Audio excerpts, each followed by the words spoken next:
Hi, Celine. Hi, Marcelo. Hello, Cheryl. How are you? Good, very good to see you. Greetings from Australia. Oh, very good to see you too. Did you get your shots? Probably yes. One so far.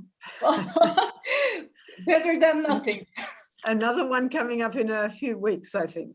Yeah, mine too. I had my first shot and I'm gonna get the second one next month in July. Yeah, well, I think we're level pegging, you and me. Yeah.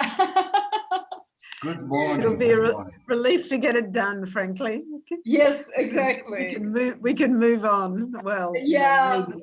yeah. We're waiting for it actually. We're looking forward to it. I know. Can you imagine how? In Australia, Sherry? Hello, Sally. How What are time you? is it now? Hello. Hello. Glad to see you all. Nice to see you. Yes. Sherry, what time in Australia now? Sorry, what did you say, What Marcelo? time is it now? What time is it What now time in is it? Australia? It is 7 p.m. at night. Oh, at night. Here is Oh, 6 right. a.m. Ah, well, serves you right for being in Brazil. I put my alarm clock. If I were you, I wouldn't sleep at all. Yeah. No. All the fleas came out and took me out of the bed.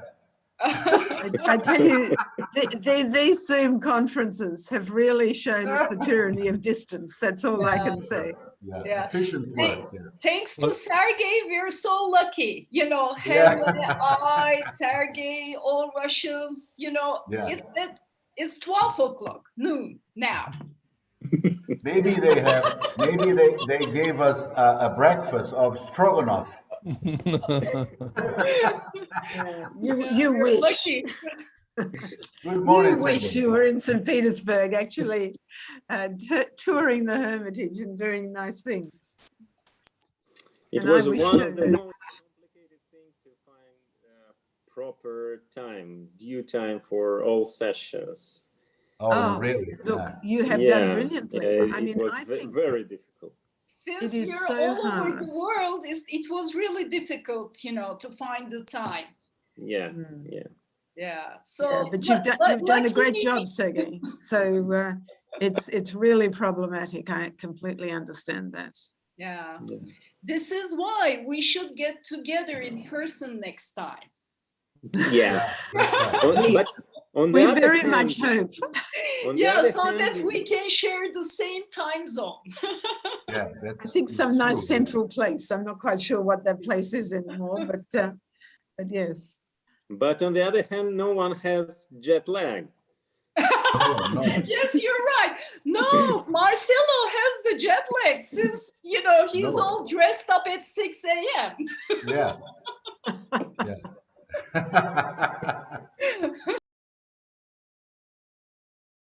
You can save airline tickets. That's true. That's true. Money in your pocket. Exactly. So I see Leon, and now all the speakers are here. Cheryl, So should we please get take the underway? floor. Yeah, Okay. we can start. Well, welcome back, everybody, to this next plenary session of this very interesting roundtable. The actual title of the session that I have in front of me is Constitutional Identity Around the Globe, National Practices. But if we read the description of the session, it's trying to take us into some issues that were opened up briefly yesterday. What are the legal consequences of national identity? What do courts do with the concept of national identity? And does it have actual doctrinal and political consequences in the real world?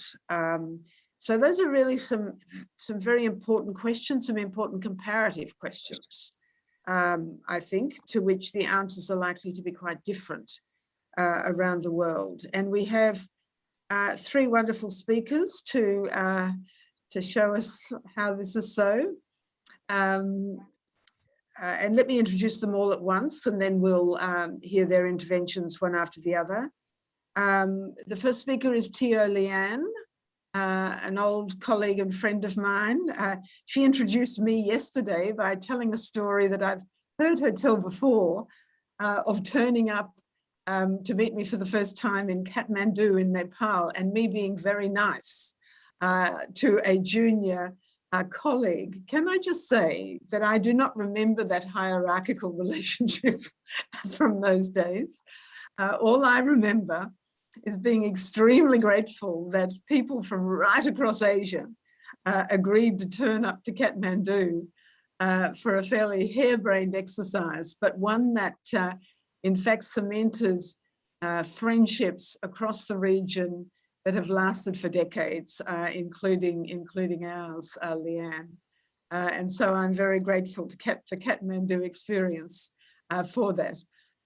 However, in real life, Leanne is a very distinguished professor at the National University of Singapore, where she is a leading scholar in the constitutional law of Singapore, of course, but also in comparative constitutional law generally and across the region. So it's wonderful to have her with us today. Our second speaker is Pablo Riberi. Pablo is a professor of constitutional law at the National University of Cordoba, Argentina, a university with which I have some familiarity and great affection, Pablo. He's also a member of the Executive Committee of the International Association of Constitutional Law.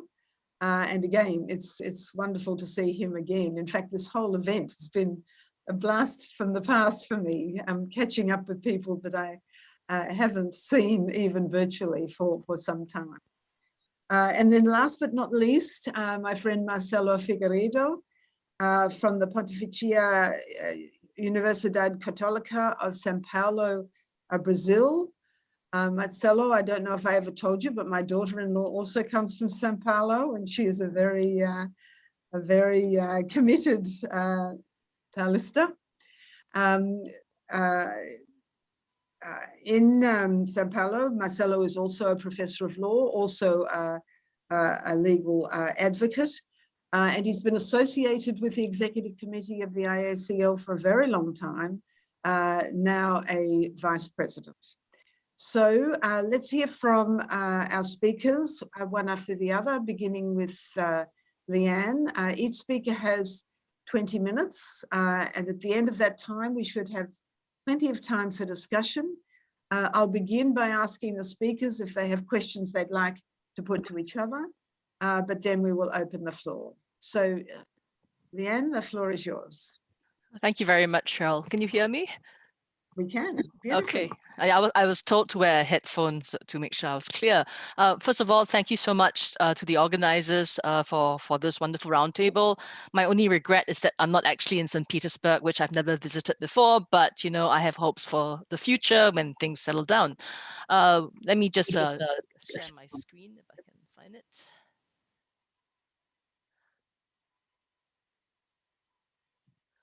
Okay, so I've been listening very closely to what colleagues have spoken about in the past couple of sessions, trying to figure out exactly what this beast constitutional identity is and how I, as an Asian or Singaporean constitutional lawyer, might use it to understand my country a little bit better. And what you see in the opening picture, of course, is our old and our new Supreme Court. And this is a wonderful picture of Singapore, the futuristic and the traditional colonial, if you like. Another picture, let's see, in the daytime, is you can see that there are cranes in the background, and that also is an interesting metaphor for Singapore that is never completed. So Singaporeans are very pragmatic.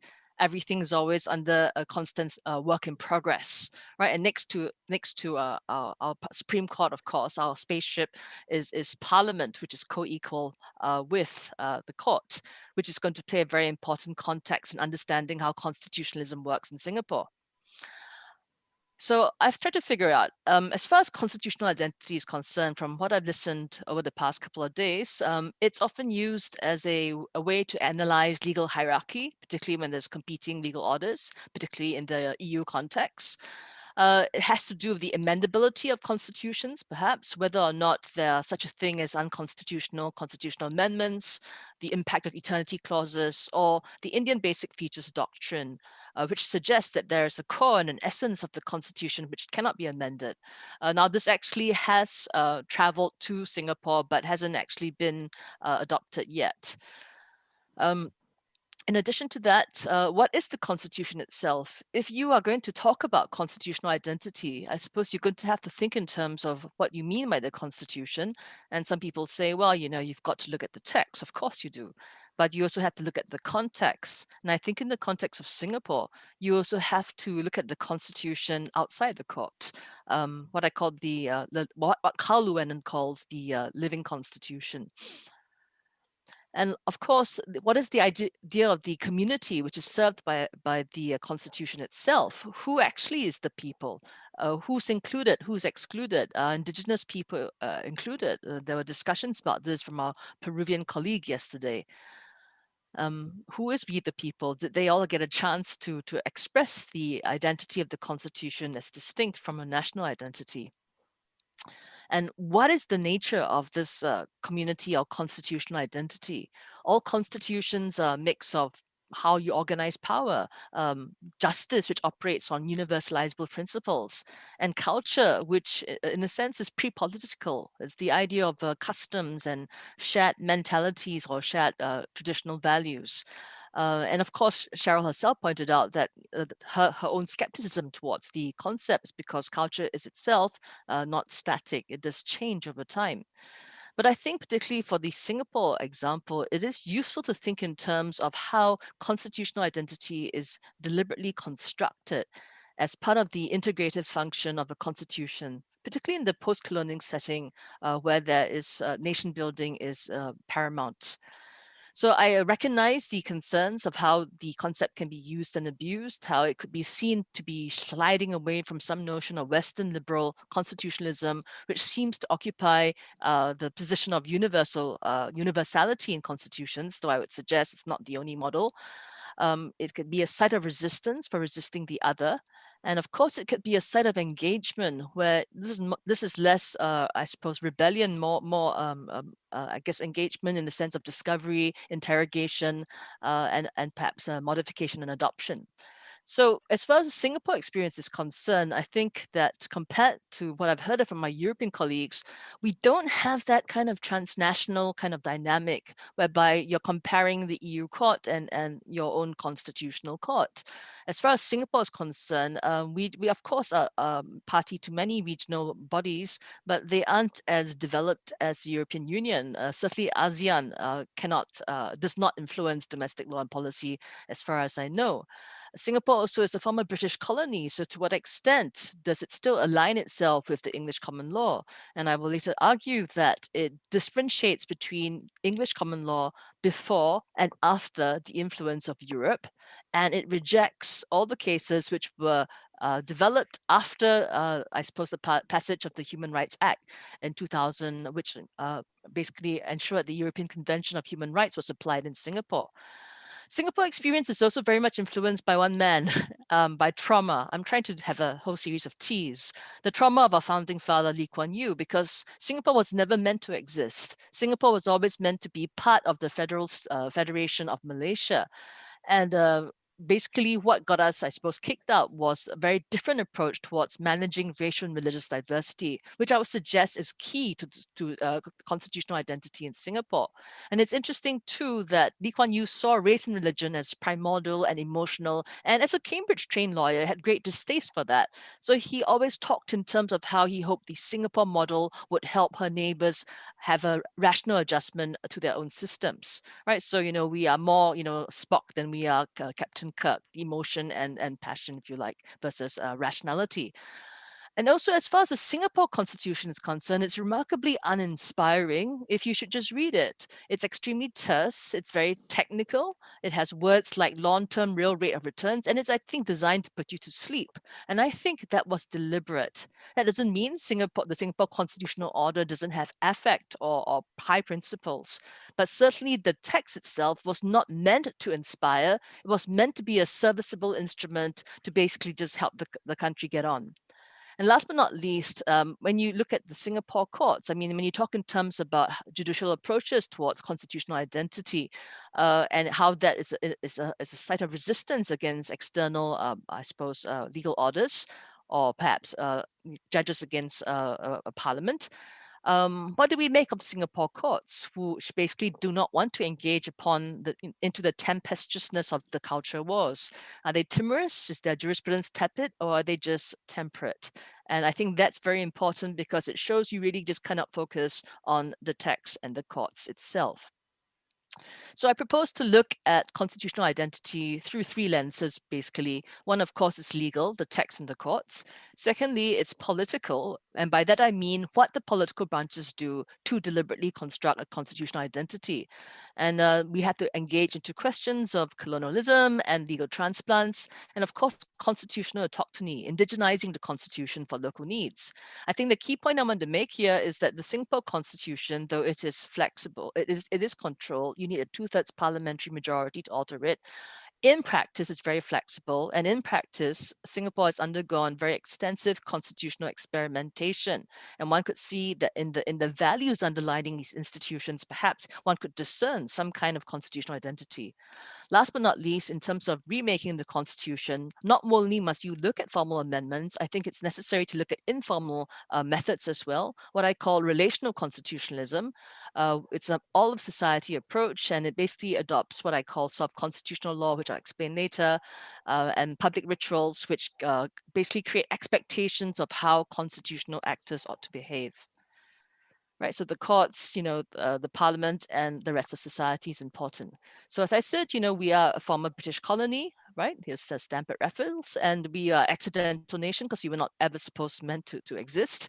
And when we were kicked out, we didn't have any time to have a constituent assembly. We basically just continued with the constitution we had as a state in Malaysia, and we just amended the nomenclature and got on with the business of trying to survive.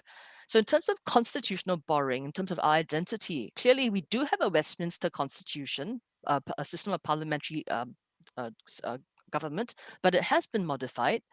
From the outset too, we adopted a Bill of Rights and a US-style judicial review, right? But we don't espouse liberal constitutionalism. Perhaps you could define it as communitarian constitutionalism. Some people might say that's just an apology for power, but I leave that to you to think about.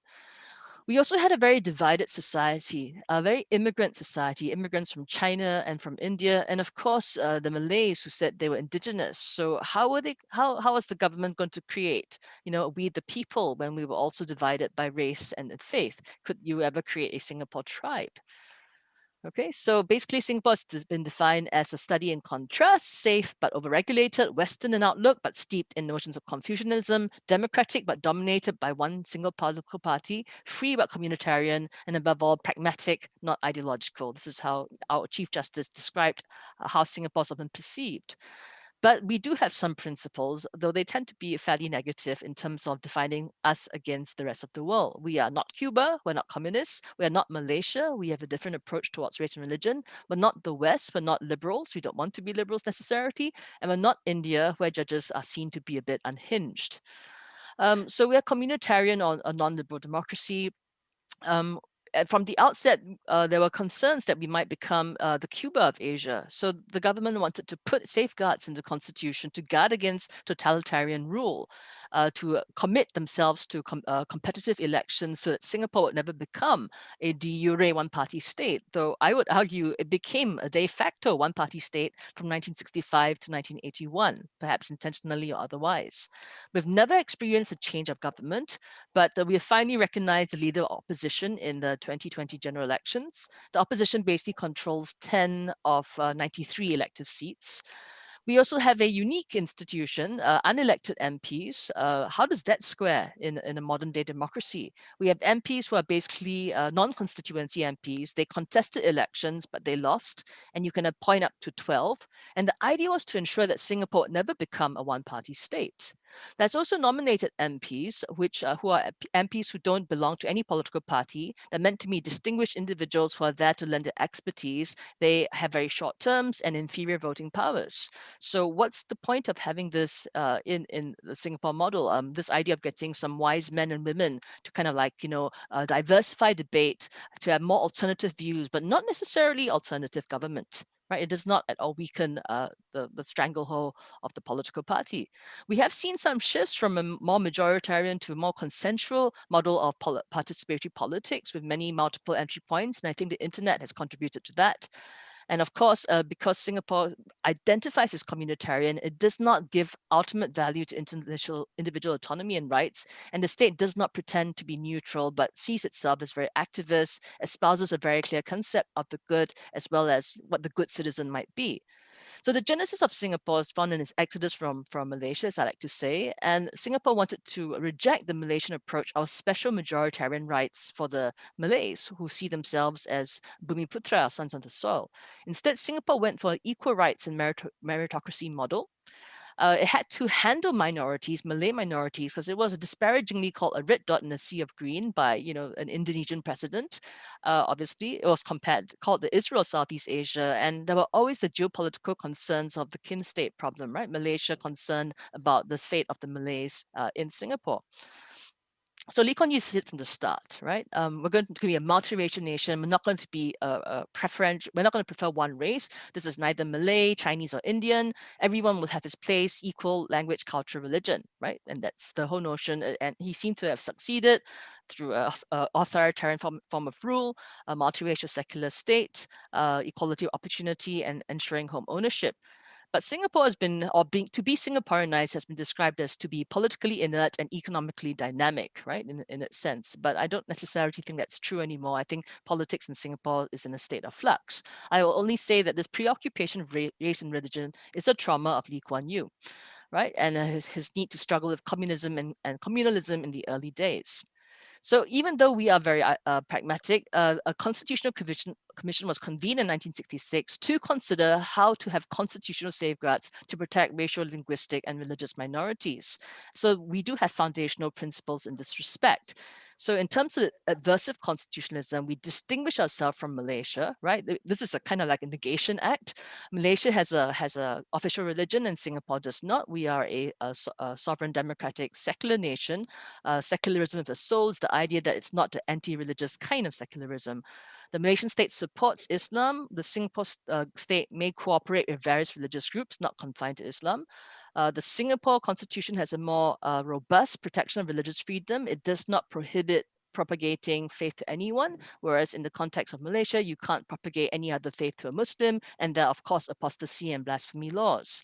And rather than special majority rights, the Constitution plumbed for a duty of care towards racial and religious minorities in Article 152. So we do have legal pluralism, a recognition that Muslims' personal law is very important to them. So we do have Sharia courts and limited family law based on Islamic teachings, which of course is a departure from the rule of law and general laws. What is important to note is that Singapore does not protect minority rights. It has adopted a minority protection model to kind of like shift attention away from them to a kind of more multiracial we. So the idea is that rather than being a melting pot, Singapore is, a fruit salad, a rojak. You can still see the different pieces, but they are united by some kind of sauce. Singaporeans like food. Our seditions laws also protect the concept of a multiracial state. And we have various institutions dedicated towards, if you like, representing or protecting minorities, but they tend to be more symbolic than strong, right? A presidential council for minority rights, group representation constituency. Now, this is interesting because we have shifted from the one single member constituencies. The idea is that constituencies are contested on the basis of a group, and one of them must belong to a minority. Now, originally, the idea was to have a twinning concept, to put basically a Chinese majority MP with a Malay. And the Malays got very insulted, so they made it a multiracial institution rather than a Malay institution, and they've continued that since. In 2017, for example, we altered the presidential system. And then now basically it says that if you don't have a president from a certain minority group for 5 consecutive terms or 30 years, we will reserve the election let's say for the Malays, as they did in 2017. And they knew this was an unpopular decision, but nonetheless, because they can amend the constitution at will, they did it, and they actually suffered almost a 10% drop in national votes because of that. Okay. Now, even though the Constitution is very terse and uninspiring, I would argue that through self-constitutional law, which is legally not binding but has legal consequence, it's found in something like a white paper. It is put out by the government, the executive essentially, and it has some effect. We talked about Asian values. Well, Asian values at home was found in the Shared Values White Paper, and you can see 5 shared values. Let me just highlight one: racial and religious harmony. I'm going to talk about how this is promoted outside the courts later. Okay, so this is, if you like, the de facto constitutional preamble, right? And basically there were some concerns that this was just, Confucianism by any other name, but the government basically said, look, we're not imposing Confucianism, we're just trying to find values that, all the major ethnic groups and religions can find, that they can basically, they can tolerate basically, right? Incidentally, one of them was that governors were honorable men, quite distinct from the Western idea that governors were basically knaves. Okay, but they didn't import Confucianism wholesale. They actually jettisoned, the Confucian emphasis on family ties, which has led to nepotism. So I see it very much as a kind of smorgasbord approach towards constructing a culture, if you like, or even a constitutional identity. Now, as far as legal constitutionalism is concerned, obviously courts have a role in impacting constitutional culture and identity through the definition of rights. In Singapore, there's increasing rights consciousness, a lot more cases than there were, but they all are individual rather than group oriented. Legalism is not the model, so rights are not treated as trumps. The courts dislike juristocracy. So I would argue that Singapore has shifted from a kind of like status approach, which basically always preferred the government, to a more communitarian approach where the courts actually engage in authentic balancing exercises, but basically take a reasonableness approach. The Singapore courts have rejected proportionality review because they said that, insofar as it's in English common law, that's Europeanized English common law, and we're not European, so we're not going to adopt this. As far as other transnational influences are concerned, there's no human rights patriotism coming from ASEAN because it's too weak. And Singapore adopts a very strong dualist model such that any international law norm, even a jus cogens norm, only has the status of a common law, so it could never trump the Constitution.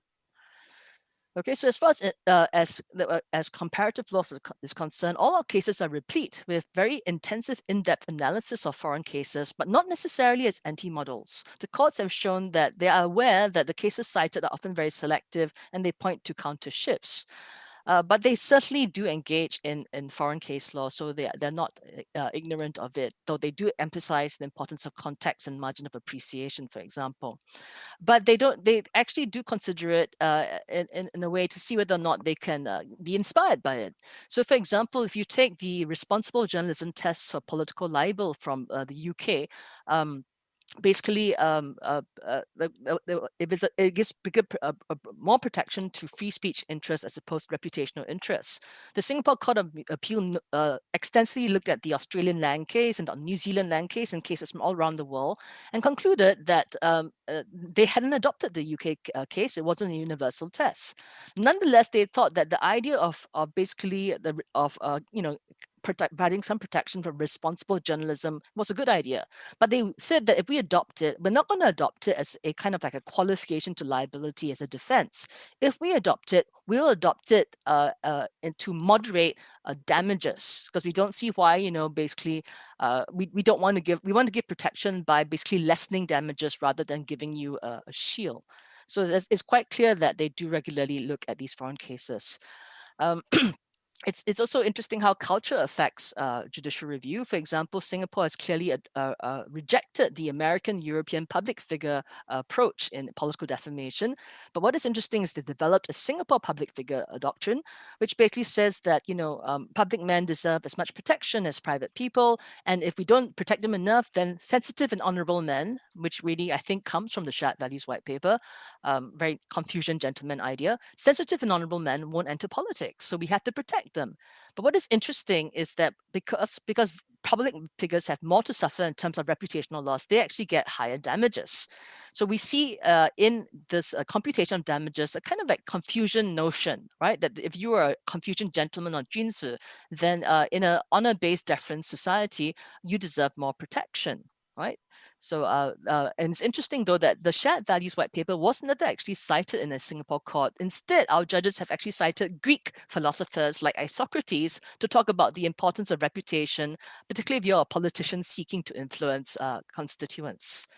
Right. So if you are a public man, a politician, you get more money. And if you're an ordinary person, you don't. What is interesting too is they also look at the defamer. And if you are seen to be a person, a xiao ren, a kind of petty man, then you pay less because you're more credible. So that's how culture, I suppose, affects this.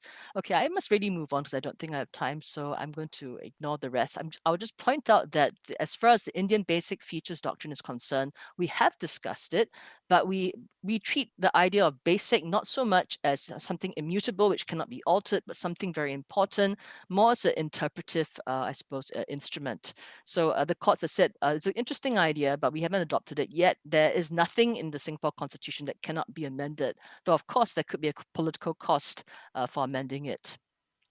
Okay, let me move on quickly to the last one, relational constitutionalism. And the objective of that is integrative, to try and bring about durable relationships, relational welfare, racial and religious harmony, which again is one of the 5 shared values. And this shifts the focus away from rights to goods, solidarity, trust, duties.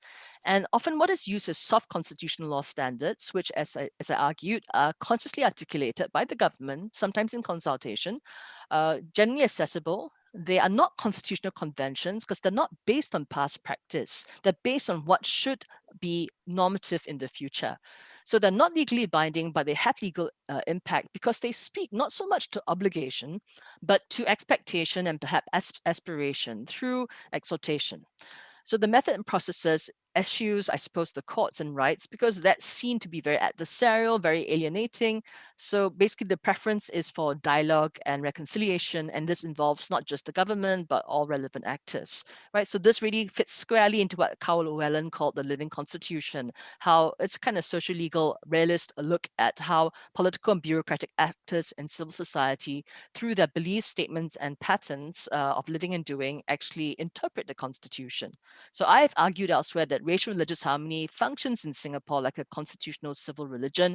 And here are some documents you can find it in the norms with the white paper, a declaration on religious harmony, a commitment to safeguard religious harmony, and we have an act as well. So that all these soft law norms always operate in the backdrop of, if you like, hard law. So religious harmony is promoted by private societies, the interreligious organization. A mosque has a harmony center to promote knowledge about religions, and Roses of Peace is a private NGO that also basically has peace ambassadors. The government tries to promote harmony through all these various institutions, including a fund. You can get up to $100,000 if you come up with a project to promote religious harmony in Singapore. Right, so basically it's like a constitutional civil religion. You have a sacred text. The Declaration of Religious Harmony was drafted by a junior minister and religious leaders, and it's actually recited every 21st of July, Racial Harmony Day. Right, you have all these a new kind of blasphemies to denigrate somebody else's faith. You have pastoral ministers in the form of religious rehabilitation groups, which are sent to help people who have self-radicalized terrorists. There are shrines like the Harmony Center and even an evangelical arm in the form of the government's Harmony Fund. So this, in a sense, I think is very key that, that we have very different faiths and come from different groups, but, we Singaporeans are committed to harmony. So the commitment to safeguard religious harmony didn't come from the government. It came from religious leaders, and it goes into granular detail on how to actually interrelate on a practical level. For example, you should share meals together, even though your food is kosher, mine is halal, and you should greet each other because there are teachers who say Muslims should not say Merry Christmas or Happy Chinese New Year. So the Mufti in Singapore basically went on straight ahead in 2018 and said Merry Christmas and Happy Chinese New Year to demonstrate a best practice. So in a sense, this is an interpretation, I would argue, of Article 15.4 of the Singapore Constitution, which is a limit on religious freedom. But religious and racial harmony is if you like, something different from public order. It's a facet of public order, but it goes beyond the absence of disorder. It is about equality of relationship or good relationships. So let me illustrate this. Just give me a couple of minutes to finish this. How a public ritual has developed, which really shows the internalization of, if you like, a very key norm, which is not found in the Constitution itself. And this is how disharmony incidents are actually dealt with. And there are several, and I've been observing this, and it's really how it's generated a series of expectations, right? Usually, let's say a Christian pastor upsets some Buddhists because he puts up a video on his church website where he interviews a former Taoist and Buddhist, and the Taoist and Buddhist say, "You're mocking our religion." So what happens usually is that there's a police complaint, but after the complaint, the government kind of like fades into the background. The religious leader then makes an apology, and it's accepted, and then and only then does the government come out and basically say this is a good thing that you apologize. And what is interesting is the government affirms the Article 15 right to religious propagation, but they say, look, this is how you should exercise it. You should be sensitive, and you should not denigrate anybody else. By all means, evangelize, just don't upset people. So that's the executive interpretation of Article 15, which is then kind of reiterated and internalized and taken up and affirmed by the religious community and Singaporeans at large. And in fact, to try to prove that there's reconciliation, very often religious groups like the Taoists and the Christians, after a big falling out, which of course the press gives a lot of attention to, they stage some kind of concert, they sing songs together, and no less august a personage than the Prime Minister attended. And this was one in 2010. And they liked singing together so much in 2015, they had another interfaith concert. And again, Prime Minister had to attend as well to kind of give the official stamp of approval to, this kind of harmony. This was also seen in relation to a viral prayer by Imam in 2017, which was put up by the YouTube by someone who attended his sermon in a mosque. He basically said, "God grant us victory over Jews and Christians." He was prosecuted under the Penal Code, and he was eventually deported. But what is interesting is the range of actors that came out to affirm the importance of religious harmony. And the Mufti said, don't misread the text, don't smear the good name of Islam. The law minister said, oh, this is proof that, the Muslims really value religious harmony. And the Muslim Affairs Minister basically says, we reject extremism. This is the Singapore way. They talk in terms of the Singapore way. But what is interesting is this, even though Imam Nala was prosecuted in court, when he was photographed very visibly leaving the court with members of the interreligious organization, you can see here a monk in saffron robes, a Buddhist, to show moral support, to show, in a sense that he was being supported by people from many other religions. The judge wrote a very conciliatory judgment. It's a district court judgment. Your strong sense of remorse and active steps you've taken are compelling mitigating factors. And the practice of basically going around and apologizing, not just to the Christians and Jews, but to all religions, because you had violated the norm of religious harmony, has taken place. So Imam Nala went around apologizing to people. He went to the synagogue to apologize. He met with the Anglican pastor. And it was all, again, publicly, because optics are very important, demonstrated. The president came out and said this is very, very positive. And even the law minister said, Leanne, could you draw this to a close, please? All right, I will. Even the law minister basically said that, I regret taking him away, but ultimately, he had breakfast with him just to show that there was some conciliation, right? So in a sense, this was how it demonstrated both a norm and a continued expectation that when you breach that norm, you should apologize, and the people who are offended should accept the apology. And that's how you practically uphold, I suppose, what might arguably the constitutional norm of religious harmony. Thank you very much. Thanks, Leanne. Well, thank you for a very detailed and helpful discussion of the situation in Singapore. If I try and pull some of the threads of that together for the purposes of our discussion, it sounds as if the idea of constitutional identity hasn't actually been formulated in Singapore, but there is a lot of material on which such a discussion might draw. That in terms of consequences in the courts, there is no accepted doctrine of unconstitutional constitutional amendment, although the possibility has been discussed. and there is no supranational arrangement of the kind that we find in Europe that might attract it. It does sound to me as if the way in which the Singaporean courts deal with the relevance of foreign precedent might to some extent be drawing on an implicit notion of identity, but on Leanne's say-so, that's not a fully developed notion. So much to talk about, but I'm very anxious to preserve some time for discussion. So Pablo, over to you. And if you could keep your remarks to 20 minutes, I'd be forever in your debt. Thank you very much. I'm very grateful, very happy to share the panel with Leanne and Marcelo Figueiredo, and of course, to see you and to have you on board as well, Professor Saunders. I will try to share my screen. Let me see if I can. Yes. Okay. Just a few slides to depict the pathway of my presentation. This is a very provocative title. I will try to explain what does it mean. The Hands of Orlac as a metonymy of the Argentine constitutional identity. Okay, the plan of my presentation implies, I would say, 3 stages. Firstly, I would try to introduce which are the main elements that, according to my perspective, are important to be unraveled for the sake of this discussion. Then I will go through some methodological elements. I think it's very important, try to make things clear from where are we talking, which is the standpoint, which are the basics elements that are fueling the ideas that are going to be conveyed in this presentation.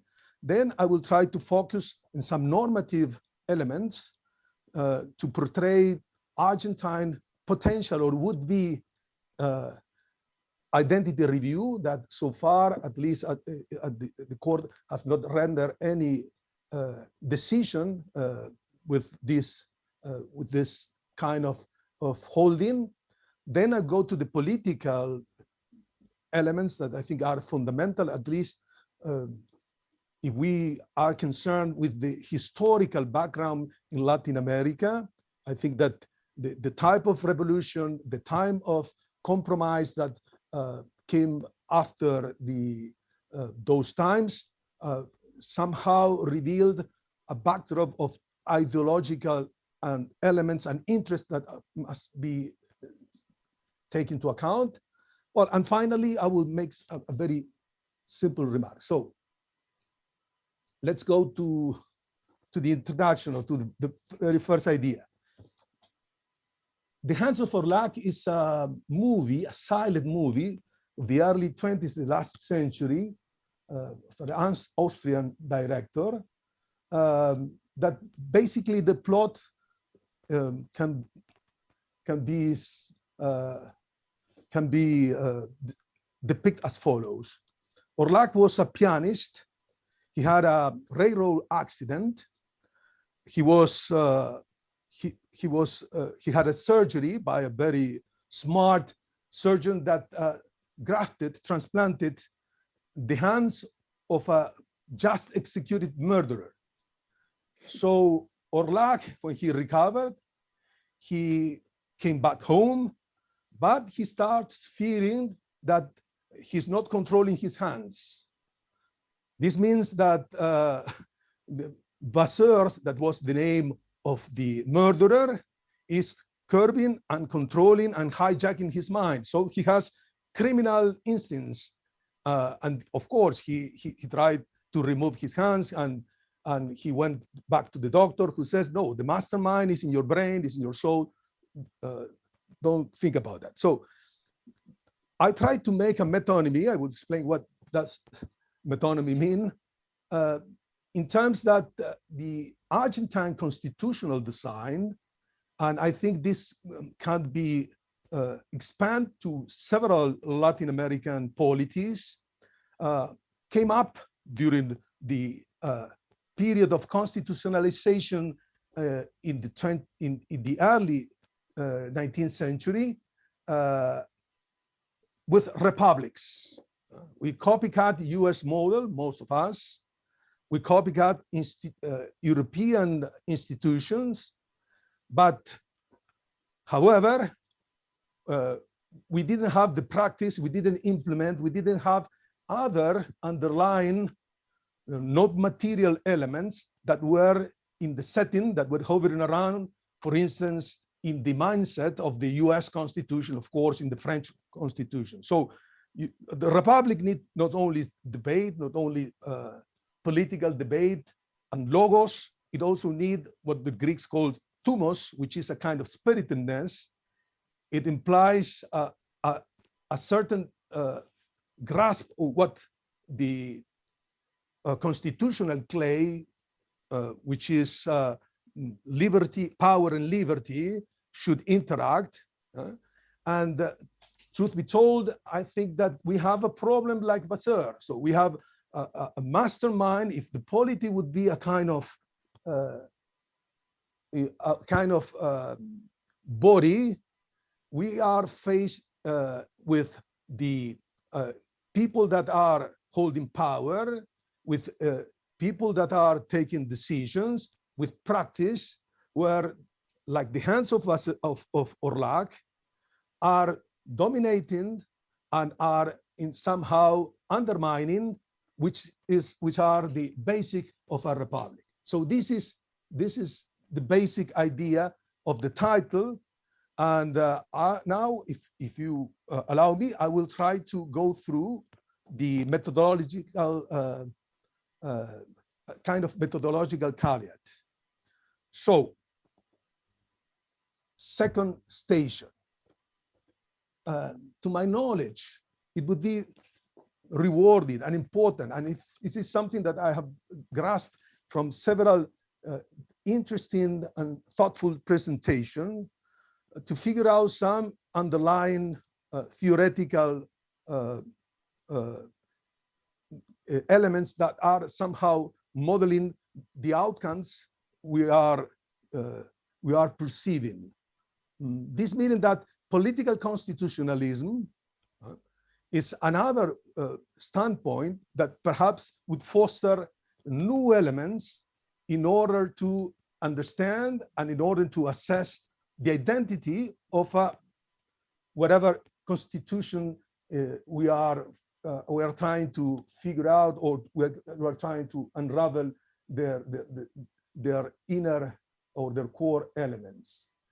Philosophical legal constitutionalism, conversely, have another starting point, which is driven by a prior set of principles, of universal outlooks. It's rather more monological, I would say, whereas the political constitutionalism that not necessarily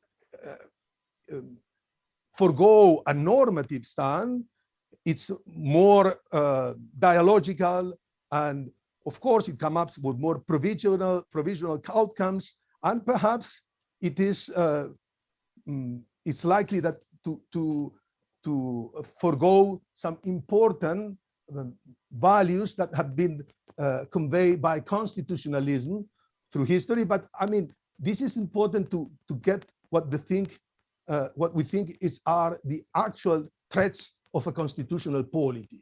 So if I may, I would say, like Hansen says, that observation is loaded with theory. I think that that's important to be aware of, because at random we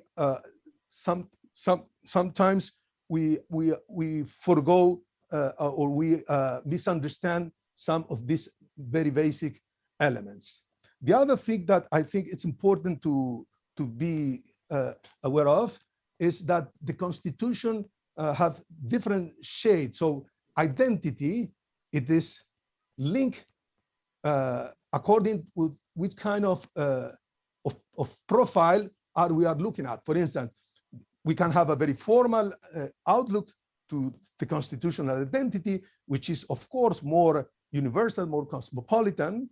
we can have a political one, which would be perhaps more factual. And of course, in such a case, we might be losing some important information.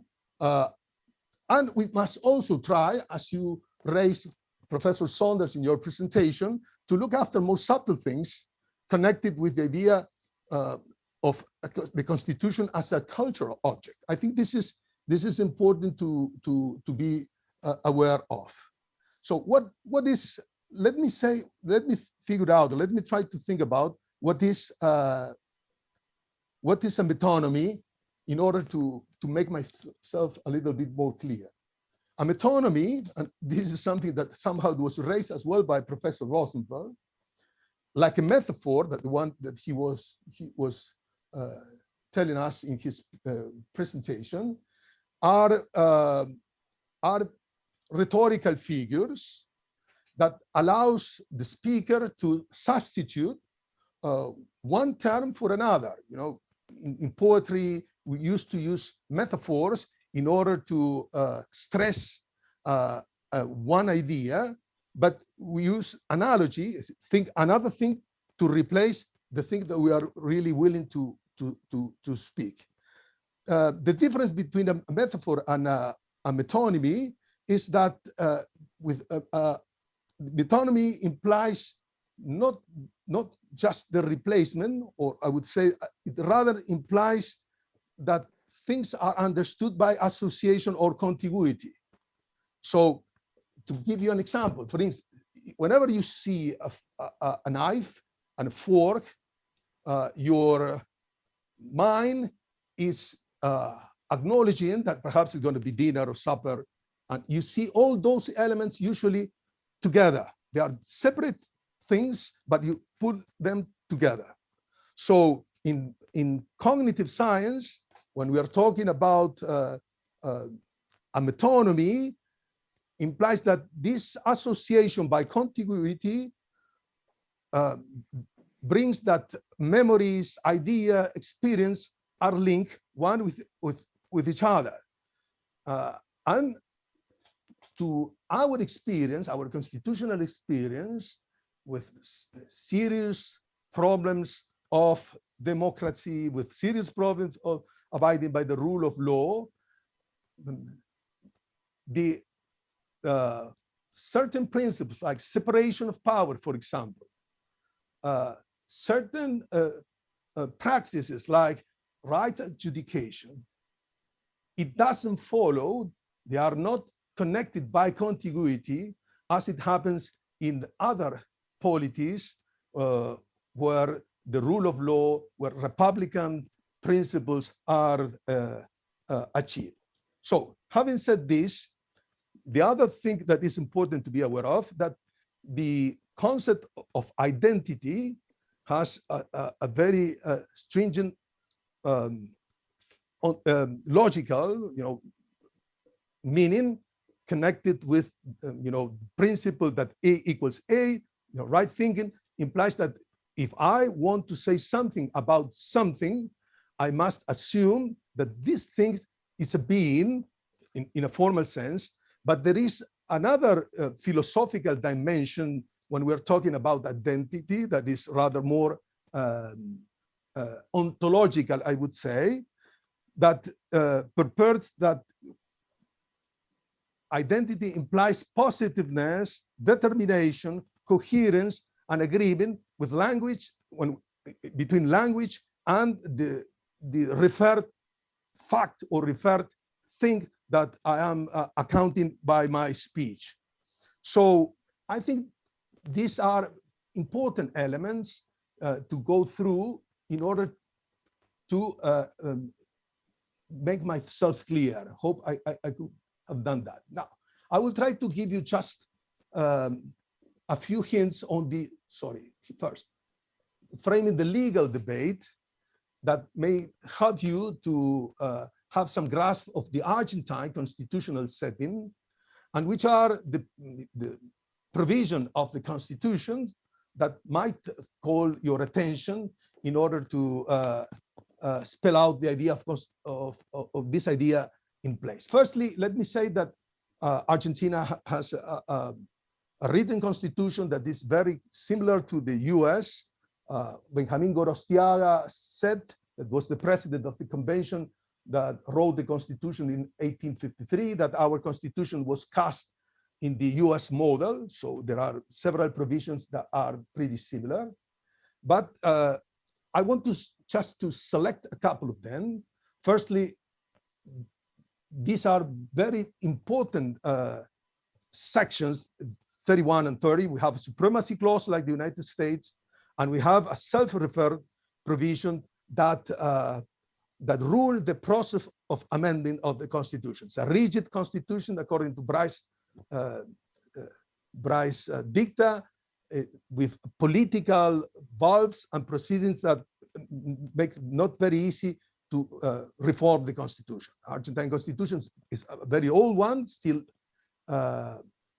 in place, have 6 major reforms, and a very important one in 1994. The historical constitution, section 27, has a very important rule. I think it's relevant to our discussion. It says that the federal government, let me read, is under the obligation to strengthen the relation of peace and trade with foreign powers by means of treaties in accordance with the principles of public law, the public law laid down by this constitution. This means that they foresaw at that moment the intersection and the potential conflict between domestic public law and international law. There were some reference for jus gentium in that constitution. So they did not relinquish, they did not reject that international law couldn't be applied in the country. But it is square within the frame that domestic public law decides. Another important provision is section 75, chapter 22, because this section was added in the last reform in 1994.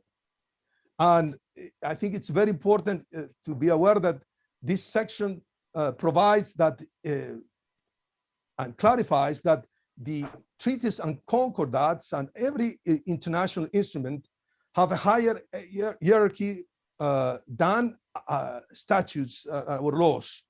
And that particularly in another chapter, that human rights treaties in the full force, they have not only supremacy, but maximum hierarchy, constitutional hierarchy, which means that, and it also provides that do not repeal any section of the first part of the constitutions, and they are supposed to be construed as complementing the rights and guarantees that have been recognized in the dogmatic part of the constitution. So the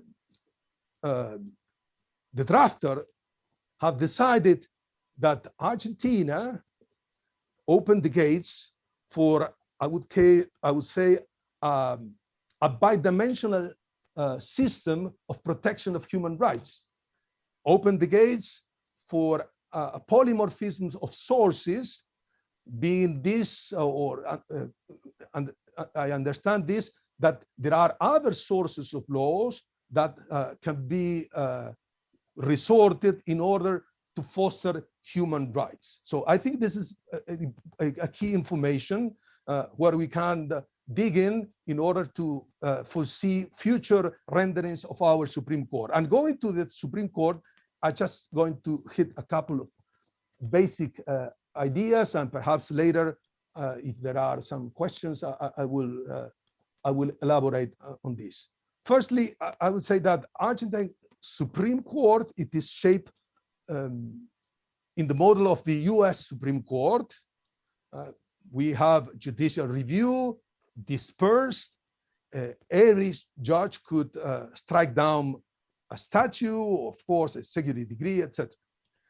But there was a major debate from the early beginning between two leading figures, Sarmiento, who was president, and Alberdi, who was, I would say, the drafter of the first blueprint.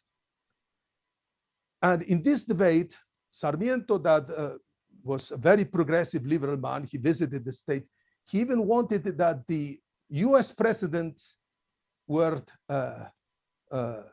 authoritatively applied in Argentina. He says that the US Supreme Court was so savvy, so sound in their reasoning, that even the Argentine court should rely on US Supreme Court. Of course, there was a huge debate.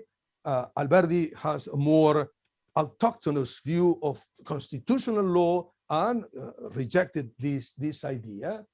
But whatever the reasons, truth be told, Argentine Constitutional Court have heavily relied in US precedents. There is no major case law that is not resorted to some kind of remembering and bringing and sometimes adapting the US presidents. Professor Miller says that the US case law worked as a kind of talisman, as Russ would say, as exclusionary reasons that overcome whatever argument could be set against the holding of the court. And so this is I think an important feature that we must understand. Case law, there is no identity review. That is something that we've been wondering, and as far as I am concerned, there is no rendering by the courts where this concept have been raised. Anyhow, there are some threats in the jurisprudence, in the doctrine of the court, appealing for the margin of appreciation, on trying to work in this gap between international law, universal human rights principles, and domestic political decision making. So, for instance, the caso ministerio, where there is a conflict between the Inter-American Court of Constitutional Law and the Argentine Supreme Court, we can somehow ferret around this kind of idea, and perhaps it's going to be a pathway. Now, we thought that in the future will drive to this idea. Well, let's go to the next station, exploring the political and the ideological backdrop in concerning the Argentine constitutional setting. Well, this is, I think, a very important, basic element to be very attentive to acknowledge. And here I think that there is a very interesting contribution of Roberto Gargarella, an Argentine scholar that you might know, that he depicted what was the mindset in the time where the Constitution was drafted in Argentina. But he also explores several countries, and he came up with a couple of very, I would say, rewarding concepts that may help us to enlighten in this regard. Gargarella, I think rightly, depict the process of constitutionalization in different phases, from emancipation, state building, modernization, democratic backsliding, all the coup d'etat that we have been through in Latin America, crummy times. And of course, we came up in the 80s with a democratic offspring and a transitional time where, for instance, several cases of gross violation of human rights were in the core of the constitutional debate. The important thing that I would like to stress is that Gargarella came up with a very interesting concept, which is the concept of fusion constitutionalism, which have been a very interesting concept that somehow explain how elites compromise in that time, the time of the constitutional drafting. And in a sense, this explains this kind of schizophrenic and two-pronged way of seeing things and acknowledging rights and modeling this connection between the power section and the liberty, the dogmatic section of the Constitution. And he also stressed something that is very important. I mean, and it's relevant for constitutional scholars, not to just to get to leave our attention to, I would say, the sunny deck of rights on very sophisticated theories about constitutional construction, but to go down deep to the engine room of the Constitution. Because I think that this it's a very sound argument. Most of the problem we have, it relates with the performance of the polity, the implementation of rights, and I think this is very interesting. I don't have time, but I would like, if I am allowed later, to explain how does it work, this connection of different ideological streams that came up together. For instance, compromising liberal thinking with conservative thinking. That, for instance, implied that several constitutions, particularly in Argentina, they are very liberal, freedom of religion, basic civil liberties that were guaranteed and they were very expensive, but they restrained political rights from the early beginning, the idea of stability, the idea of having not only constitutional stability, but I would say electoral system stability, the judiciary stability was a major concern. And for instance, this is something that Professor Saunders knows quite well. Argentina is a federation, but we've been through 40 years of civil war. This is why the Constitution was written in 1853. And we're a federation, but this is a kind of very subtle federation with a very centralized power in Buenos Aires, for instance. And so there is always a compromise in the constitutional goals and aims. We liberals accepted conservative claims about Catholic Church having some kind of priority, but as they wanted to bring immigrants to Argentina, religion was freedom of religion was a major have major protection. So, but we're running out of time. Would you mind wrapping up? Sorry. Thank you. Okay, I don't want to. Sorry about that. Well, to give you just a final remark, let me go here. My guest says that the metonymy here plays that whenever we see a knife, a fork, and a spoon, regular people, normal people have supper. But if you are Orlac, whenever you see a knife, you think a fork and you think an axe. This means that there are two mindsets. There are two masterminds that are controlling or that have different kind of impulses to rule in the Argentine constitutional realm. So there are other things that we like to go through, but I would like to stress this kind of disharmony, and I'm very grateful. Sorry if I didn't realize that I was taking so much time. Thank you very much. Thank you, Pablo, for that very thoughtful presentation with some wonderfully interesting nuggets about Argentina in there that are absolutely tantalizing. As I understand from what you say, there's no identity review doctrine in Argentina as yet. But I think the point that you make about the supremacy of human rights treaties is part of the overall picture. And I suspect we won't have too much time to pursue these in questions, but that's been a very valuable addition to the debate. So Marcelo, can we move straight on with you? It's a the hazard of coming last in the list that I think you really do have to keep to 20 minutes. But very much look forward to hearing what you have to say. So thank you. Thank you very much. Just in case, we have some extra 30 minutes before the next session, so I hope that will be enough time to. We can run over a little bit, yeah.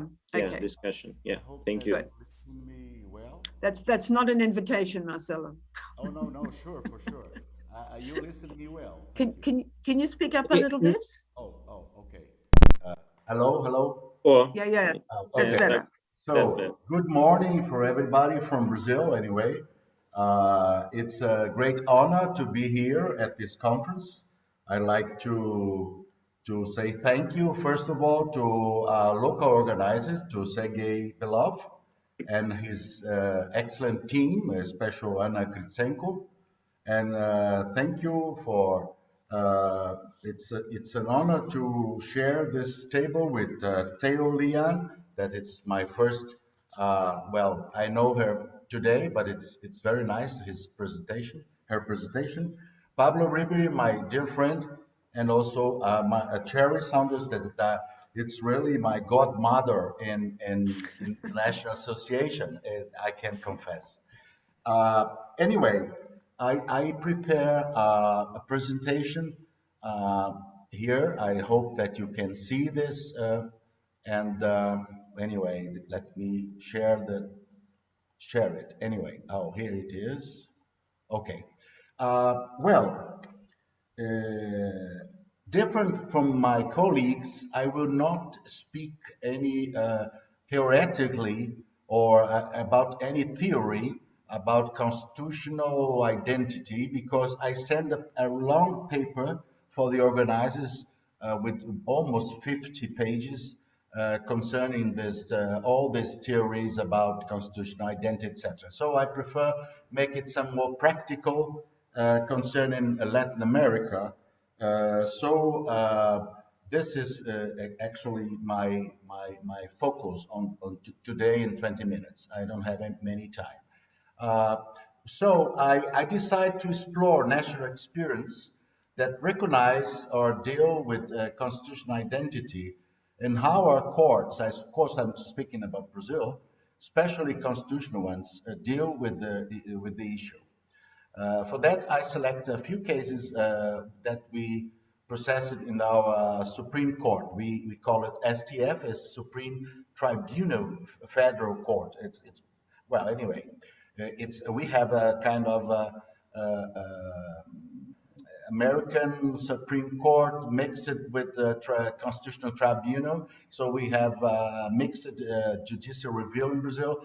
The American, typical American, and also Hans Kelsen inspiration, the concentrated control at the Supreme Court, who have this weakness point and problems points, as we can stress after the conference.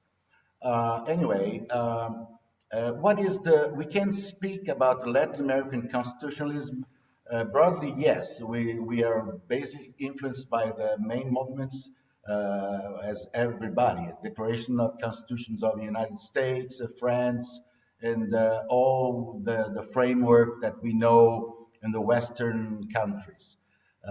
So we can say that identity, diversity, and pluralism are treated as concepts united today for the adequate cultural developments of people in modern times.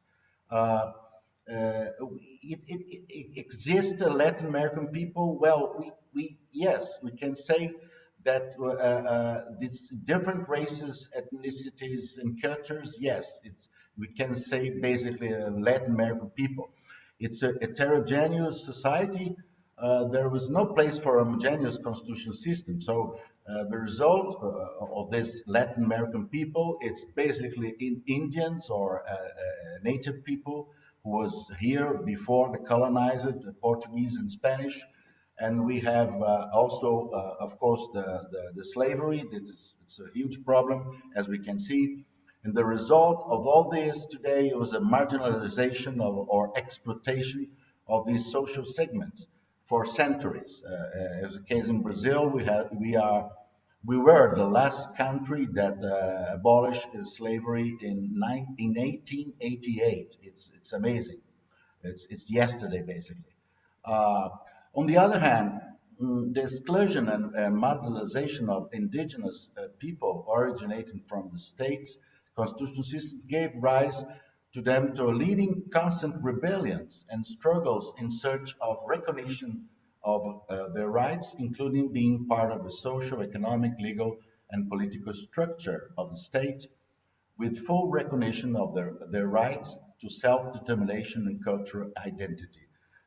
When the others were speaking, I make a quick research on the internet, and I saw that Brazil is the 5th country with indigenous population in Latin America. We have first Bolivia with 62.2%, Guatemala 41, Peru 24, Mexico 15, and Brazil is the 50 after Colombia. So we have a huge problem with indigenous people to determine his rights and to affirm his rights on the rule of law, anyway, as we can talk afterwards.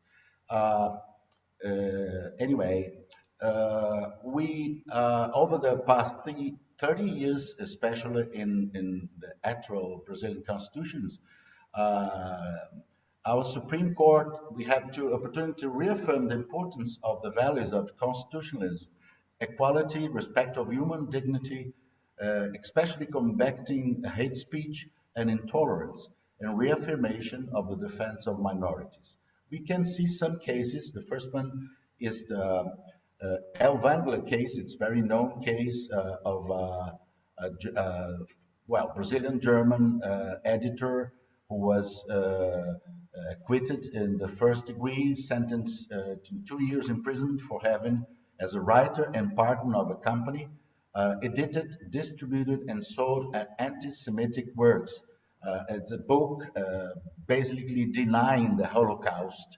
And this is a very huge case in our Supreme Court, the Wengler case. And his works, according to the judges, was anti-Semitic, racist, and discriminatory message, the book, and seek to incite and indulge racial discrimination. So in this reader's feeling of hatred, contempt, and prejudice against people of Jewish origin. So we have a lot of amicus curiae on this case, the Jewish organization, etc. It was a huge case. You can find this on the page of our Supreme Court in English and etc. So French, you can research or search this. And on this case, basically the reasons were that the majority with 8-3 defend the conviction of the defendant. He was convicted, understood among other aspects that they arguments a lot of things about we are all equal on the concept of race. It's old. It's an old concept. We have some significant, but not today. And so we are biological. We are the same in essence. So this is real discriminate. So the freedom of expression does not enshrine the right to incite racism, etc. So this was a second case, is a very huge case. The second was I pick up for you. It's this case. It concerns the sacrifice of animals in rituals of African-based religions, concerning the Article 5 of our Constitution. And the court decided that the secular nature of the state does not allow the contempt of suppression of religious rituals, especially with regard to minority religions or those with a deep historic and social meaning, as occurs with the African origin of Brazil. We have a lot of African inhabitants, whether slavery, we pick up and slavery these people, and today we have I don't know, 40-50% of Africans in some states. And so we have a lot of affirmative actions in many fields in Brazil to compensate these problems we have. So it's not true that Brazil is basically neutral about problems of racism. This is not true anyway. Well, so the sacrifice of animals in religion rights of any nature is constitutional. The practice of maltreatment in the ritual is prohibited, and the slaughtering is conditioned to the consumption of meat. This was a second or third case anyway. The third case is about the constitutional by mission 26 in the federal district. It's a political party file judicial review of the law and intend to obtain the specific criminalization of all forms of homophobia and transphobia and aggression and discrimination motivated by sexual orientation and gender identity, real or supposed, of the victim as a result of a constitutional order to legislate against racism beyond our constitution. So our Supreme Court fully accepted the request, understanding that the National Congress was really in the state of unconstitutional arrears.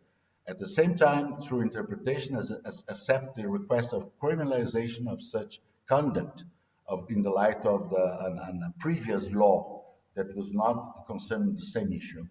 Well, similar issue.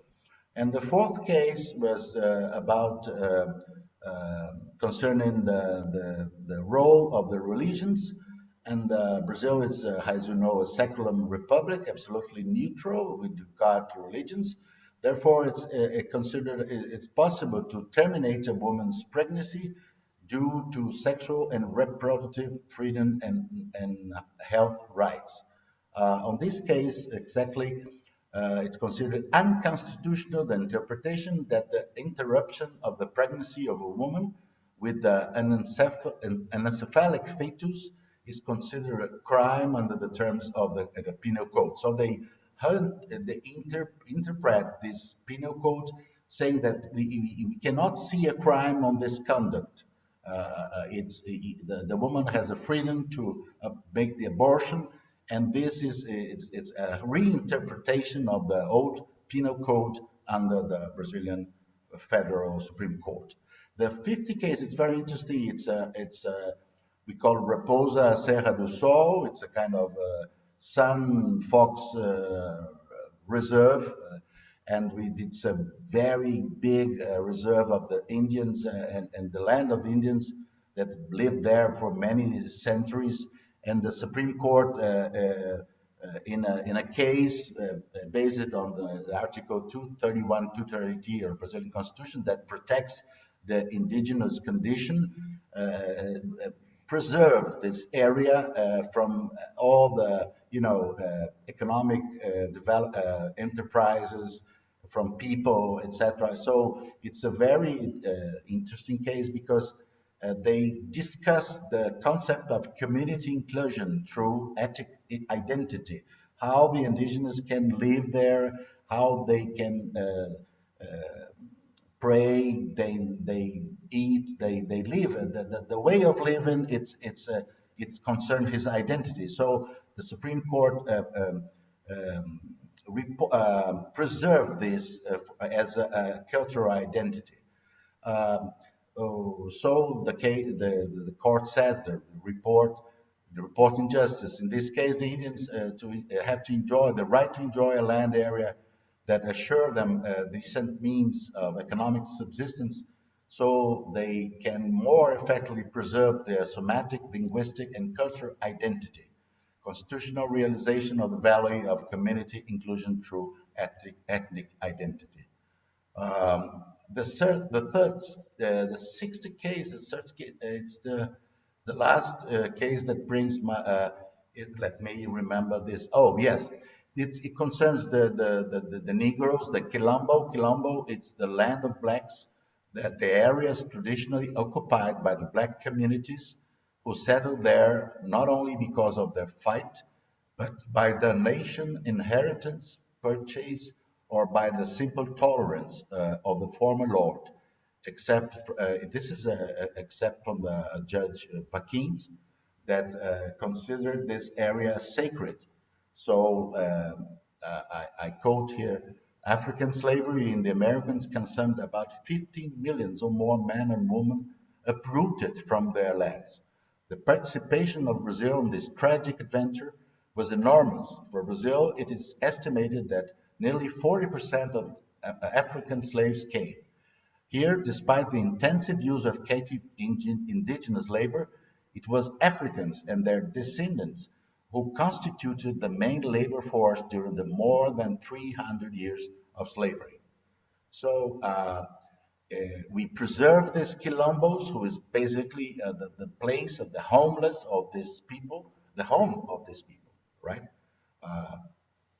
It's the very nice recognition, the debt that Brazilian state owns from the quilombolas, as well as the indigenous people, anyway. So they considered that this place it should be sufficient for the physical, cultural, and social reproduction of this culture of the quilombos. Thank you very much. This is what I have to briefly speak on the first part. Thank you very much.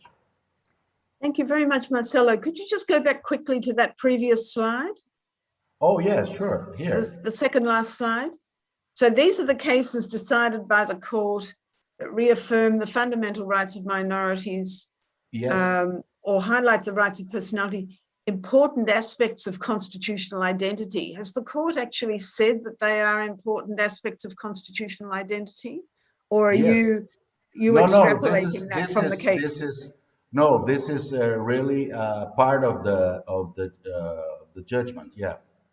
Okay. All right. Yeah. Thank you. Yeah. That's very helpful. You're welcome. Okay, so that was a fascinating series of cases. Until we reached that last slide, I was thinking, well, what interesting cases are being thrown up before the Brazilian court. Yeah. It's interesting how cultural insights, historical experience is being used by the court to interpret the Constitution and resolve these cases. But if the court's taken the next step and attach those to identity, well, that's very relevant for our topic as well. So thank you all very much. That's a very interesting trio of presentations. Thanks to Sergey, we now have a little extra time. Just before we move on to open the floor, can I ask our three presenters if they have any questions or a question that they'd like to ask one of the others? Leanne, you okay? Pablo, you okay? Yeah. Okay. Marcelo, you too? Shall I open up the floor? Okay. Questions, everybody. Who would like to start?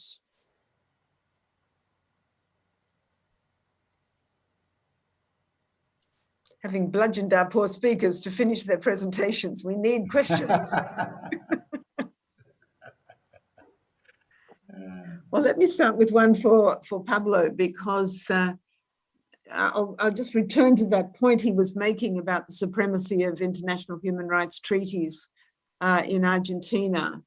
Has any concept of national identity emerged, Pablo, as a way of limiting the effect of those treaties within Argentina, apart from the debate about the margin of appreciation that you refer to?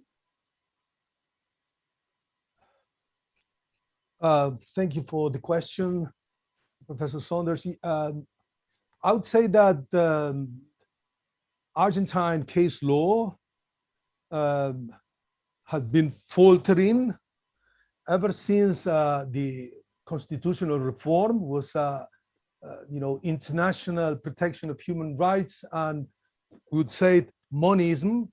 That was a major theoretical issue in the history of Argentine constitutional law doctrine in matters concerning international protection of human rights. have a kind of switch in the late years, meaning this that if this idea that in the international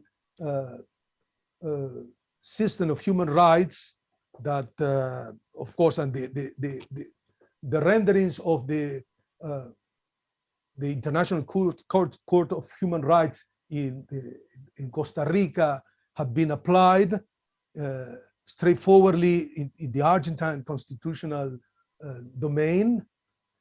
These have been changed in a major case law, which is known as Caso Ministerios, Ministerios de Relaciones Exteriores, it's the foreign ministry of Argentina, trying to provide a better grasp of these different streams. You know, as I said, Giroldi, there were several cases where the Argentine Supreme Court was deferent, and it relies in the holding, not only in the dicta, but in obiter dictum in the holdings of the Inter-American Court, even consulted opinions.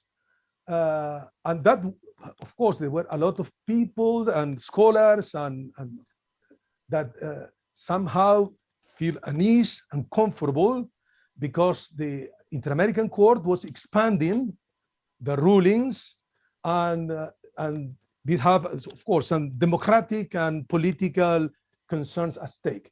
So the key point, I think, that were some avenues that perhaps will drive our court doctrine on constitutional identity, perhaps would follow the decision made in that case, Ministerios. To put it simple, very simple, the Caso Ministerio was former President Menem.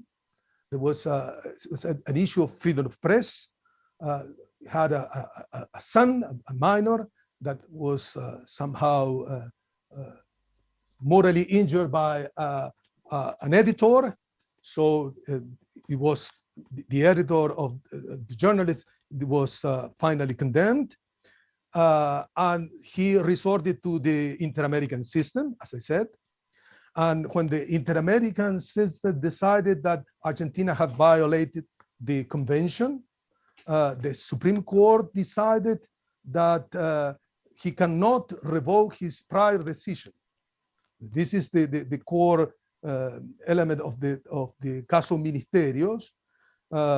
He could not do that because he says that he will comply with other elements of the Inter-American Court of Human Rights decision, but according to our Supreme Court, he cannot strike down what he had already done, which is relying on domestic constitutional law. So he raised, I would say, in one of the justices, Rosati, the doctrine of the margin of appreciation, and he tried to, to fumble his way in this path. I think this is a very relevant case. Well, I can go forward, but I don't know if there is. No, probably we shouldn't, but that sounds fascinating. Yes, Thank you very much. Okay, Helle Krumke. Hello, you're Yes, I'm here, Charles. Thank you. I just had to unmute. Thank you so much. I really enjoyed all the three presentations. It was really very, very fascinating. I have a question for Professor Thieu Lian. I enjoyed your presentation very much, and I really learned a lot about Singapore and its constitution and maybe constitutional identity even. So my question is actually for the shared values, which you showed on one of your slides from October 1988, I think they were proposed.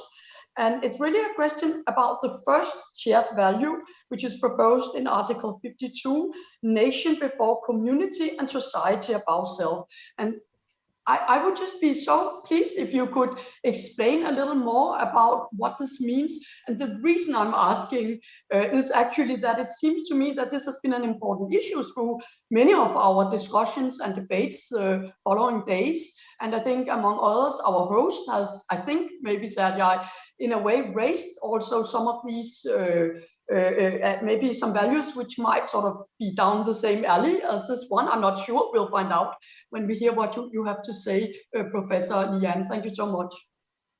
Oh, thank you, Leanne, would Professor you Helle. like to answer that? Yeah. Sure. Well, actually, when it came out, when the shared values paper came out, our initial reactions was, hey, we don't really share those values, because we weren't really consulted. This was Singapore of the 20th century. And I'd say the Singapore of the 21st century is different. There are genuine government driven, what they call Singapore conversations going on. But what they're trying to say with that shared value, and I'm not necessarily saying I agree with it, because there was always the danger that that would just be used as an apology for power, just as a collectivist trump. So we were, people, any constitutional lawyer was a bit worried about that. But what they're trying to convey is actually this: when they say nation above community, then what they're really saying is above racial and religious communities. Right? It's a argument that you should integrate rather than push for your rights. For example, the argument is that we're multiracial, we care about everybody, and whenever a ethnic group, usually the Malays, tried to push for let's say a Malay rights group, they would be criticized for saying you should push your energy into a welfare organization to actually do something practical rather than upsetting the Chinese majority. Right, because the government says we have gone all out to treat you not as a matter of special rights, but as a matter of concerted policy. For example, Malays as the indigenous people have had free education up to about 1988, up to university. So nation above community basically is considered the larger community. You're of which you're a part, and don't push too strongly for group rights. Society above self is really an argument directed towards the individual, that the individual should not think of themselves as a liberal Westerner who's like fighting against the state. We should eschew the liberalism of fear because, we're a lovely government, we love you, we take care of you. So it's actually, one is directed against chauvinism and the other one is directed against individualism. I think that's the best way to look at it.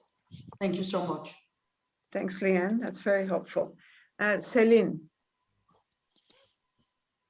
Thank you very much. My question goes to Marcelo, actually. I really enjoyed the series of the Supreme Court's decisions. It was very interesting, and apparently the constitutional identity in Brazil is inclusive in terms of religion and ethnicity. But I would like to ask you the place of the international law in the constitutional identity in Brazil, because, since yesterday, we've been observing that the international law and international organs are indispensable elements for some countries, especially in the European Union, and also in other countries, that have basically the European legal system, such as Turkey. So what about the Brazil? What is the international law's role in determining the constitutional identity?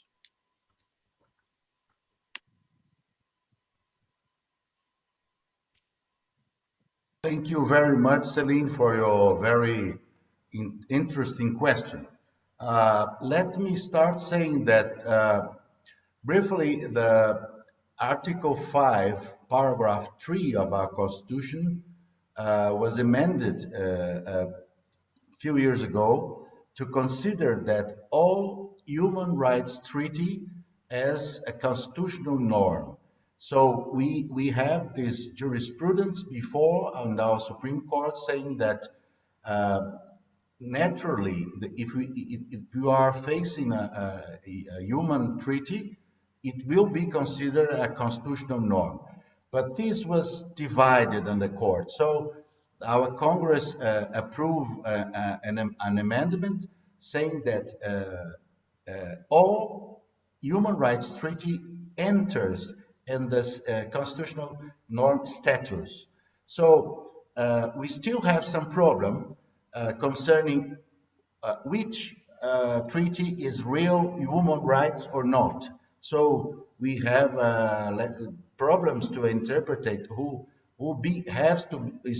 who is protected or not protected anyway.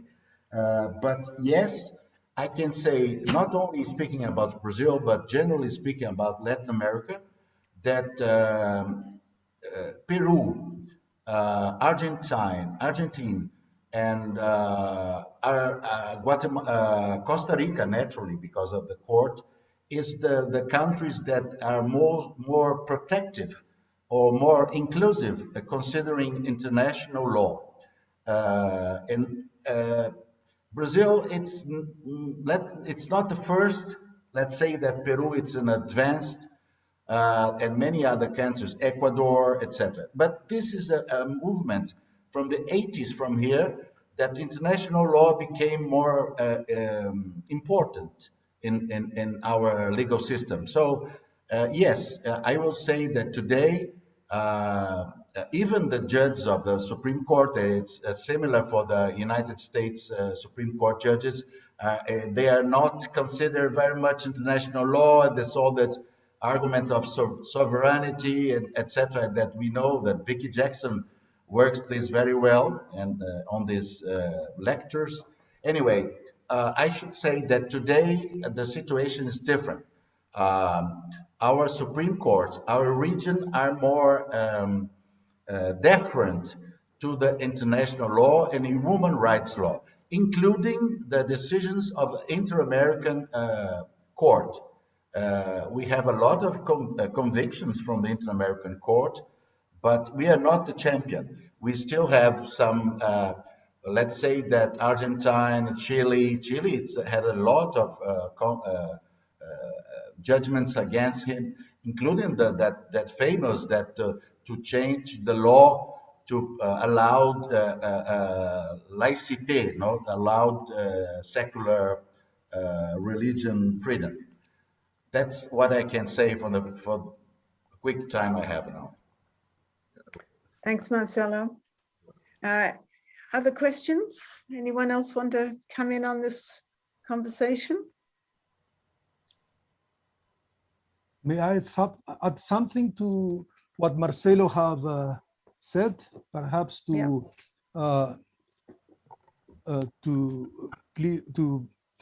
say something more concerning Celine's question. Celine, I think that it would be an interesting side to explore this idea that in Europe you have a tridimensional system of protection of human rights, domestic court, the tribunal and the court in Europe. And as far as I understood, for instance, by some work that have been done by Armin von Bogdandy, there is this hovering around this idea that there is a jus europeo comune, a common grounds in the different systems. In Latin America, and I think something of that had been hinted by Marcelo, there is a trend that is exploring and trying to push forward a similar way of thinking, common threads in Latin American constitutional and human rights law. But to my knowledge, this is something awkward because we have a bidimensional system in some countries. Of course, Brazil, Argentina, we all are members of this system, but the grounds for the system is just purely conventional. It is the pact, the Pacto de San Jose de Costa Rica. So whenever the court, it is happening, goes beyond outreach and try to advance these principles, that were very welcome. For instance, my grasp is that would be very rewarding, and we are better in terms of human rights protections. And there are important doctrines concerning, for instance, gross violations of human rights, amnesty laws, indigenous equality, due process that have been fostered by the court. But the problem is that when the Inter-American Court gaining momentum expands so far, there is some kind of reluctance and resistance. And this is what happened in Argentina after the rendering I was told. And bear in mind, again, Section 27, that there is a connection between public law construction from domestic courts vis-a-vis international law. So perhaps this would help you a bit more. Yeah. Thank you very much, Pablo. Look, we're going to have to wrap up, but we have one last question in the chat from Muiwa. And this is for you, Leanne. Can you answer it as quickly as possible, and then we will move to a close. But to what extent can an individual as a leader impact on the trajectory of constitutional identity? An interesting question in the Singaporean context, I think. I think absolutely an individual can determine it. Lee Kuan Yew was a lawyer, right? And if you look at the constitutional debates, right, the parliamentary debates, everything came from his very fertile mind. So I would say yes, in the extraordinary and I would say exceptional circumstance of Singapore, given the fact that Lee Kuan Yew's political party basically, could amend the constitution at will, I would say yes. I would, and here's the thing, right? Because Lee Kuan Yew was certainly very authoritarian in many ways, but when he died in 2015, there was a genuine moment of collective sorrow, and his son, who's also the Prime Minister, Lee Hsien Loong, actually said, at the point of his death, when we all collectively mourned, we all finally knew what it meant to be Singaporean. And I think the vast majority of people actually agreed with him. So I would say we do accept quite happily that Lee Kuan Yew, warts and all, but he did a lot of good for Singapore, a lot of bad as well, but more good than bad, I think. Certainly we accept him as our founding father, and his ideas continue to be influential. Oh, that's a lovely note to end on. Okay, thank you very much, all three of our speakers. We really appreciate all the thought and effort you put into those presentations today, and there are many interesting insights for the question of constitutional identity from what you've had to say. So would everybody join with me in thanking them from across the airwaves? And then that's it. Over to you, Sergei. We just close down now. Yes, thank you so much. Thank you, Cheryl, for chairing. Thank you, all the speakers, Marcello, Pablo, Leon. Thank you so much for your contributions. I think it was very interesting talk today. And I do hope you will stay with us for 2 more sessions today. Except those of us who are about to go to bed.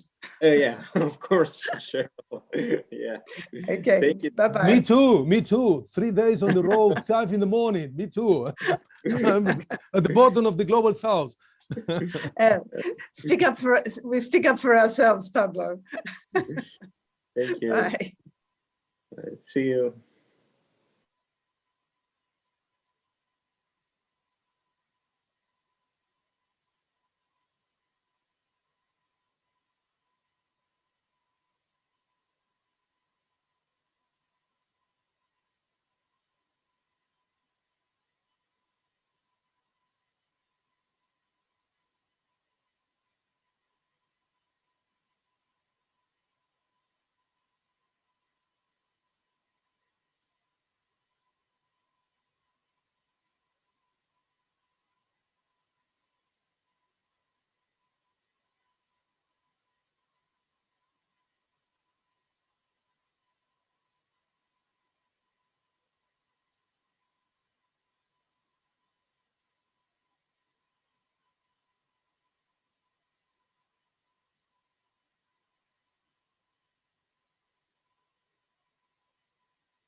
Александр, здравствуйте.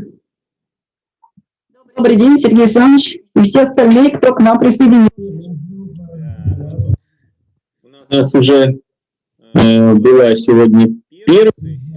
Yes, good afternoon, dear friends. We already had the first section that stopped with a delay. It finished 15 minutes ago, and on this session, everyone is Russian speaking.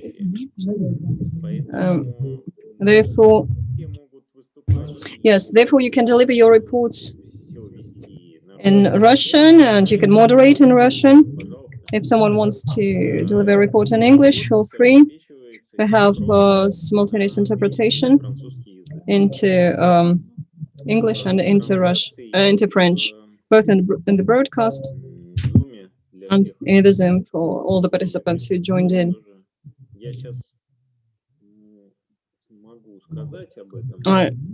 So I can announce it. Yes, I already have 2 speakers in place. The first speaker, Yulia Rud, is already here, so we can start. Let's wait for other speakers just in case. Okay, we have some more minutes left. Okay.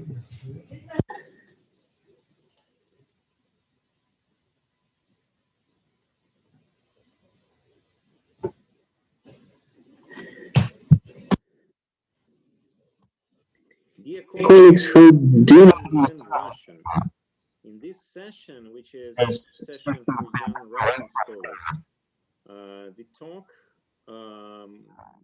is supposed to be in Russian, but we have both in the Zoom and the session and broadcasting on YouTube, the translation to English and French. And you are free to take part in discussion, so you can ask questions. Everything will be translated. Thanks. We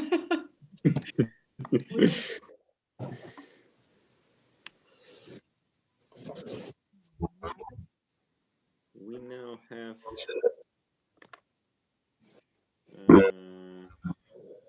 3, 4,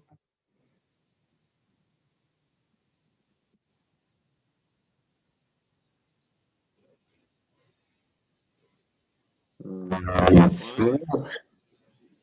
speakers, and we don't have only Abderrahmanov Denis, who will not attend. Am I right? Аня, Абдеррахманов у нас будет? Shall we have Abderrahmanov? Is he coming or not? The microphone is off. No, probably not. Ага. Так, хорошо. И Okay. Гаунова Жанна. And Жанна Гаунова. Тоже я ее не вижу. I don't see Жанна. Жанна has assured us that she's going to come, and I sent the link. So we're just waiting for her to join us. So it's already 2 minutes past 2. Жанна? Жанна? Жанна is the final speaker. Вот появилась.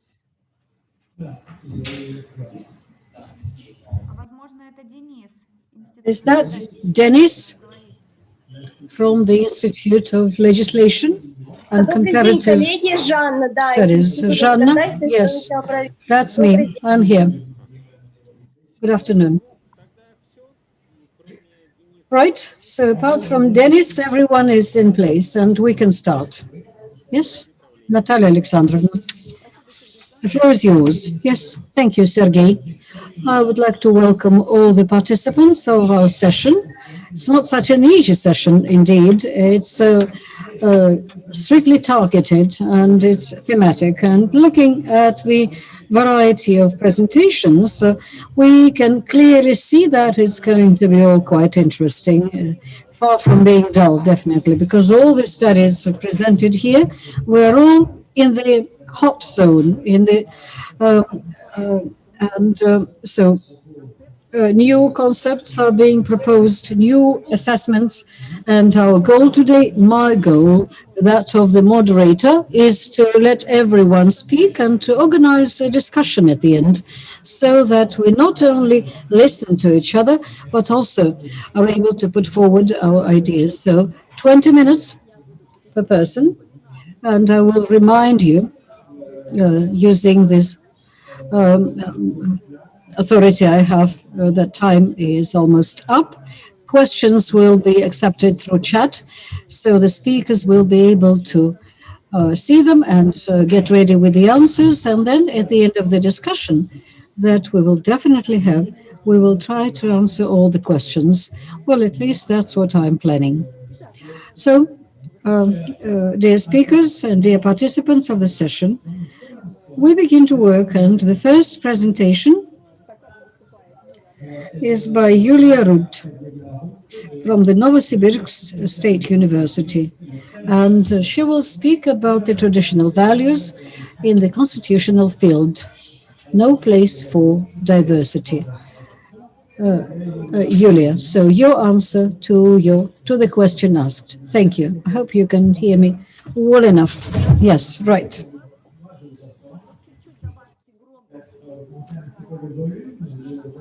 Yeah, right. We can hear you quite well.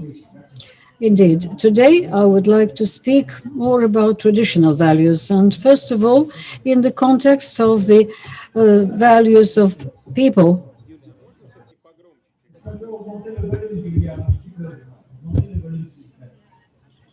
So, still a bit louder, please.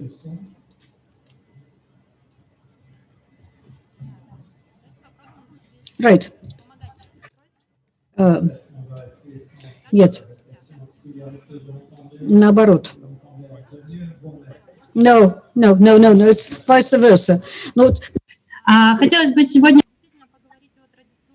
We'll try to speak about the traditional values, and first of all, about the values of the multinational country in the Russian context, and answer the question if there is a place for the diversity among values. So we know that one of the new amendments to the Constitution was Article 69, Part 2, that the state takes upon itself an extra duty, an extra commitment, at least it's stated, to protect the cultural identity of different peoples of the Russian Federation, ethnic communities, protection of the variety. The chapter sets a very difficult task for the state, because according to the last census, there are 193 nations and ethnic groups, and we can feel happy that the government takes upon itself its commitment. But in the process of its enforcement, we might come across certain problems, because in principle, the Constitutional Court of the Russian Federation has already addressed the issue of the interaction of the state and nations and ethnic groups, providing for different forms of unions for ethnic groups in the country. And normally, this question was raised maybe not by chance at all. It's difficult to carry out this paternalistic function of the state and protect all the nations and their integrity and identity. In the Russian Federation, the national and cultural autonomy is defined as the self-forming community, but the state, for some reason, takes upon itself the duty to protect them, to promote them, and to retain their diversity. This looks somewhat strange in this context. First of all, I would like to mention that lately, the national issue in the Russian Federation has been unresolved with the help of the new legal solutions, apart from the new amendment. And we had an attempt to enact a law on interethnic relations, but after 10 years of discussing this particular draft law at the Duma, it was refuted. And the State Duma now promotes the draft law on the Russian nation. And so there are calls for the common identity.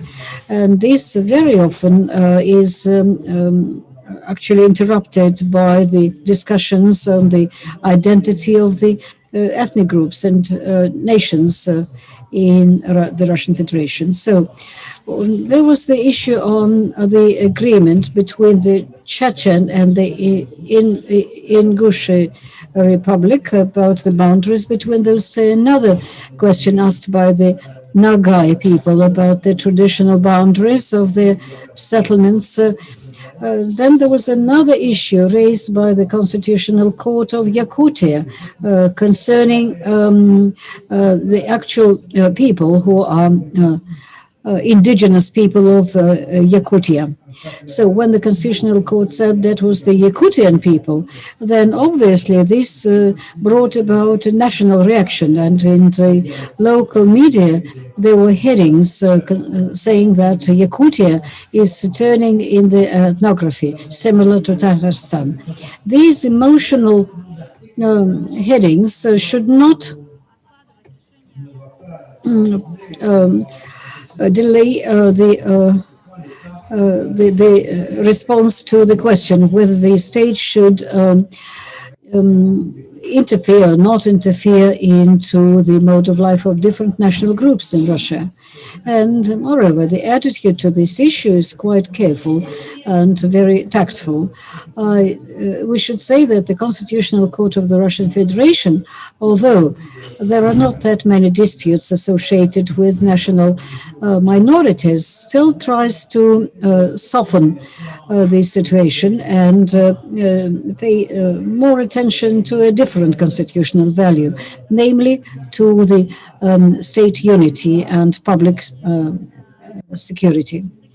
Now, in this context, one of the prophetic cases I would like to talk about in detail, which actually defined the prospects of the adoption of this particular amendment, is the case of the year 2004 Constitutional Court of the National and Cultural Autonomy of the Russian Germans. Let me describe the situation. 6 local national cultural autonomies of the Russian Germans addressed the Ministry of Justice of the Altai region in order to register the Altai regional autonomy of the Russian Germans, and 2 of them wanted to create their own autonomies, independent from the autonomies established by the other 4 associations. But the minority was denied this registration of this parallel association, and all the attempts to contest the decision were failed. And the problem is that the law on the national cultural autonomies, there was no direct ban on the creation of more than 2 or 1 regional autonomies. And the absence of this direct ban, the petitioners decided to address the Constitutional Court, which denied their petition, and the arguments used by the court are quite interesting. According to my opinion, these arguments were ideological. They used the internal meaning of this law revealed by the Constitutional Court itself. So it looks like textual. If you look at the text of the decision of the court, it looks like a textual interpretation of the law, but which is not quite true. Let's look at the arguments. The first argument presented by the Constitutional Court and the main court was textual. What does it mean? The Constitutional Court addressed Article 5 and Article 6 of the federal law on national cultural autonomy, and stipulating that since there is only 1 regional and federal cultural autonomy indicated, that means there can be only 1 per ethnic group. But if we look at the provisions of these articles, we will see that the norm of Articles 5 and 6 is quite procedural. What does that mean? It means that they describe how regional autonomies and federal autonomies are established. And the procedural norms, as we know, are not formulating the substantial bans. So nonetheless, the Constitutional Court follows the logic of the textual norm and stipulates that they are mentioned in singular form. So that means the legislator wanted these associations exist only in singular form. So the next part of this textual wording is as follows. The process of the autonomy establishment is described as a creation of something singular. There is a lot of regional autonomies, and they create a single federal autonomy. So, following the ethnic principle. In case, well, the textual analysis here includes some theological elements, because the Constitutional Court indicates that the interaction with the autonomies, if they exist in singular form at the level of the region and the federation, will be easier for the public authorities, since the public authorities are responsible for the development of the autonomy. Organizationally, for example, the representatives of autonomy are members of the coordination councils at the public bodies, and so it's easier to interact with one autonomy than with several autonomies representing the same ethnic group, but representing at the same time competing interests. So there is a hidden argument for the saving of some expenses, and administrative resources are to be adequately used. That is the main idea. Any national and cultural autonomy, the constitutional rules, is expecting some funding. So the state, by law, according to the federal law, is responsible for the funding, for the financial development of the cultural autonomies. But here we can see that as representative of the president said in the Constitutional Court, the increase of these of the number of these autonomies inevitably will lead to excessive spending of the budget, and this will infringe on the rights of other people who live in this particular entity and who are not part of this ethnic group. So that is an interesting argument, because actually it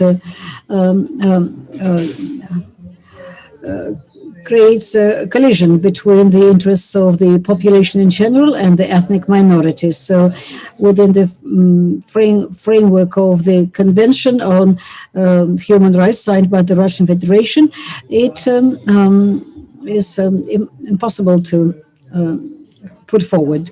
This argument says that there is going to be too many of you, and the state is going to spend too money on you. This clearly shows that the commitment of the state to fund the autonomies is hardly possible because of the limited resources. Another argument is theological, but sort of a backdrop. It's not a decisive one when decision is being made, so it is not that clearly defined. The court speaks about the will of the legislator. It's necessary for the protection of the national cultural rights of the citizens. Indeed, when it's being formulated, it sounds paternalistic. And why is that so? Formally, the ban on new associations is not related to the limitation of constitutional rights. But the Constitutional Court, when saying that it's necessary to reveal the will of the legislator, notices that the in parallel existing associations might be a threat for the state security and unity. Moreover, the presidential representative went even further, presenting the standpoint of the state, saying that the parallel existing in the parallel associations might create hostility between them, creating threat to the security of Russia. This is very much like the wording describing extremism in the Russian context. In order to prevent such a negative scenario, the state suggests to limit the number of ethnic autonomies to one for each group. And there are no arguments that are properly balancing this decision. So the Constitutional Court does not go any further, does not analyze the negative effect for the citizens, does not discuss the public supervision over the extremist activities and the spending of resources. And if we sum up the arguments of the Constitutional Court, we can see that the creation of several regional, federal, national cultural autonomies for one ethnic minority might lead for the state excessive administrative and financial costs. And this means that autonomies should be limited in number. And what's most interesting here, the issue is not raised at all on how the autonomies might function. For example, if there were four autonomies, one of them a regional. It is not analyzed that the 6 local autonomies might wish to create their own autonomy once in time. But once registered autonomy cannot be terminated, so to speak, if there is a new one emerging. So that means that, as they say in Russia, the first one registered with the Ministry of Justice will be considered as federal or regional autonomy. So this argument on extra burdens for the state, that the state does not have enough money, is all these arguments work against the interests of the autonomies. National cultural autonomies by law are self-organizing groups by themselves. They're not established in order to carry out the public policy in the field of national policy. So their goals might really comply with the goals of the state in the promotion of cultural heritage, but the administrative interest here is not a must. It's difficult to associate, to understand why the constitutional rights are limited like that. And these are prescribed by the Article 15 of the Constitution.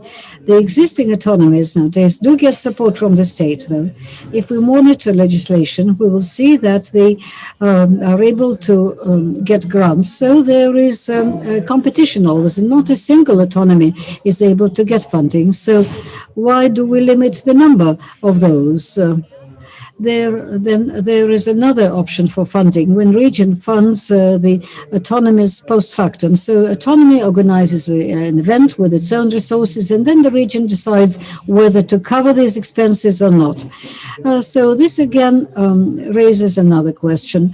How viable is that argument concerning the increased spending of the state? So it's difficult to enforce the new article of the Constitution. And this article rather imitates the wish of the state to help the national groups and national communities in the Russian Federation. On the way to the implementation and to the enforcement of this article, there are administrative and financial issues, and then there is another concealed issue, the issue of the public security and national unity. Thank you for your attention. Thank you, Yulia. Thank you. Yes, indeed. That was, it's quite an interesting issue, and the angle from which you look at it is quite interesting. From the point of view of financial law, I can see quite well what you're referring to. Funding one association or several associations, that's a different story, indeed. And so this No, there's no problem indeed in that, because financial law has different ways of finding sources of funding and finding ways not to fund.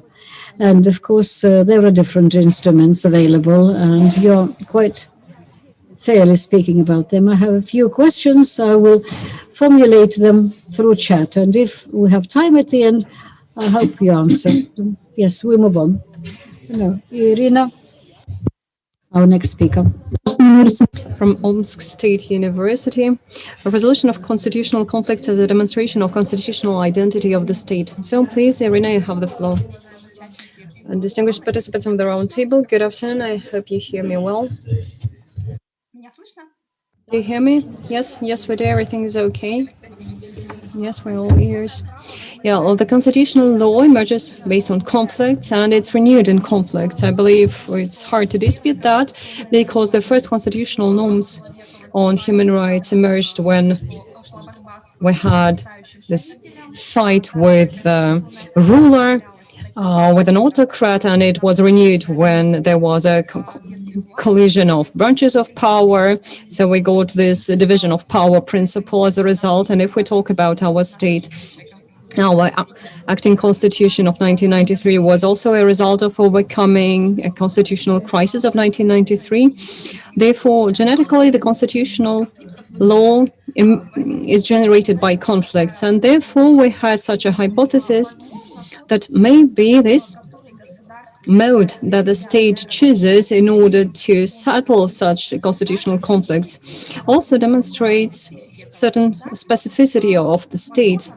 Maybe it is a demonstration of constitutional identity of the state. Because every state individually settles such conflicts. So what can we take as constitutional conflict as a thing? So I offer to consider it as a fight of subjects of constitutional law and constitutional values. And this problem is settled by specific means provided by the constitutional law. So that these are legal relations, that's always a collision and social interaction. So that's not a conflict and collision in paper, in views, or some other reality. That's also the interaction of two subjects aimed at implementation of their constitutional values. And that is why the actions differ and views differ as well. In the Russian constitutional law, this category is relatively new. And we have a wide spread of such categories as constitutional dispute, constitutional delict, and we continue to fight with a law theoretician on that. And also, as for constitutional conflicts, foreign scientists are a bit ahead. They are quite frequently using this category, and they note that such conflicts emerge in relations spheres between the territories that were conquered previously, and maybe there's a contradiction between collision of interests between government and state, and also there can be a constitutional conflict in the form of competition of the right of European law and the national constitution law. And constitutional conflicts are studied in the United States of America, and if we take Europe, that's the universities of Spain, Italy, and Poland. And now a few words about the settlement of such disputes and how and where is the uniqueness of state here. It's obvious that some other conflicts are settled based on legal ideas, the principle of legal state, social, democratic state, the priority of rights and duties. So that's what globalization gave us. That's our basic points. But regardless of the presence of these principles, the state will still introduce certain amendments that makes this dispute settlement unique. And I'll give you several examples of such dispute settlement ways. For example, we have the largest federation in territory in the number of subjects, and to this end, the head of state has a right to remove the head of the region, governor, from office due to loss of confidence. And in order to implement this responsibility measure, in order to resolve the constitutional conflict, We don't need judicial guarantees. We don't need to establish a fact of violation by the governor. So it's enough to have the will of the president for that. And at that, legislation of any legal country does not provide for this opportunity of removal of an elected governor by head of state. So that's our Russian specificity. That's a practice of the year 2020, when without a legal basis established by the federal law, two governors were removed from offices. And that's relevant for us because we have 85 subjects, and that's quite a huge number. Yet another example of this specificity is the Constitution dispute settlement on the limitation of rights of citizens or legal institutions considering historical context. Those who know the practice of Constitutional Court of the Russian Federation, they know that the Constitutional Court has exercised its power 2 times like that, and the key point here was a specific historical context. And being guided by this context, the Constitutional Court once changed its legal position, its previous legal position, and the case was dealing with a choice of governors. Should they be appointed by the president, or should they be elected by the subject of federation people? And the Constitutional Court changed its position on this issue. And the most recent demonstration of this historic conflicts was observed in the case on limitations due to the pandemic that was adopted in the end of 2020. And the Constitutional Court believed that regardless of the fact that the citizens' rights were not restricted by the federal laws, it was, as it is demanded by Article 55 of our Constitution, but they were limited by regional acts, still taking into account the historic environment, this limitation is possible. And therefore, we can make the following conclusion. Every state, obviously, at a certain period of time, will find itself in its unique historic environment that will allow the judicial branch to take this environment into account and to settle the dispute in a unique manner.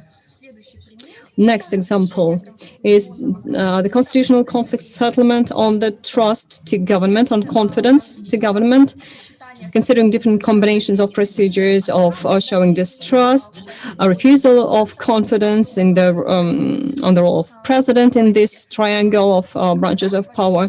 So the state, obviously, regardless of the fact that the mechanism of checks and balances that was mentioned yesterday, so this instrument was considered in constitution, but the specific algorithm of these checks and balances is something that is quite unique for every state, and that's a specificity as well. And let's take Russian reality changed by recent amendments to the constitution, and now we have two approaches to show a lack of confidence to State Duma. We have also have the opportunity to show double no confidence to the government, so that the president would be obliged to either dismiss government or dismiss the State Duma. So the president of the Russian Federation has a right not to act in this conflict. Why does the president have such a right? Because the constitution of other states, taking into account the complexity of such a conflict, we all remember that the conflict between legislative and executive powers led to the constitutional conflict in 1993. So we know that these conflicts should be resolved at once, but Russian Constitution allows to the president not to act in this case, and that's a particular aspect. And as another example, I would give you the following one: dispute settlement for constitutional conflicts associated with the limitation of rights of citizens in constitutionally important cases. Every state establishes the balance here. For example, in the Russian Federation, we can remember the Markin case, we remember how balance was established there. The configuration of this balance was not clear to the European Court on Human Rights, because the court did not understand why this balance was established as such. And for example, when in the last year we were all considering the constitutional reform, the Constitutional Tribunal in Poland faced a very interesting conflict that was settled in January this year. And they issued a motivated decision of the Constitutional Tribunal of Poland, and it was dealing with a constitutional ban on abortion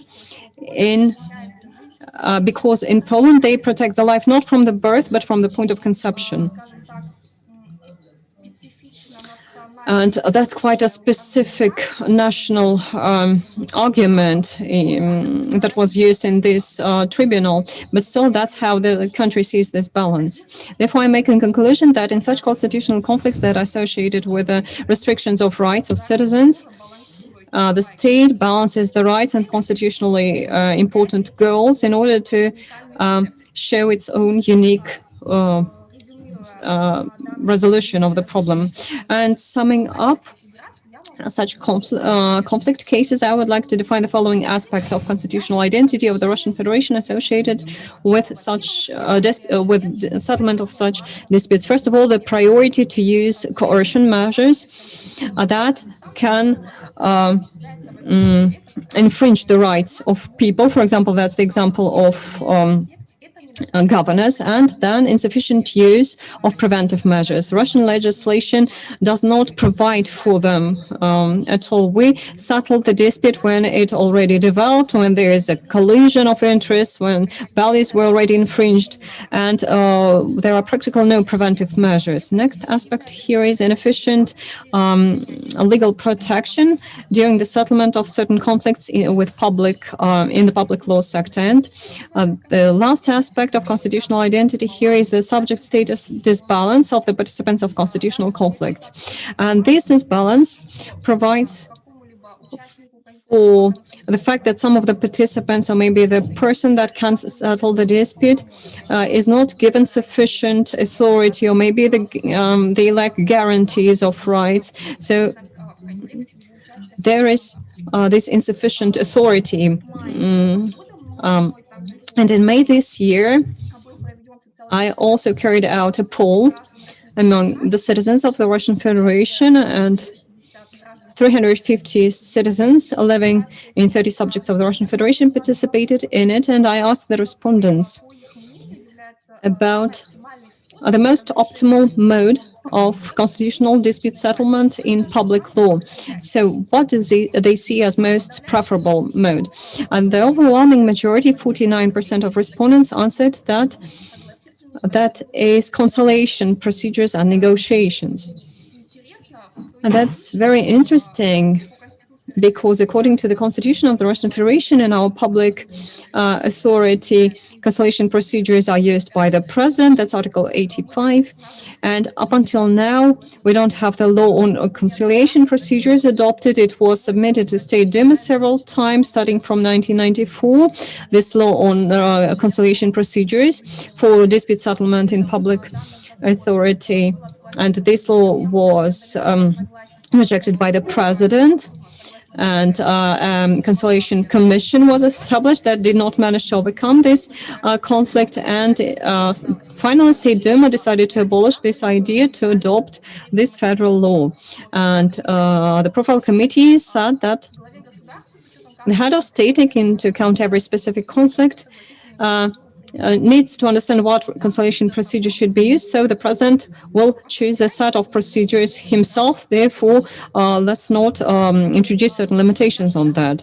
And along with that, our citizens believe that it's better to negotiate and to find compromise, but still constitutional legislation is something that so our citizens decided that most inefficient way is to start a legal recourse. Only 15% of our people believed that unbiased that an unbiased court can resolve this dispute. On the one hand, that's a pity, but unfortunately that's our reality.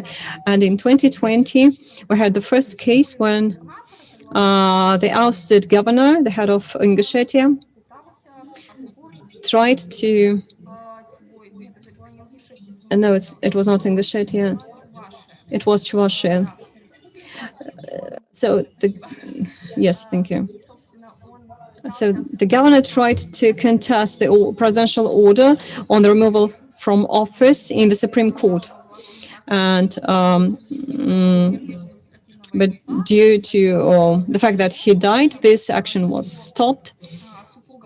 And his spouse tried to participate, and she submitted an appeal, but still it was recognized that she is not the official plaintiff, and one of the citizens of this republic continued to send his cases to the European Court, because he decided that they chose this governor and they expected that he will continue to head this region. And also to support the inefficiency of legal protection, these events in the Khabarovsk region, where the governor was removed from office due to loss of confidence, and some of citizens also submitted the case to court, to the Supreme Court, and they said that people of Khabarovsk region elected this governor to represent them. They implemented the electoral right, and they do not agree with the presidential order. And the Supreme Court of the Russian Federation returned this case, saying that these citizens are not official, can't be seen as an official plaintiff. Therefore, legal recourse, especially when we're talking about public authority, about such conflicts, this court cannot fully resolve such problems. And finally, at Omsk Federal University, we decided to develop a new section of constitutional law science on constitutional conflict studies. What is constitutional conflict and how to detect them, how to prevent them, how to settle them. And we had an ambitious goal to learn how to manage these constitutional conflicts, because as an outstanding sociologist, Ralph Durendorf, said, those who can manage conflicts will control the rhythm of history. So these are our plans. Thank you so much, colleagues, for your attention. That's it. Thank you, Irina. Constitutional conflict studies. This constitutional conflictology.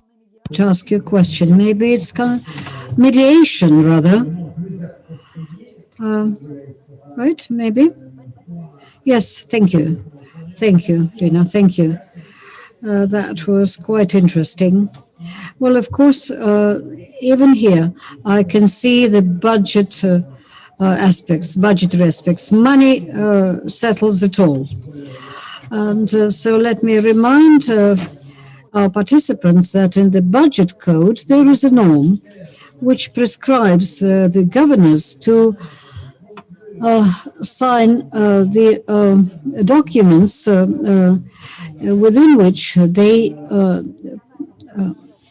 take commitment upon themselves to get rid of the social expenses and tax benefits which are not within their competence. So the laws adopted by the governor, that's a difficult matter. But the norm is there, and that is also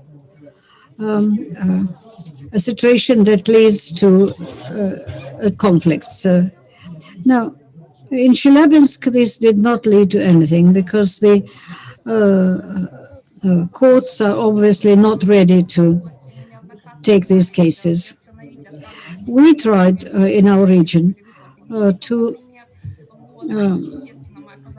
deal with the benefits, with the allowances, and they told us there that we cannot possibly refute a certain support measure, social support measure. We must think of something else, something to compensate, but obviously there is no money for compensation.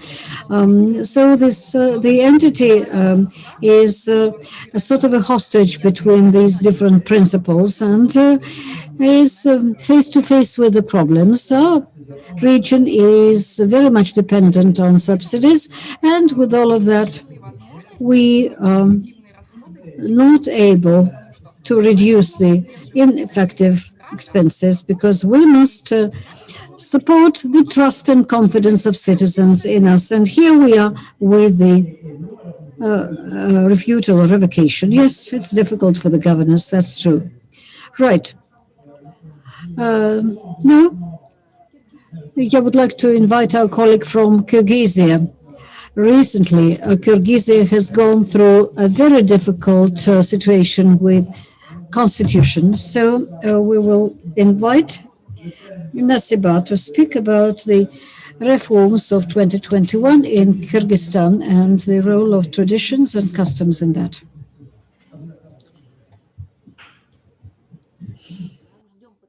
All right, here we are, waiting for the connection to be established. Yes.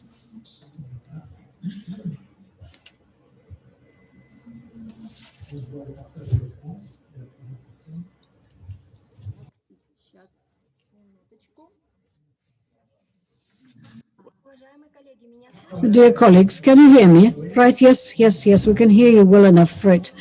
Must apologize. In Bishkek, the communication is quite poor. So if the sound disappears, just let me know. So I will speak about the constitutional reform of 2021 in Kyrgyzstan, the role of customs and national culture. In Kyrgyzstan, within the framework of the constitutional reform of May 2021, the new edition of the constitution was enacted. In the basic law, the national traditions and customs take a special place. But there were some institutes were borrowed from the historical experience of our people. Thus, in the Constitution, there is a new chapter dedicated to the cultural foundations of the society. In the preamble, in certain provisions, we can see our orientation at the legacy of our ancestors and the attention of the state to the traditions. We can see Article 21 pertaining to that. Moral values, national values, Article 10. There is a new institute, the Kurultai, Article 7. Many other prescriptions which are consolidated in the Constitution, such as respect of the older people, taking care of the orphans, careful attitude to nature, family values, and other very important issues were borrowed from the historical and legal experience of the past and were consolidated in the Constitution. I would like to begin with the preamble, in which says, we are the people of the Kyrgyzstan, proving the basics of true rule of people, taking care of the traditions of the past, following the legacy of Manas, to live in nature, in harmony with nature and with other people. We established that we respect the rights of people and we adopt this constitution. From the preamble, we can see that in the constitution, a particular place belongs to the customs and traditions. And these customs and traditions are borrowed from the historical and legal experience of the people of Kyrgyzstan and different nations who live in the territory of the Kyrgyzstan. So what is that historical and legal experience? Each nation goes through its own development route, which has an impact on the ideology, mentality, on the so when we look at the role of customs and traditions in the constitutional form, we should always remember the prehistory. The norms of Adat were developed in the past, were regulating the public relations in those particular days, and then they assumed the self-regulatory power that make them effective even now. All the public relations in the traditional society were formulated in Adat based on the norms of Sharia. Now, Adat indicates all that there is a whole set of customs, legal customs, moral norms, and ethical norm, which are followed by the society as a result of their lengthy application. Practically, this is typical of all the Central Asian people. And the term Adat was introduced In the Arabic language, it indicates common law and traditions, and there is another term, al-aruf. And if you look at the Kyrgyzstan literature, you'll see that all these terms are being used by the researchers as synonyms. There is a specific feature of adat. And namely, the norms adopted by the society as a result of the legislation of the life of people were quite well known to people. They responded to the interests of the society, and there was an immediate recognition by the individuals of this or that particular norm. Recognition of this norm led to the fact that people voluntarily followed them, all of them, or sometimes the majority of them. The norms of adat, I mean. Thus, for example, the decisions made by the V court in most cases were enforced voluntarily. In the absence of the enforcement, in the absence of the jails and police, the members of the society were following the prescriptions of the adat. Thus, the constitution was filled in with the principles which, on the one hand, are clear and understandable for everyone, on the other hand, absolutely comply with the rights of human beings, openness, humanism, equality. All this is important, particularly at the time of the political crisis. And so the most often discussed issue at present is the emergence of the new representative authority in Kyrgyzstan, namely People's Kurultai. And I can refer you to Article 7. According to Article 7 of the Constitution of our Republic, People's Kurultai is a public representative assembly, which is consultative body and provides recommendations for the public development, and Kurultai has the right to act to put forward different legal initiatives. According to Adat, Kurultai is an assembly. It's a meeting of different tribes in Kyrgyzstan. In the past, they were settling all sorts of issues at Kurultai. Kurultai also means a military session with the participation of military leaders. If we look at the epic literature of Manas, you will find the description of Kurultai, which took place before the great campaign where Manas was elected the Khan, and at Kurultai in those days the issues of external and domestic policy were settled, and all the other issues which could appear within the society. The representatives of different communities met on the neutral land, and here on the neutral land over several days this session would take place in the past. At Kurultai, according to the representatives of the Constitution session, the public is going to be represented. How will that happen? According to the law on People's Kurultai, which is being discussed now, in the niche that we represent, this is a plan. This is a plan which was declared by the participants of the meeting. But the overall agenda and the procedures are as follows. There are taking part representatives, territorial, professional, ethnocultural, and confessional communities of Kyrgyzstan. There are 1,000 delegates at Kurultai, one delegate from each administrative territorial unit of Kyrgyzstan. And in Kyrgyzstan, there are about 470 units. Now, there will be delegates from different confessions, from all confessions, and from confessional communities. Kyrgyzstan, according to the constitution, is a secular state, and not a single religion is recognized as mandatory or state religion.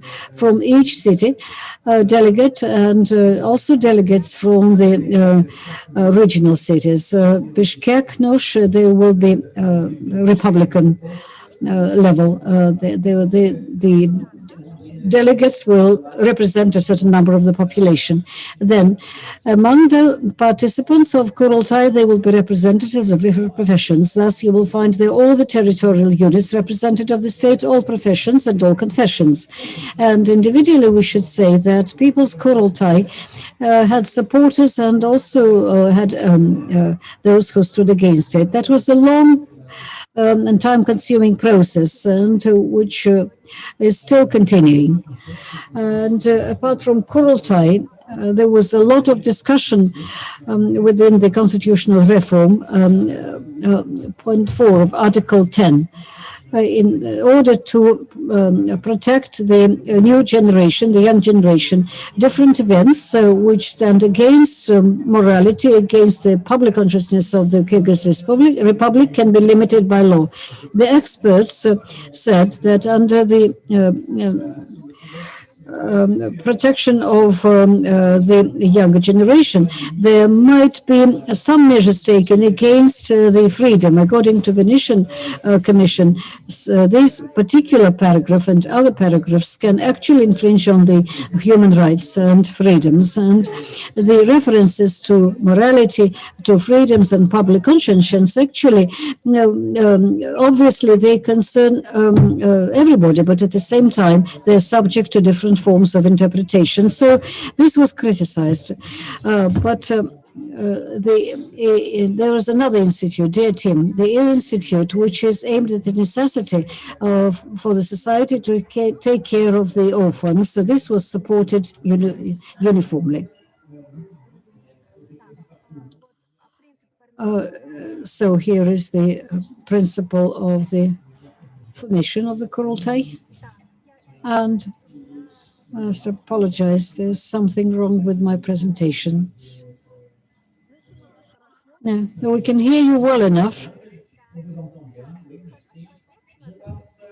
No, so Aditya, in Adat and Sharia, these are children who are orphaned,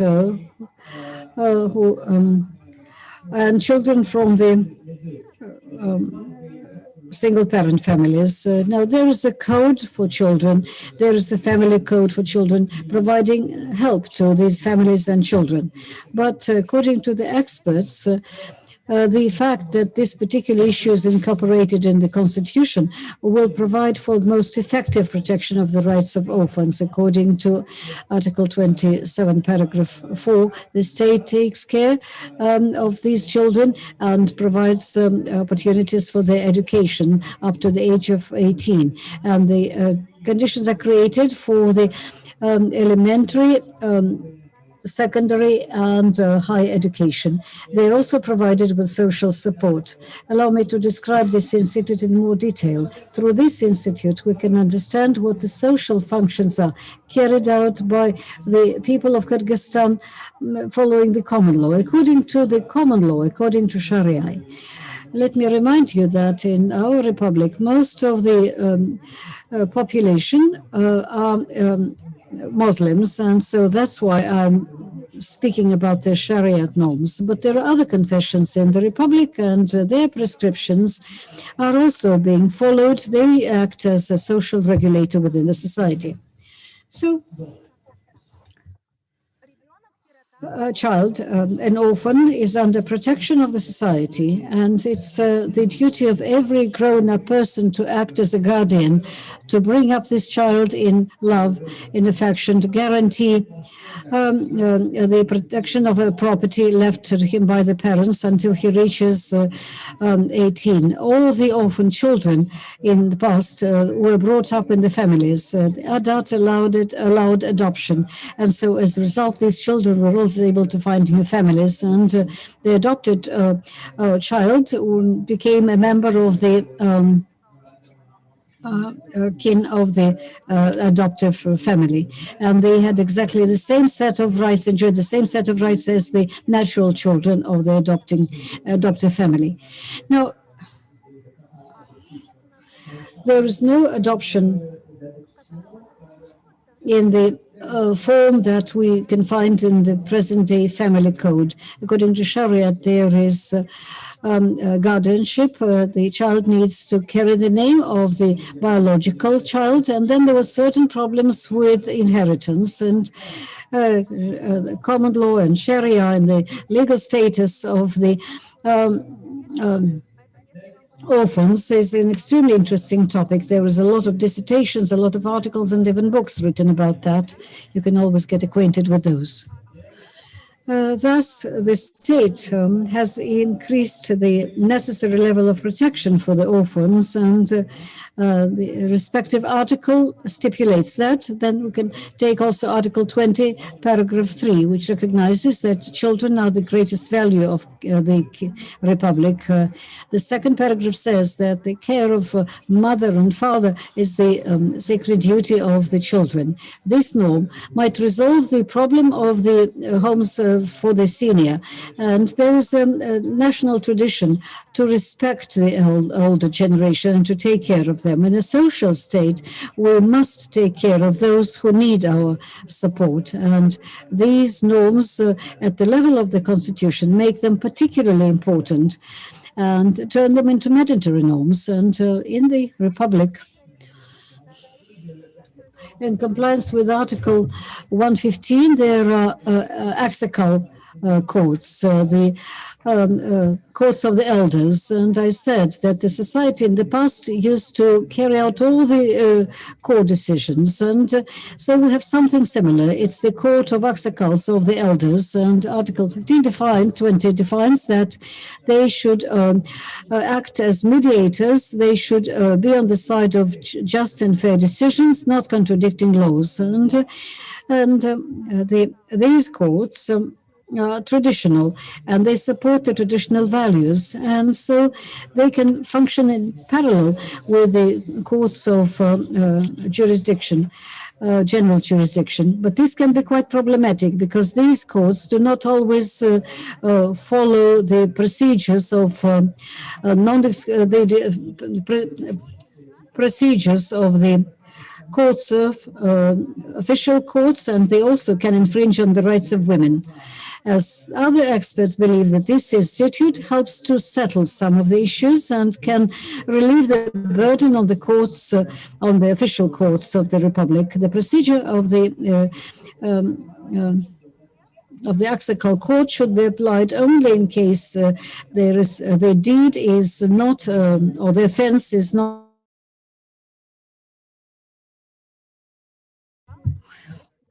and there is a special attitude to the position of women. Of course, in the Republic, there were supporters of that particular national approach to the Constitution, that the alien norms do not really have a positive impact on the life. But there are others who believe that certain правам и свободам человека и много других вопросов.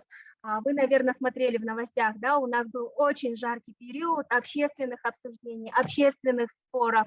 Но здесь я хочу особо отметить, что к работе конституционного совещания there were special groups assembled in order to discuss these measures. And any citizen of Kyrgyzstan could come to a session, could come to a meeting and express the attitude to these or that amendments. And again, we can see here that we follow the national practice of openness, of transparency, which is typical of the national culture. In history, all the cases, apart from the intimate ones and family ones, were settled at the axial courts. Anyone could come to those, anyone could be present there and just listen to the procedures, to the hearing. The purpose of my purpose was to cover the role of traditions and customs in the role of constitutional reforming. And I can see that many of the prescriptions and principles of Adat are being transferred into the Constitution of the Republic. According to the Republican Constitution, the customs which do not contradict the protection of human rights are supported by the state. At the end of my presentation, I would like to say that the constitutional traditions are effective regulators of public relations, that most of the prescriptions without any legal ground had a very positive regulatory impact in the past, and now when they're reflected in the Constitution, they require even higher level of efficiency. In the present-day world, when the process of globalization spread, the societies need a self-identity, and in the norms that are understood by people should be incorporated in the Constitution. The experience of our people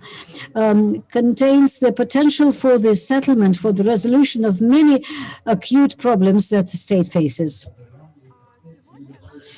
Today, we need to make use of this historical and legal experience for the protection of the rights and freedoms of individuals, and also for the improvement of the legal system of Kyrgyzstan.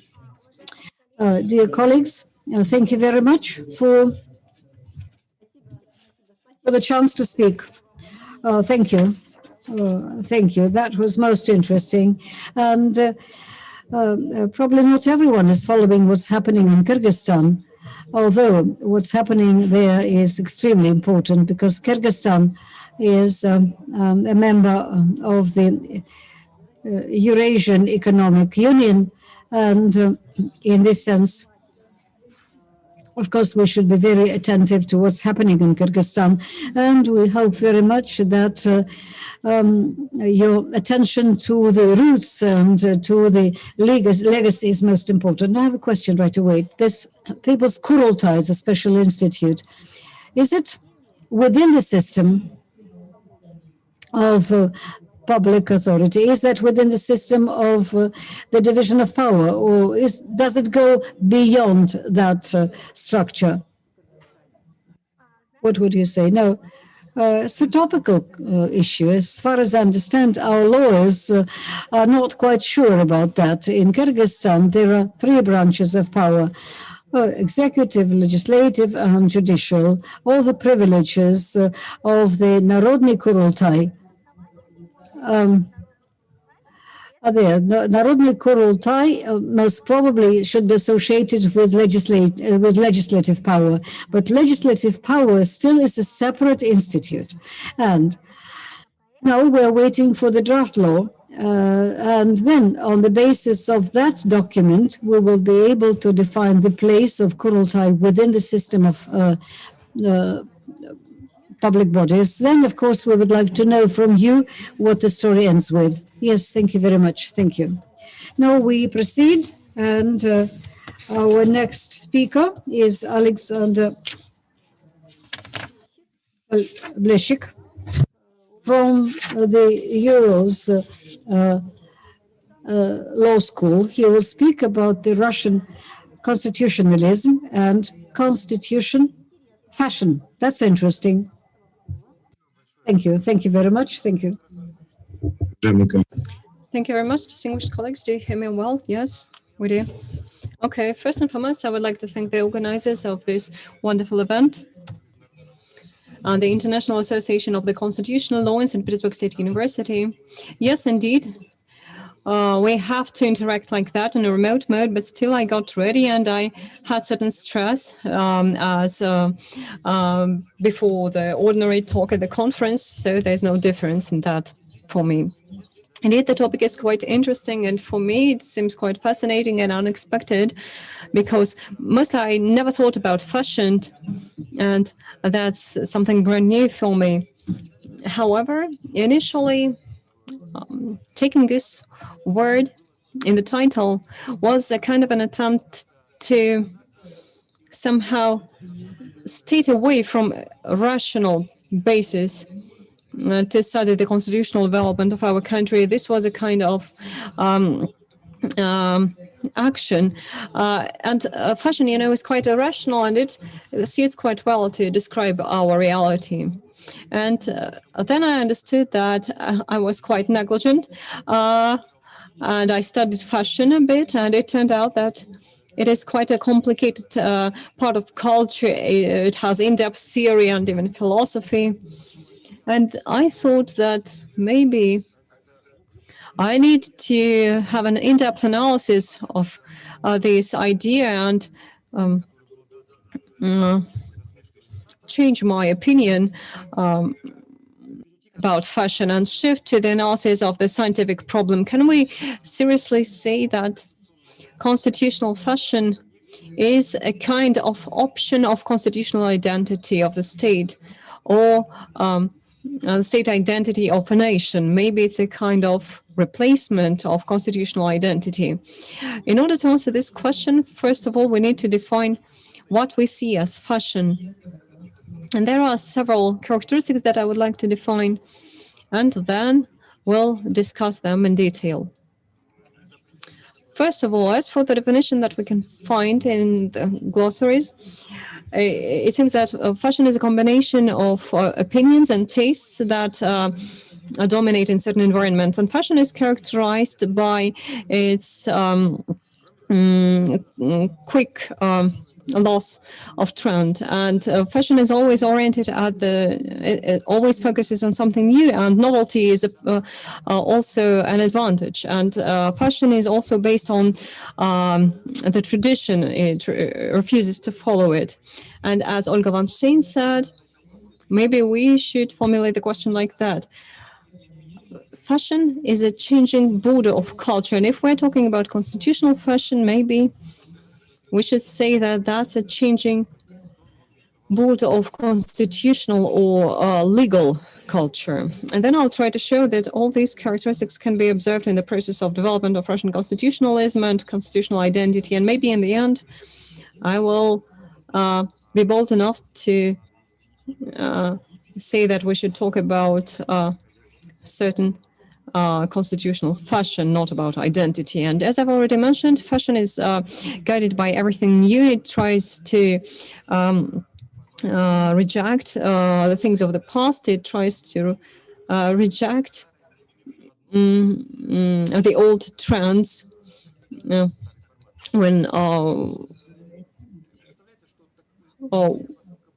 And actually, this idea is quite close to popular opinion of the 20th century, this concept of fear theory that explains the emergence of some other constitutional events by the need to reject or to avoid the repetition of the past experience. And Andres Shire says that adoption of constitution is always associated with fears. With basic fears. And the constitutional process is moved forward by this fear, by this desire to reject things of the past. And then I would like to say that this fear theory and other theories of constitutional explanation models are based on the creation of certain personified image of society. So society is seen as a whole. And my colleagues that delivered their reports said that some other events characterize national cultures, some national cultures. For example, Nasiba mentioned the Kyrgyz people. Arena previously said that Polish people saw constitutional ban in a different manner when we talk about abortion. And I believe that's a bit far-fetched and conditional because society is not unified. It's not a unified structure. And this protest that we see in Poland, they show that Poland does not support this maxima proposed by the tribunal. Therefore, it seems to me that the development of IT and social control techniques and even manipulation techniques promote the creation of such illusions of social consent and unified will and unified choice. But they all are actually baseless. And public conscience can be formed artificially, and they can form such public conscience due to some fashionable trends, and thus they can form identity as well. I'm not talking about constitutional identity, but about social ones as well. And Samuel Huntington said that constructed identity is always the means of social control, because it offers people certain behavioral models and behavioral rules and models of action, and actually it promotes these social norms. Therefore, it seems to me that the vector of constitutional development in our country is defined not just by objective demand of the society, because we are not talking about objectiveness here, but by the interest of ruling elites, and that is demonstrated quite well by the novel history of constitutional development of our country. And the idea is as follows. In this case, we are dealing not with constitutional identity, but with some constitutional fashion that goes from the administration by trendsetters. And I mentioned this characteristic as instability. And yesterday, listening to Professor Ponomaryov, I thought, you see, Professor analyzed the influence of religious factor on the development of constitutional identity. And I thought, does this inclusion of the mentioning of God into constitution mean that there's a shift of our public conscience to religious orthodox values? And if we remember that this mention was in Article 67, we can see that it looks rather as a sarcasm or caricature on these Christian constitutions that we can see in Poland or in Ireland. And is it so important indeed for our public conscience, or was it done to support this fashion? Is it a symbolic gesture? And also, fashion can describe the introduction of this term Russian people, but this term was introduced because previously we did not use it. We were talking about Russian speaking, about Russian subjects, and I traced it with during the last 10 or 15 years. This word Russian national was pushed away from public discourse, and it is now more widely used because we have such a wording in Constitution as a state-forming nation. And in this regard, I believe that we should address history of the formation of the development of our culture. And we know that Russian culture was formed in such competition or dialogue conditions of two cultures, Eastern and Western, Byzantine and European ones. And constitutional law as an aesthetic field of national legal system bears this imprint of this cultural dialogue. And looking at the recent history, we see that the Constitution of 1993 that was adopted as a result of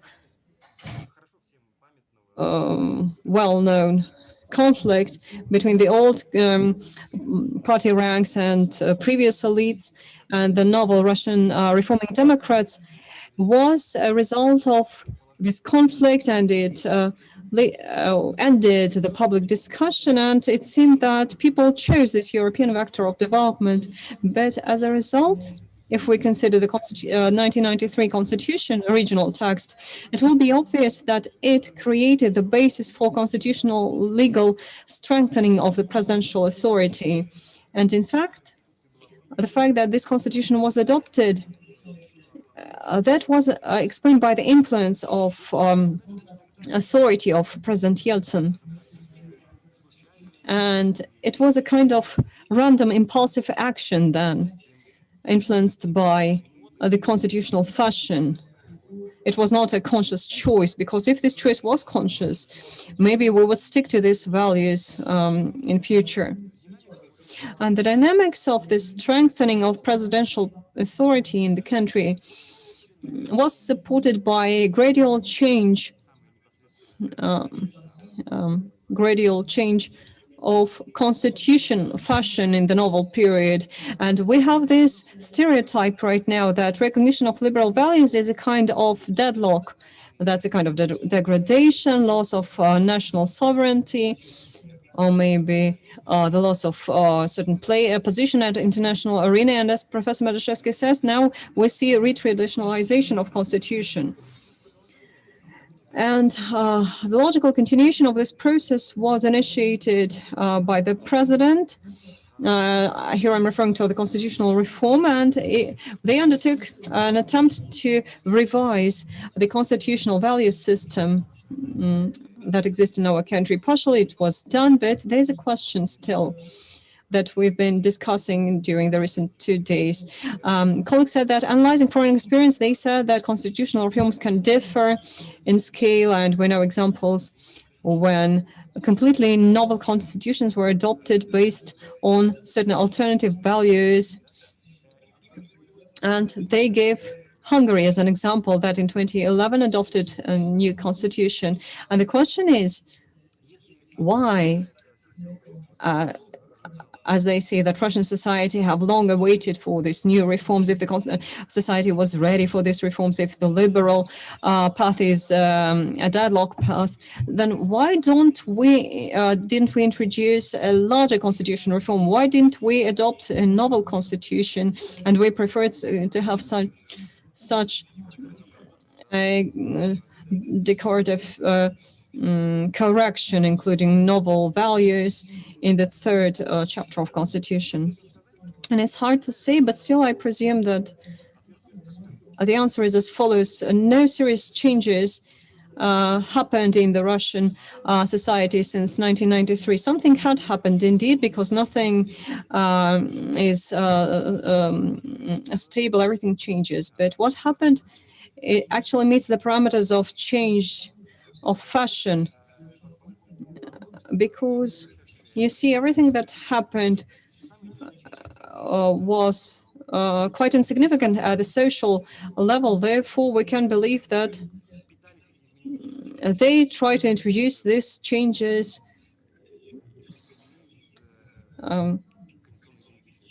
not for the sake of constitutional identity, but for the sake of fashion. And finalizing, I would like to say that it's quite obvious that until the state, or rather elites, that continue to state authority, while the state is the main trendsetter of constitutional fashion, and while the state defines the tastes of majority, and while there are no objections from civil society, and just civil society can oppose such processes and be an efficient fighter in this struggle, talk about genuine constitutionalism will be a bit early. Thank you so much. Thank you, Alexander.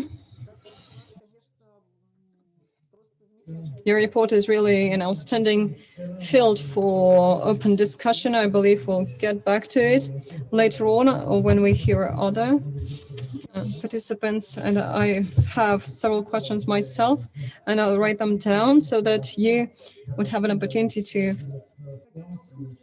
answer me in the end, because my questions will be quite harsh.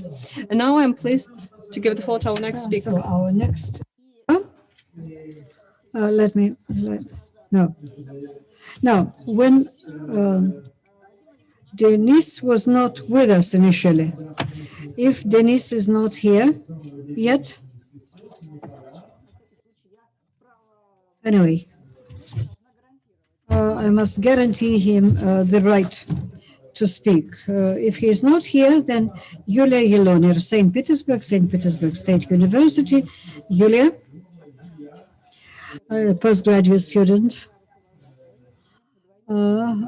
She's my student, and so I'm happy to give her the floor. Yulia? Thank you. Alexandra, thank you. Colleagues, good afternoon. I would like to share with you my ideas concerning constitutional identity of Russia and the values of the Council of Europe. Namely, was it possible to find a balance, and how is it? How, if possible, then how? Let's start with the history of the interaction between Russian jurisdiction and the European Court for Human Rights began when the Convention on Human Rights was ratified. And this was a founding document for the members of the Council of Europe, and the professional community after that raised the question of the correlation between this convention and the Constitution, about the importance and place of this convention among the sources of law. Starting with 2015, in particular, there is a worsening of relations between the Council of Europe as an international organization providing for the extension of the protection of the rights, human rights in Russia, and Russia as a member of the organization. And one of the stumbling steps here is the enforcement of the rulings of the European Court in Russia. Starting with 2015, the extended competence of the Constitutional Court through the allocation of different new competences concerning the rulings of the European Court are in place, and there are principal legal positions have been formulated concerning the place of the European Convention within the legal system. Secondly, then in the decisions associated with the enforcement of the rulings on cases of Anchigov and Gladkov and on Yukos, so the oil company, there was formulated the notion of the constitutional identity of Russia as a limiter of the enforcement of the court rulings. And then the constitution was amended in 2020, touching upon Article 79 of the article relating the interaction between the national and international jurisdictions, and different other amendments, which I can see them can affect the perception of the standards of the Council of Europe, because they're not compatible with the identity of Russia. Now, if we look at this incompatibility of this Article 79 in the new edition with the values of the Council of Europe, this was addressed by the Venetian Commission in 2020 and in 2021, and the Venetian Commission also paid attention to the very order of the adoption of the amendment, saying that there was too much haste in that, and there had been rather impossible to discuss them properly within the civic society. So in Russia, there is a search for the balance between the values of the Council of Europe, which are expressed in the European Convention and which are interpreted by the European Court within the framework of their authority, and the constitutional identity of the state, respective state. So if you take Article 4 of the Constitution, the norms of the international law and international agreements and treaties are part of that system. And if the rules are different from the laws of Russia, then the rules of the international agreement has to be applied. As for paragraph 4, it doesn't speak about the correlation between the Constitution and international agreements and treaties. Still, we can say about the supremacy of the Russian Constitution on the basis of Article 4, which is proved by the global practice and by the German experience, where the Constitution definitely is superior over other laws in its own territory. But confrontation between Constitution and Convention is a wrongful approach, and the Constitutional Court spoke about that at one of its rulings, in one of the rulings of 2017, for example. And the Constitutional Court that said that the Convention is a document with the constitutional and legal importance because it establishes the legal standards with the protection of human rights, and that respectively here we can say that the Convention as a source of law in Russia means that Russia agrees with the international standards and with their perception as the source of law application and law creation. As I said, the values of the Council of Europe are manifested in the European Convention, but the text of the Convention has abstract wording, and so it's impossible without interpretation.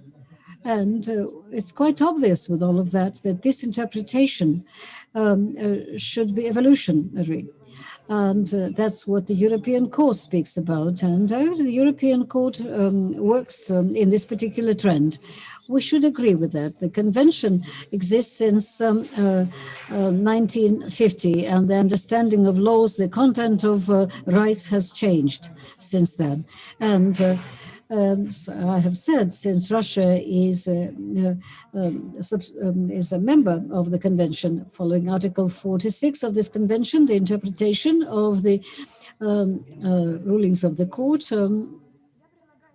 involve Russia as well. So let's think about the notion of constitutionalism in order to understand what are the limits of the application of constitutional identity. Constitutionalism, as I understand it, is a system of notions and ideas about a well-developed democratic system which is based on constitution.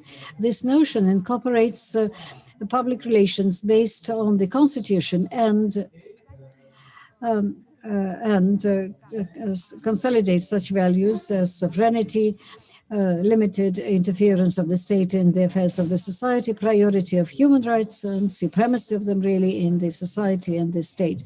So the rights and freedoms represent the supreme value. According to constitutionalism, for constitution, a certain philosophical approach is typical. So essentially, it's a constitution under those. And in this, I can see a certain universality of the constitutionalism. And the convention and the constitution, according to this doctrine, are both aimed at the highest level of the protection of human interests from the interference of the state, because the state has power resources and in order to suppress the rights and freedoms. And it is only due to the constitution that establishes the criteria and those limits we can restrain the state somehow. Now, what is the purpose of the European Court for Human Rights?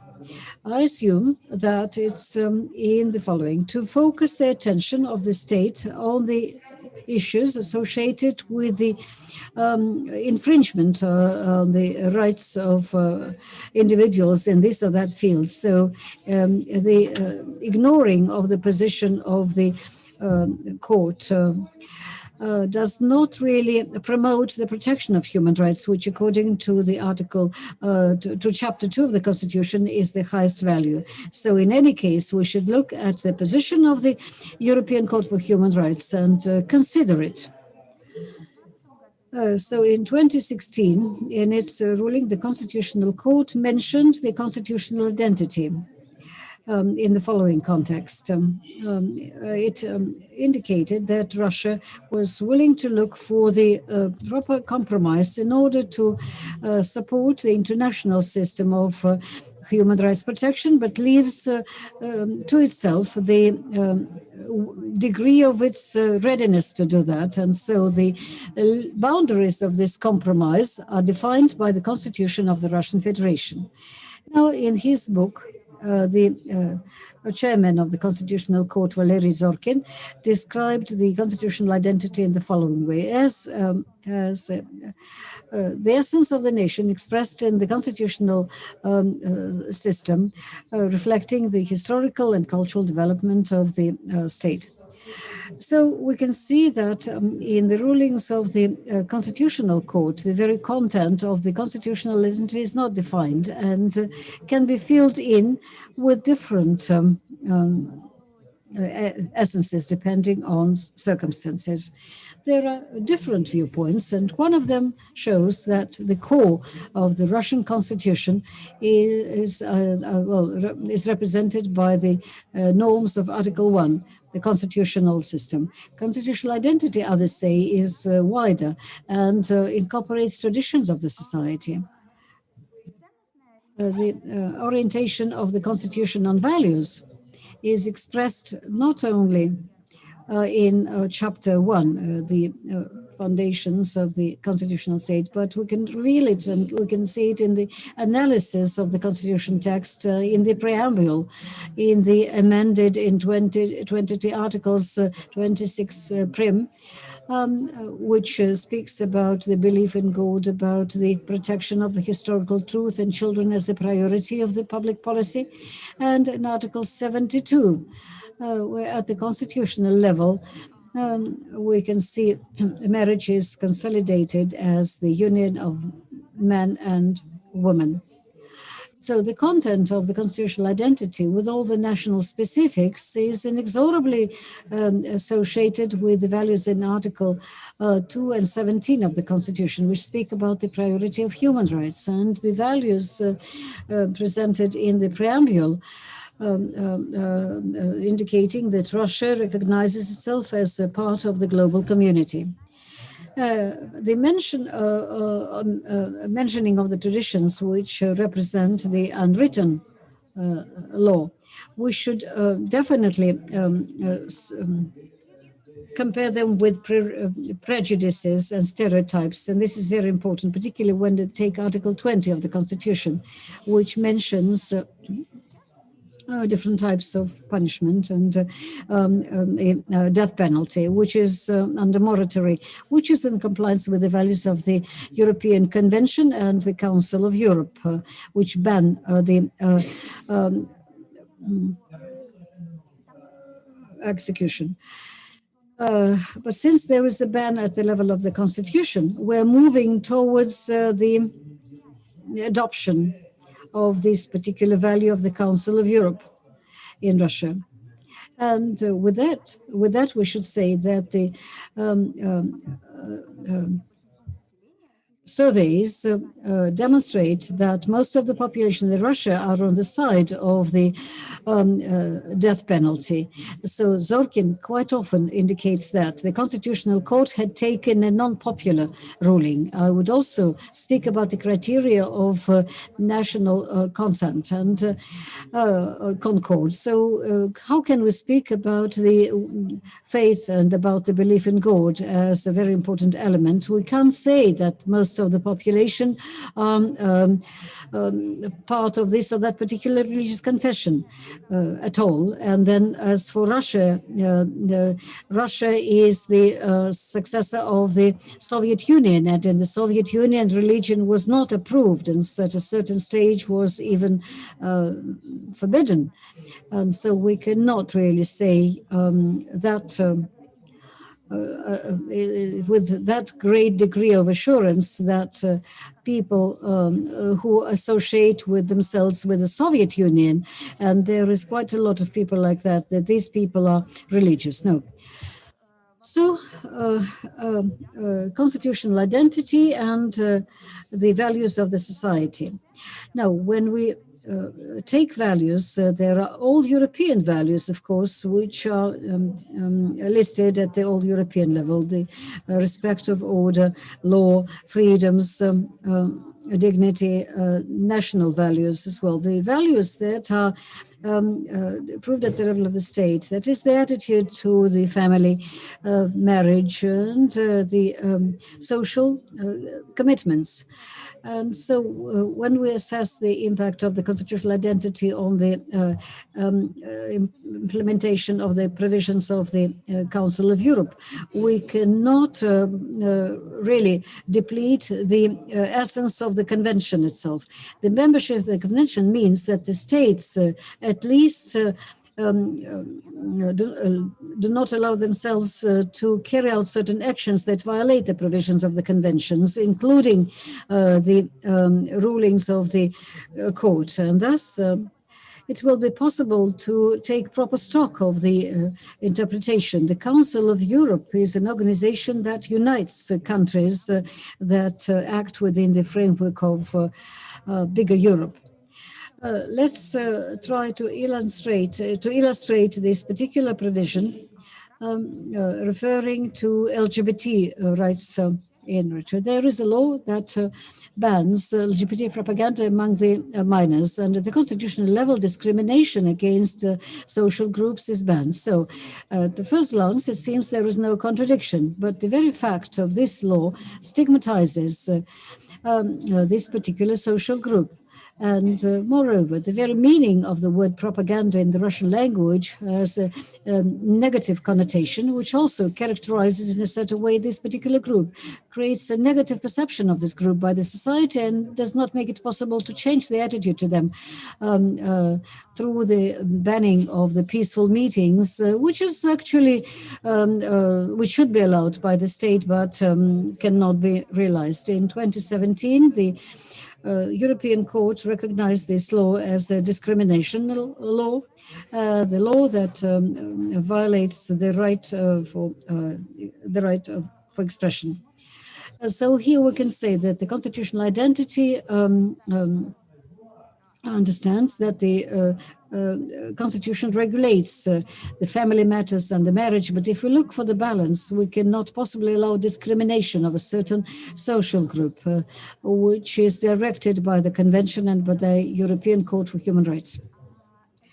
Thus,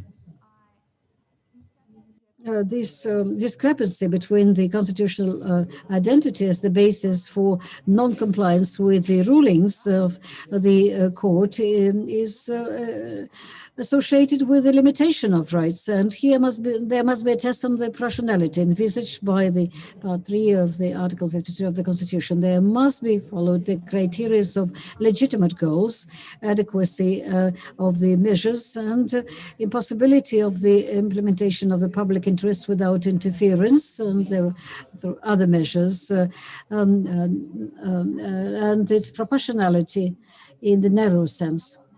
And the very presence of these criteria is defined by the rights and liberties of the citizens of the Russian Federation through the Constitution. Finally, I would like to say that Russia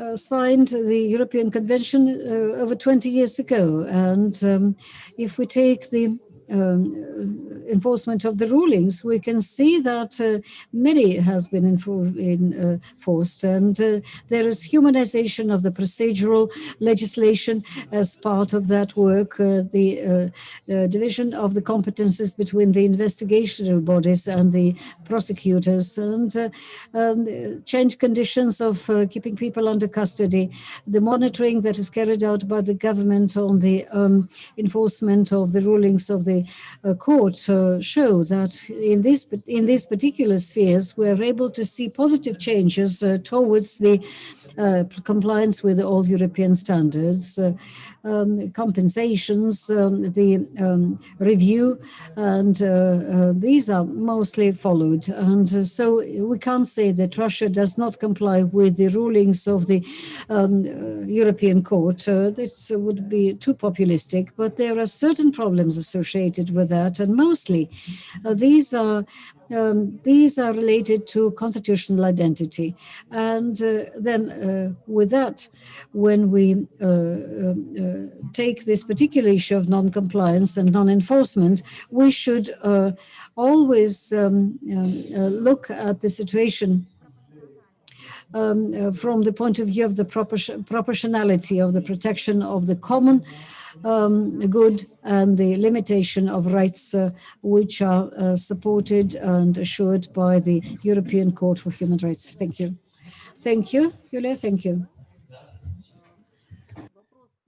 Now, the issue of constitutional identity for me is an abstract notion. I represent sort of a different type of science, sort of departmental and sectoral, financial law. That's my sphere. Yulia, so I have a question. The constitutional identity, does it have a subject? Is it related to the state, to the society, individuals? Can we say that we have individual identities, constitutional identities, or the actors have their own identity? Or is that absolutely impossible. From the point of view of theory, I mean, no. That's an interesting question, Natalia. And the understanding of the constitutional identity is varied in the American system, let's say, and in Europe. The Americans understand identity in that particular way.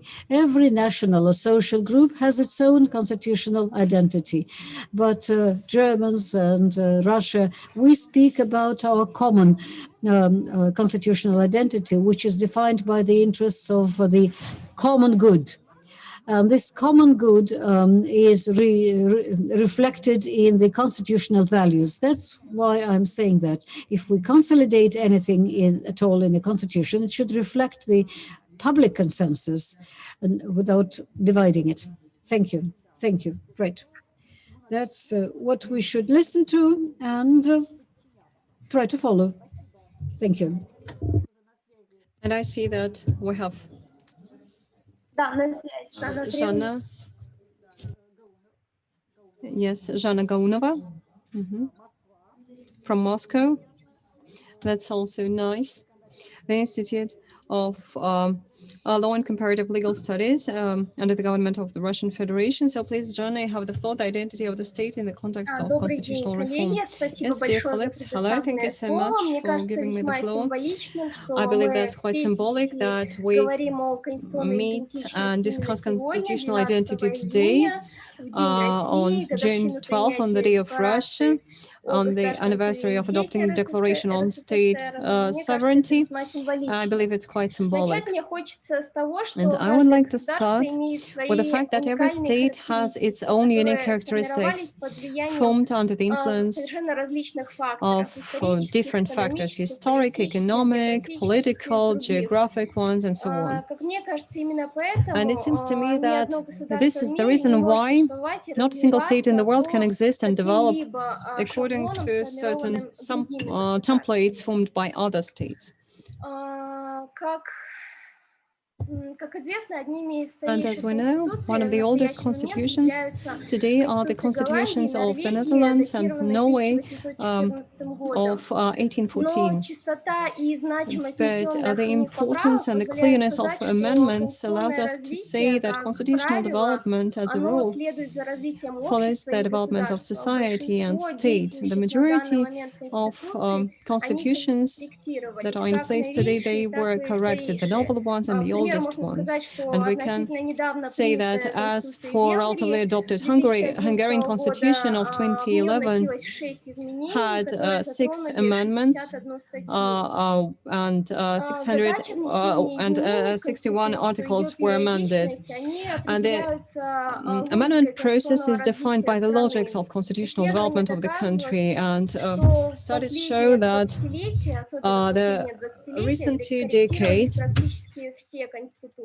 during the recent 2 decades, all the constitutions were corrected. Constitutions adopted in the 90s, for example, the constitution of our country already had several changes. The Switzerland constitution of 1999 had 10 amendments, and as for Belgium, it modernized its constitution 12 times. And it's obvious today that in the legal state, there's a need to synchronize the constitution, society, and the speed of social change. And managing the state efficiently is possible only based on mechanisms that we have in the text of constitution. And regardless of the different intensities and the scope of constitutional reforms in different countries of the world, we should note that they are united by the fact that they are a kind of constitutional response to external and internal challenges for the states. And constitutional development of states in the recently has gained new characteristics, and we saw the strengthening of globalization processes that influenced national systems. And one of the basic fields of reform is the constitution reaction to value crisis in society and in the state. And every state has unique set of national constitutional values, and they are enshrined in constitution in order to define the constitutional identity of the state. For example, the value component was strengthened in the Latvian constitution of 1922 after broad discussion of 2014. The preamble of Latvian constitution reflected the constitutional values of the state. Thus, the preamble says that Latvian identity in cultural space of Europe is formed by Latvian traditions, Latvian wisdom, general and Christian values. And we can agree that such a strengthening of value component is based on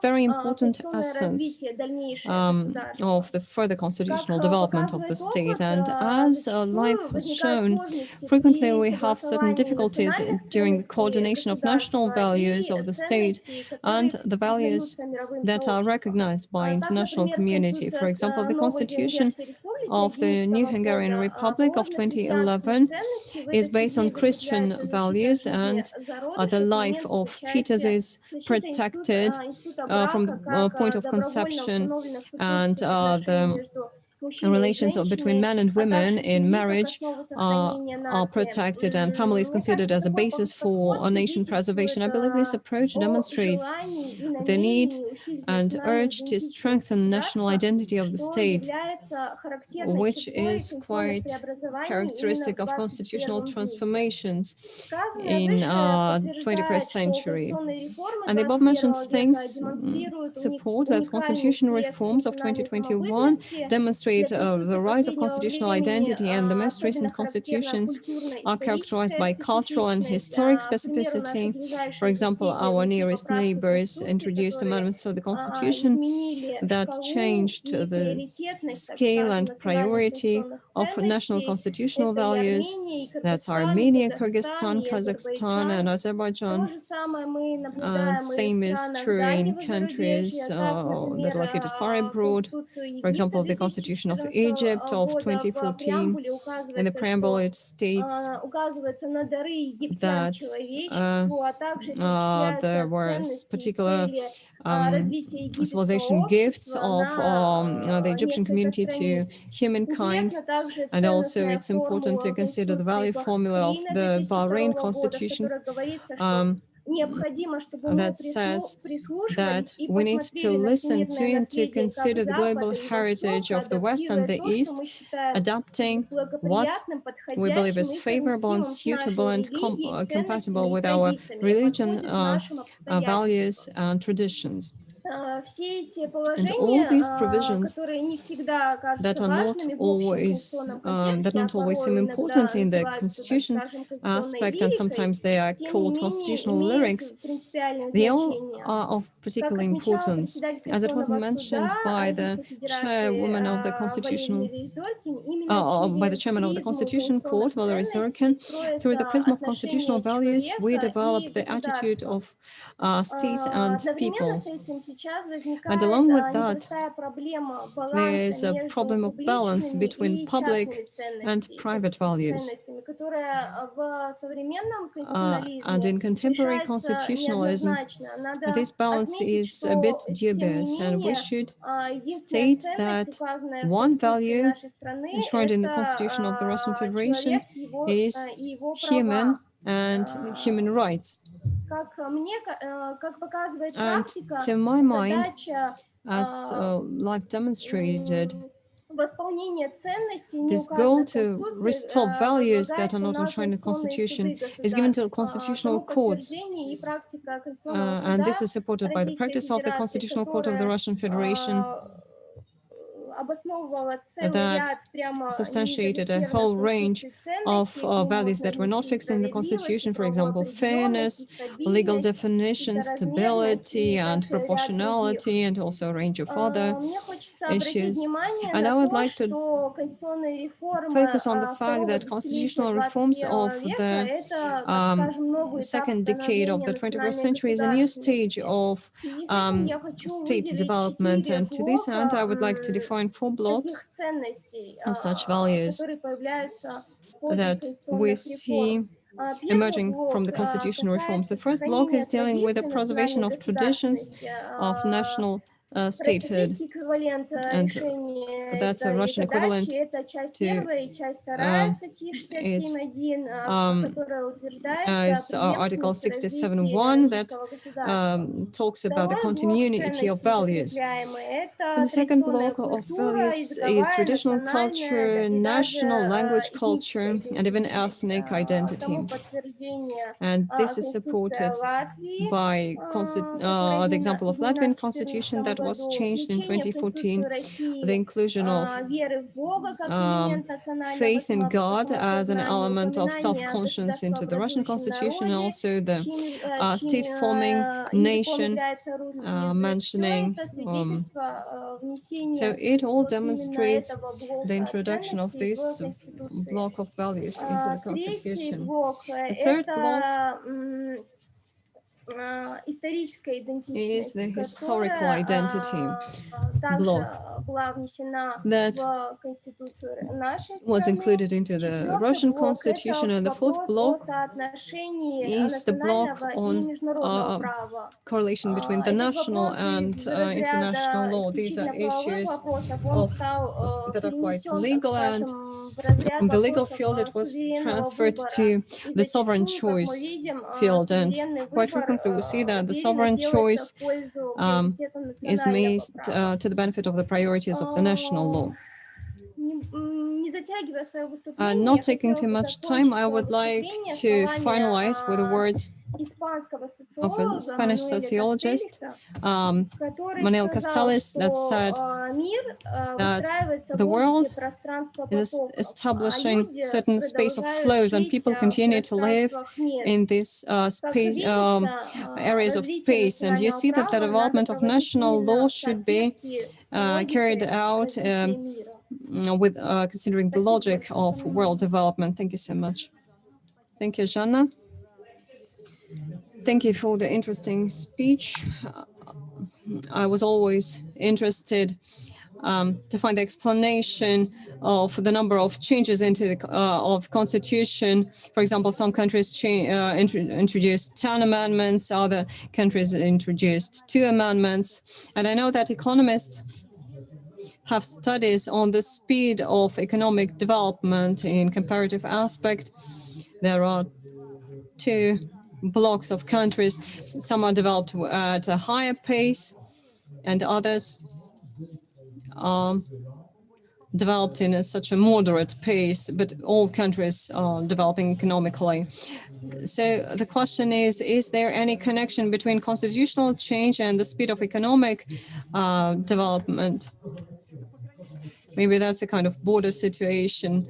Neither lawyers nor economists raise such questions, but we should think maybe there is a kind of correlation here. I believe we can find a connection here, but it's not always possible. Quite frequently, constitutional reforms are a response to a certain crisis in society or in the state, and when this crisis is caused by certain economic factors,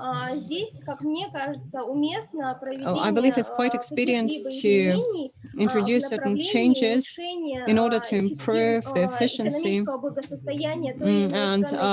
the economic well-being of any country. For example, I know an example when amendments were Amendment 27 was introduced to the Brazilian constitution, and it was an amendment according to which healthcare expenditures were redistributed between 3 levels of power: federal, regional, and local. And as further studies showed, in 10 years after the adoption of this amendment, the general expenditures on healthcare have increased 1.5%, and the efficiency has increased 70 times. So these economic amendments may have a huge effect on the economic state and well-being of the country. Okay, thank you. Thank you, dear speakers. So all the speakers have already delivered their reports, and now we can discuss the reports. Therefore, I will be happy to give the floor to anyone who wants to reflect on the talks. Who's ready? Allow me. Yes. I will touch upon all the presentations. First of all, I would like to thank for these most interesting presentations and ask a few questions. First of all, thank you for covering so many different aspects associated with the constitutional identity and constitutional values so dear to me. So some things that constitutionalists seem to forget about, but since I was reading the course of constitutional rights, so I got immersed into this particular subject. Now, if we remember the Vienna Convention, then the Vienna Convention settled many of the issues which are being touched today, which are still being discussed today in the constitutional right. They, from the content point of view, they do not resolve them, but at least they create the format. And I asked the professors of international law, spoke about the national and supranational, they say international law, this has been resolved by the Vienna Convention. There is Article 46 in the Vienna Convention, which says that when the state signs an international agreement, it cannot refer to the provisions of the internal law in order to bypass the rulings, except for very specific cases. And these very specific provisions of the internal law are very often interpreted as the norms of constitutional law. And in our Russian reality, Article 1 and Article 2 are often referred to, which are used by the Constitutional Court quite often for the possibility to enforce the European Court on Human Rights rulings. There is another issue raised by the constitutionalists in Russia. Russia refuses to enforce certain rulings. I think that it's too early to come up with any conclusions here, because I do not see any situations when there is any threat at all, threat for the European Convention and its goals. So if there is a threat to the object, to the goal, yes, then of course there can be raised a question about the losing of the very meaning of the convention, territory of Russia. But the Anchugov-Gladkov case, which seems to be enforced, we know how the it's so closed and enforced. The UCAS ruling is not going to be enforced, but the UCAS case is a very specific one. If you look at the people in our country, if they want that much money to be paid to the shareholders of UCAS, you can imagine what the answer is going to be. There are no values there as such, but there is the issue of financial security. And so it's a dual question. I don't see there any conflict with the values of the convention, with its goal and its object. Yulia is quite right saying that the rulings of the court are being enforced through the payment of the compensations, but there are other provisions associated with the overall and the general commitments of the state, like a necessity to change the constitution or the laws. That's a different story. there's a lot of other cases connected with LGBT, Nikolai Alexeyev case and others. They are fragmented. They are hot topics that they're at the very edge of the perception of the normality in the Russian society. And so it's neither good nor bad. And just wanted to say that I believe that here at the moment, it's too early to say that there is a conflict, because of which the Russian Federation should somehow be much more detailed when explaining why the enforcement is impossible. Well, if there is a situation, a different situation with a conflict, fraught with a conflict, then the interpretation will be needed, and we will have to rely either on theory or on the detailed analysis of the situation. So it seems to me that it's all quite important, and I'm sure that Yulia will respond to that. And then Alexander spoke about something quite interesting in my viewpoint, fashion.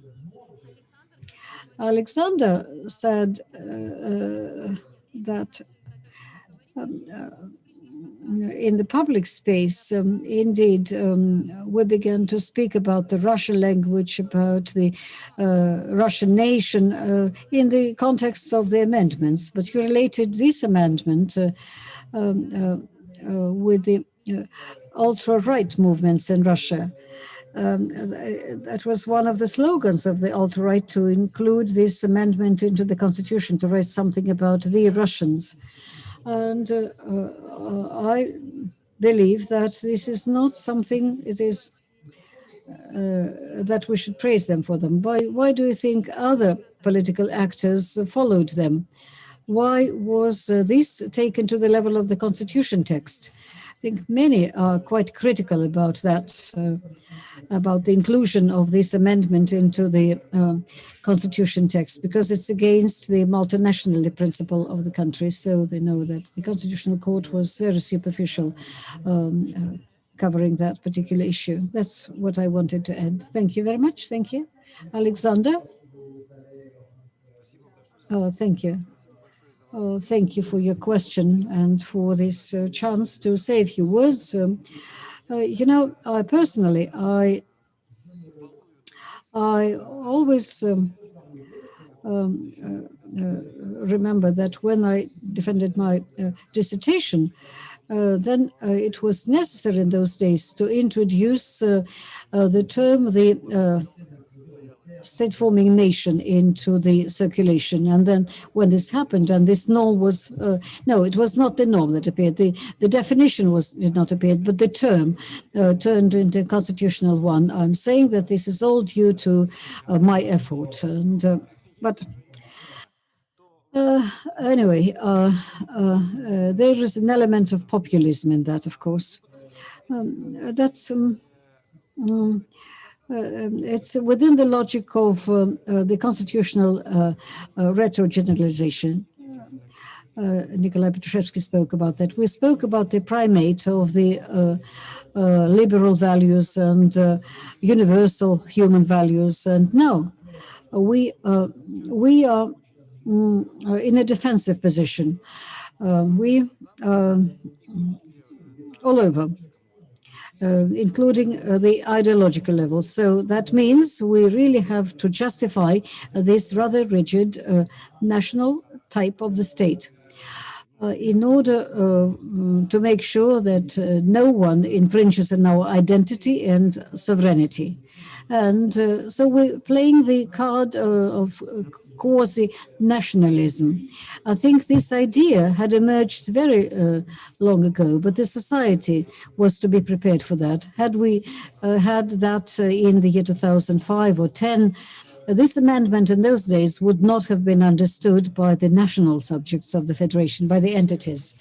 Today, it is being introduced, but in a rather careful manner. It's a sort of a descriptive structure associated with it. The language of the state-forming nation, but the nation is not mentioned there at all. And this is associated, of course, with the concern. So this trend, that is fashion. I'm not so much on the side of this concept of fashion. I just wanted to make my presentation lively, and that's why I suggested this particular word for discussion. This trend is going to get stronger with time. This trend for national orientation. Maybe the Constitution would not have any other amendments like that, but in the public deliveries, this is going to be worded in a rather categorical form, I'm sure. Okay. Alexander. No. Have you seen my questions in the chat? No. No, I wrote them and uploaded them. There was one question, for example. The constitutional fashion, is that good or bad? Maybe it's just a healthy way of life at the constitutional level. I like to answer questions with sort of ethical subtext. It's neither good nor bad. It's either there or not. But we are creating that, we're designing it, building it, because there are certain goals for which this is being done. If we need to establish a unity or a picture of unity, then anything is good for that. Addressed to religion, symphony in the Byzantine sense, and fashion by itself is absolutely necessary. I like this metaphor, the comparison with the waterline. If a water body is our culture, at the edge of it, there is fashion. The line keeps changing, and this line is a part of culture, but at the same time, it is very changeable. And since fashion is part of culture, and constitutional fashion is also an element of culture, it indicates that the law, constitutional law, are living forms, and that's most important for us. In other countries, is there a similar phenomenon, constitutional fashion? Is it typical of other countries as well? Yes, another very good question. And once flying from the airport in Warsaw, I talked to a woman. I don't remember her profession. Well, anyway, she was a leftist, which in Russia is far from being fashionable. In Poland, as in Russia, there is a certain constitutional fashion. At present, it is focused on the protection of national values and Catholic values. This woman said she had never been a communist, and today she is leftist, on the leftist position. She is absolutely in disagreement with some people are going to tell her what to wear and how many children to have. The meaning is that the constitutional fashion is everywhere, in Poland, in Hungary, in Eastern Europe in general. Again, we can say that it's conservative and it exists everywhere. And this transitory phenomenon, even in the Polish society, there is a lot of people who are centrists, and there are some leftists, some are against the European rhetoric, but everything is different. Anyway, there is no monolithic position with that. Yes, my question is now addressed to everyone. Constitutional identity. Can it be considered as a sort of fragmented phenomenon? Constitutional identity, is it one and the same for all? Or is it different for different people? Maybe it undermines the very idea of the constitutional identity. I'm asking this question because for me, constitutional identity, it's old Soviet ideology. And then we lost it as ideology. And now it has grown into this. What do you think?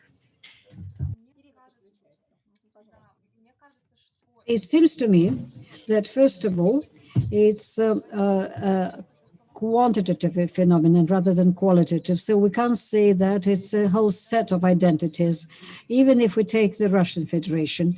I had a question to Yulia.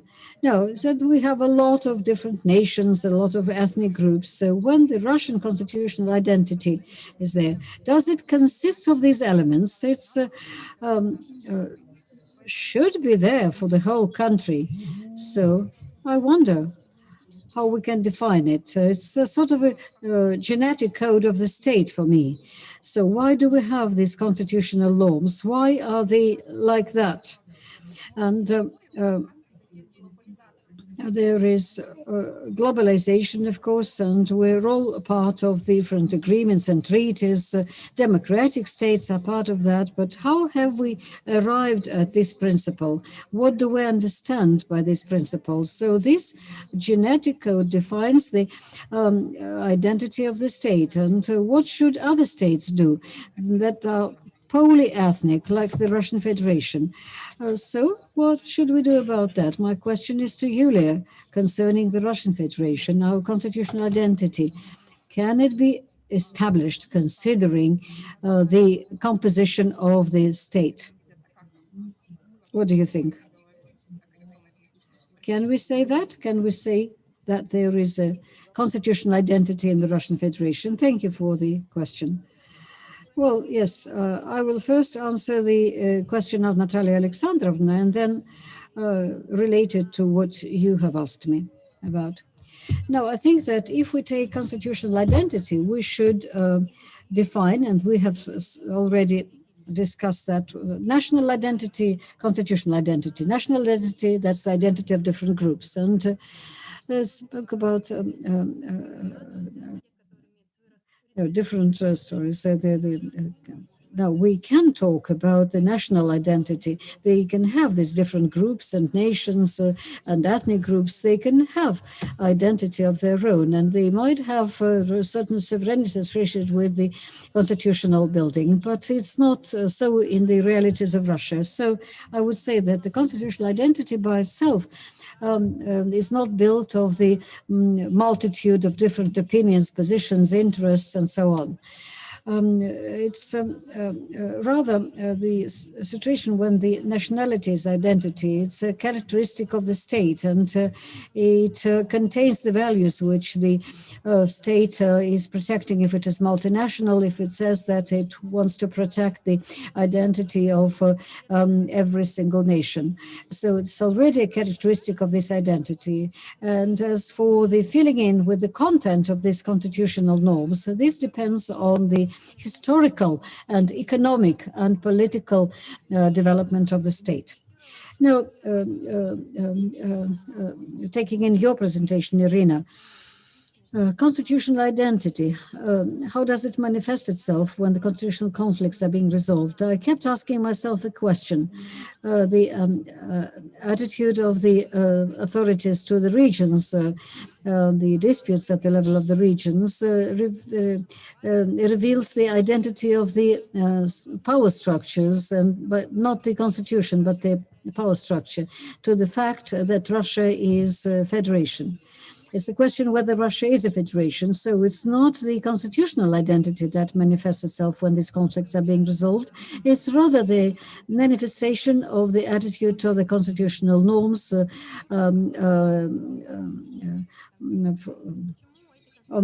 from the side of different authorities, where these conflicts evoke disagreement or questions at best. the head of the entity should be elected, but next moment we deny that. So that this exactly happens because there is a disagreement between this and other constitutional values that we can find in the basic law. Had there been in complete correlation, then with the systemic approach, there would have been a smaller number of conflicts. And I agree with Natalia Alexandrovna when she says that the constitutional law does not need conflictology, but rather mediation. Conflictology means that we're saying that the conflict and the region and the federation are in a state of conflict. This sounds sort of threatening, indeed. The Constitutional Court likes this rhetoric associated with conflictology, but it's threatening. So the parties seem to be equal, but for the constitutional law, it's not always like that. Mediation is a very different instrument. It makes it possible for us to understand what the common positions are, what, common attitudes, and a different set of instruments are being used. Sometimes you criticize that, but well, it does exist anyway. Another remark. No, we do not have enough credibility of the judicial power. This is connected with the lower efficacy of the judicial power, not because the citizens are not to make use of this institute. Had this institute been independent, the response would have been different. But when we go to court, and many politically sensitive issues are predefined, it's difficult to say that people are going to trust this institute in general. And I'm a positivist, I suppose, and I believe the courts and the law should be the instruments that help in the tackling of these particular conflicts and to settle conflicts and disputes. And in our rate, this is not supported. In court, the situation is different. So identity of peoples is cultural, and the multinationality is a characteristic of the state, is a part of the constitutional identity, and it has normative content, not just cultural or ideological. And so this normative content of identity is exactly the part that the state, represented by the Constitutional Court, should protect. Thank you. I agree with you. I agree with you concerning the multinationality. Yes, could I say a few words? When I spoke about conflicts, and I said that it might be a manifestation of constitutional identity. I spoke of the actual identity. Constitutional identity for me is the specific of how and what the constitutional norms are being applied, not the way they are written in the basic law, but I was talking about a different form of constitution. Since we have this particular law enforcement, that's where I saw the identity. I was saying that conflicts are resolved like that. There's no other way. It's always the enforcement of law.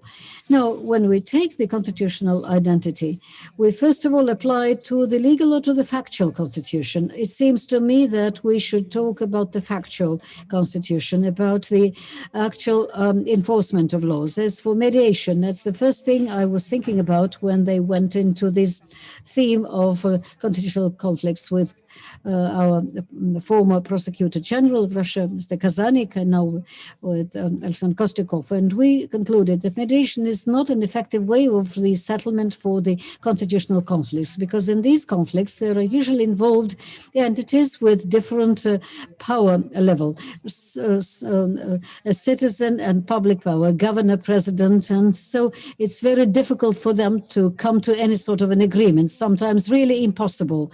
And we never said that public law cannot be changed by the individual settlement. It's always associated with politics. So mediation was immediately forgotten by us. We put it aside. So it was enforcement in all variations, judicial or on the basis of checks and balances. And another question to Yulia.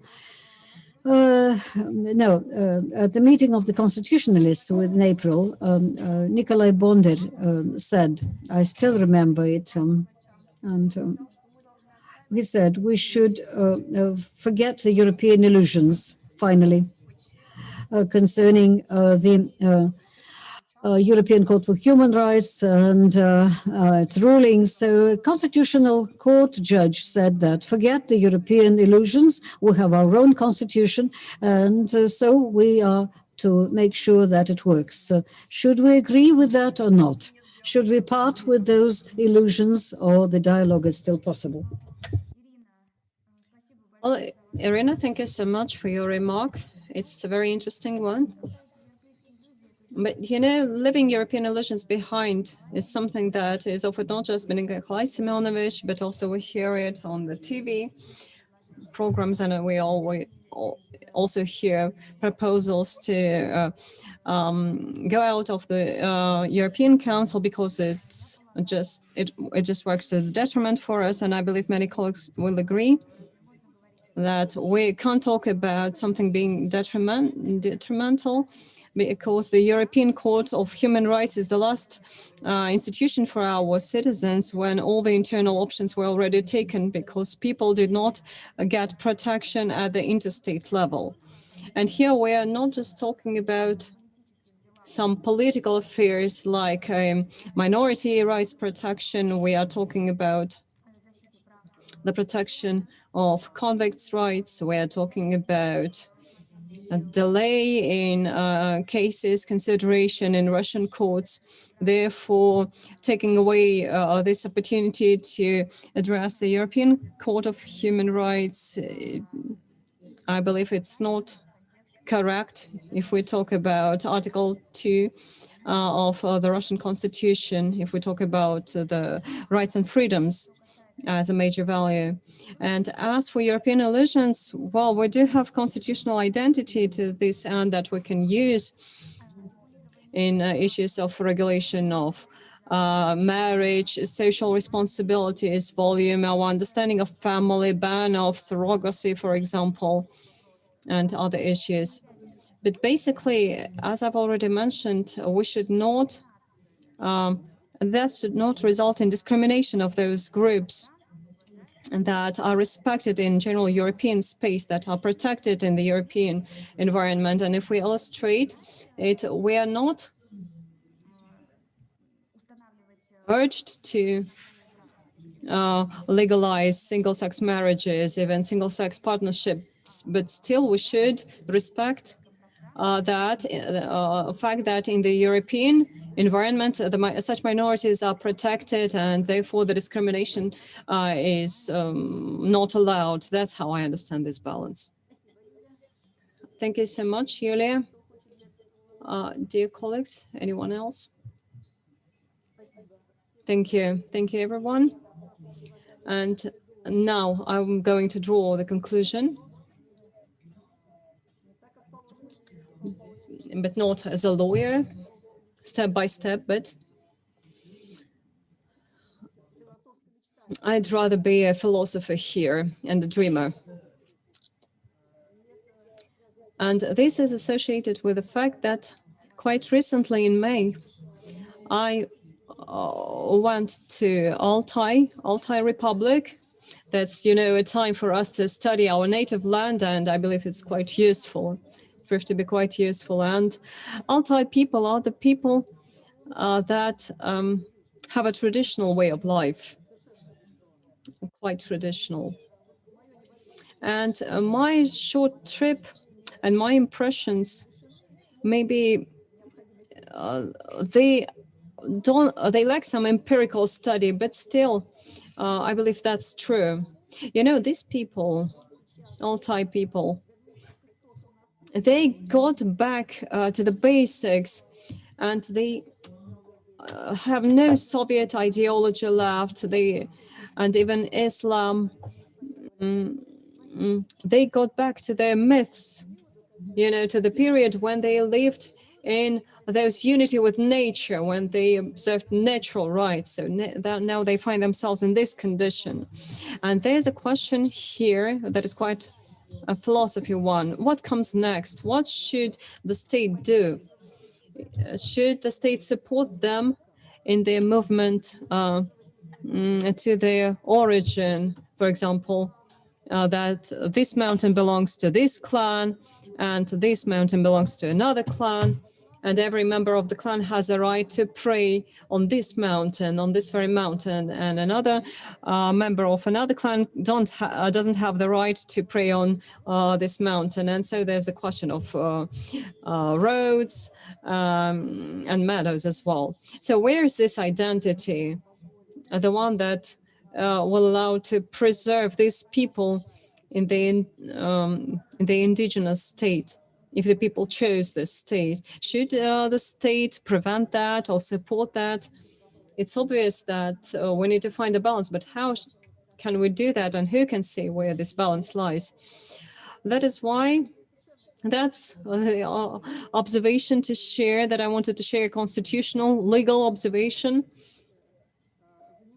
And you know, every time when I go somewhere on a tour, you know, I think that I always start thinking as a lawyer. First question is whether they pay taxes, because they have small business and they don't pay taxes. And even when you ask them about taxes, they just don't understand you. But still, every one of them, of those people that I had a chance to talk, they are really nice people, very kind, very open. Each of them has a mobile phone, and each of them believes that he has the right to get a state pension. You see, such a combination of ideas in their conscience. And I just thought that they can use their mobile phones to get access to all the information that we have. And the question is whether they use this opportunity. And the second question is how this opportunity transforms in their conscience, how this information is interpreted among them, because previously it was inaccessible to these people, but now it's quite accessible if they want to get it, to process it and to do something with it. So the question about variety, you know, is still there. Russia is quite, has a lot of variety, and when you see actual manifestations, you understand that the question is quite complicated, and the question on state policy in such delicate issues like national issues, national cultural autonomy issues. And, you know, in Soviet period, this topic was quite acute, and it still remains. So the discussion of constitution, of constitutional aspects, of constitutional identity, I believe is quite useful in this ordinary policy when you need to resolve issues associated with certain problems, future conflicts, or when you try to avoid these conflicts. Thank you so much, everyone, for taking part in the session, and I hope that your studies will gather us later on a new session, and we'll have a chance to listen to the novelties that you'll manage to discover. So all the best. Thank you, everyone. Yes, and Sergey has joined us. Yes, thank you so much for the moderation. I believe it was a really interesting session, very interesting issues and different approaches, positions that were represented by our constitution scientists. I would like to thank everyone for participation, and I hope to see you on our next sessions. Thank you.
Hello.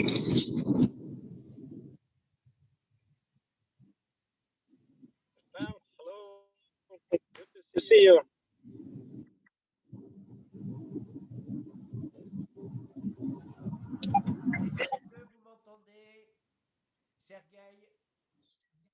Yeah.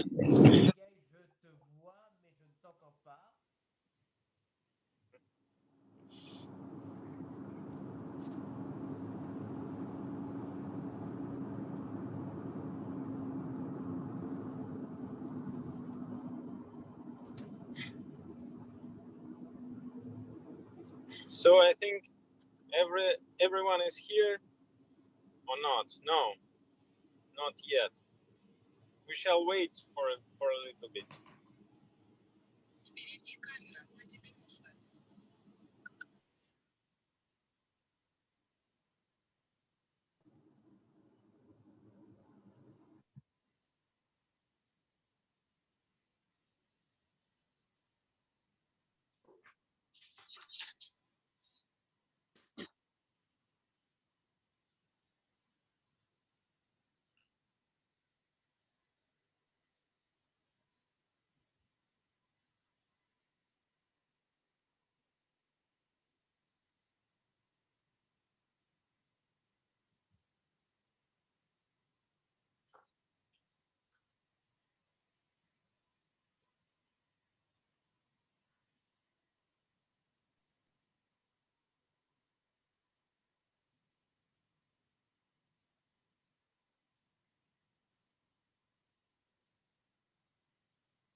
Tom, did you get my email with the details of the session?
Tom, can you hear me?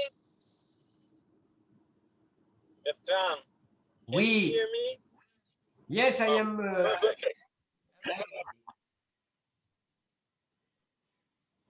Did you get my email with the details of this session? Je n'entends pas très bien et je n'ai pas la traduction et en fait, je n'entends pas très bien.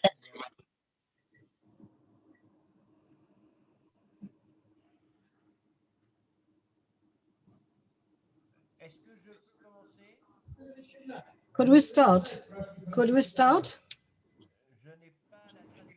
One more participant is not here, but I think you can start with the other speakers.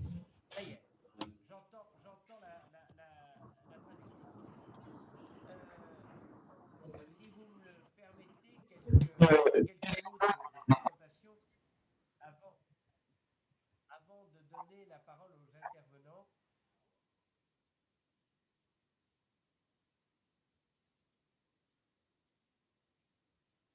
Je n'ai plus de son.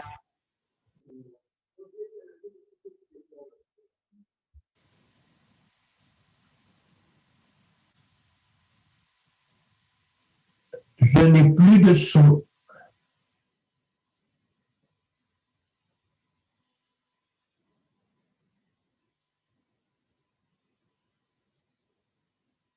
Je n'ai plus de son.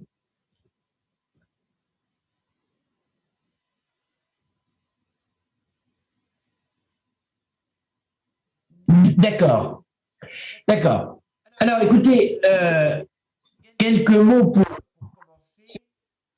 D'abord, un grand merci à Sergueï pour cette organisation difficile mais très réussie. Et j'ai vraiment le regret de ne pas avoir pu assister à toutes ces sessions, étant pour l'essentiel au Conseil d'État. Merci aussi aux organisateurs qui nous ont accompagnés, notamment Anna qui nous a envoyé toute une série de messages explicatifs très précieux. Merci à tous les organisateurs et encore une fois, ça a été dit, tous nos regrets de ne pas pouvoir être présents à Saint-Pétersbourg et il a fallu beaucoup de courage pour organiser de cette manière cette conférence. Le sujet est d'une brûlante actualité et c'est un sujet qui est quasiment universel. Quelques mots très rapidement pour présenter ce débat qui a d'ailleurs été très largement. Le droit international ou régional est largement construit par des juges supranationaux et relayé par les juges nationaux a conduit en fait à une certaine forme supported by the national judges, which bring the whole system into a sort of a uniform form. And it makes it possible for us to look at the national identity. On the other hand, it's an attempt to unify the states and nations so they are able to consolidate themselves in protecting their identity. And these are challenges our lawyers come across. So we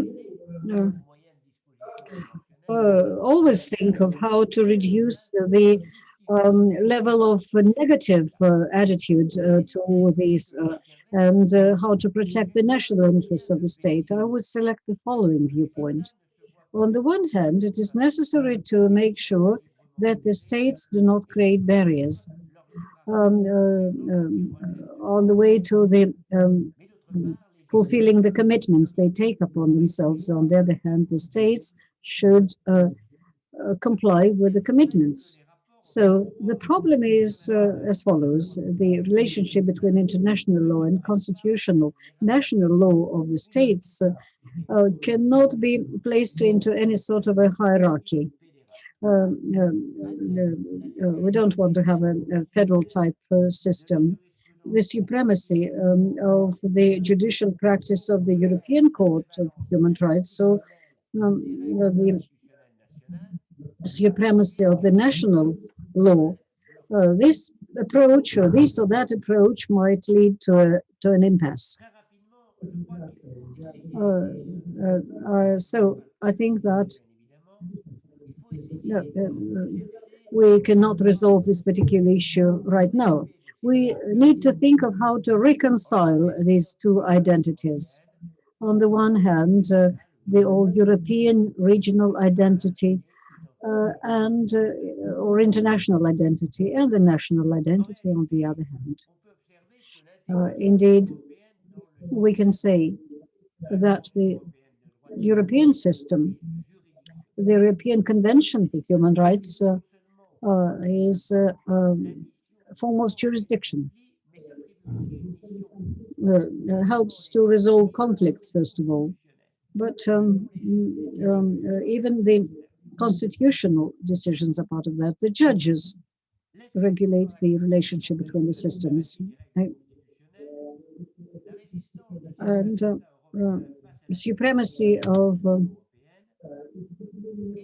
so the resistance of certain states of the European Union, the inclusion into the constitution of the regulating measures indicates that there is a resistance to the jurisprudence of the European Court for Human Rights. And in front of that, the national authorities are relatively weak. and the protection of national identity, which is in their competence, is difficult to provide. And this list includes the attitude to the national identity, indicates that there is in certain states a crisis of political power. European judges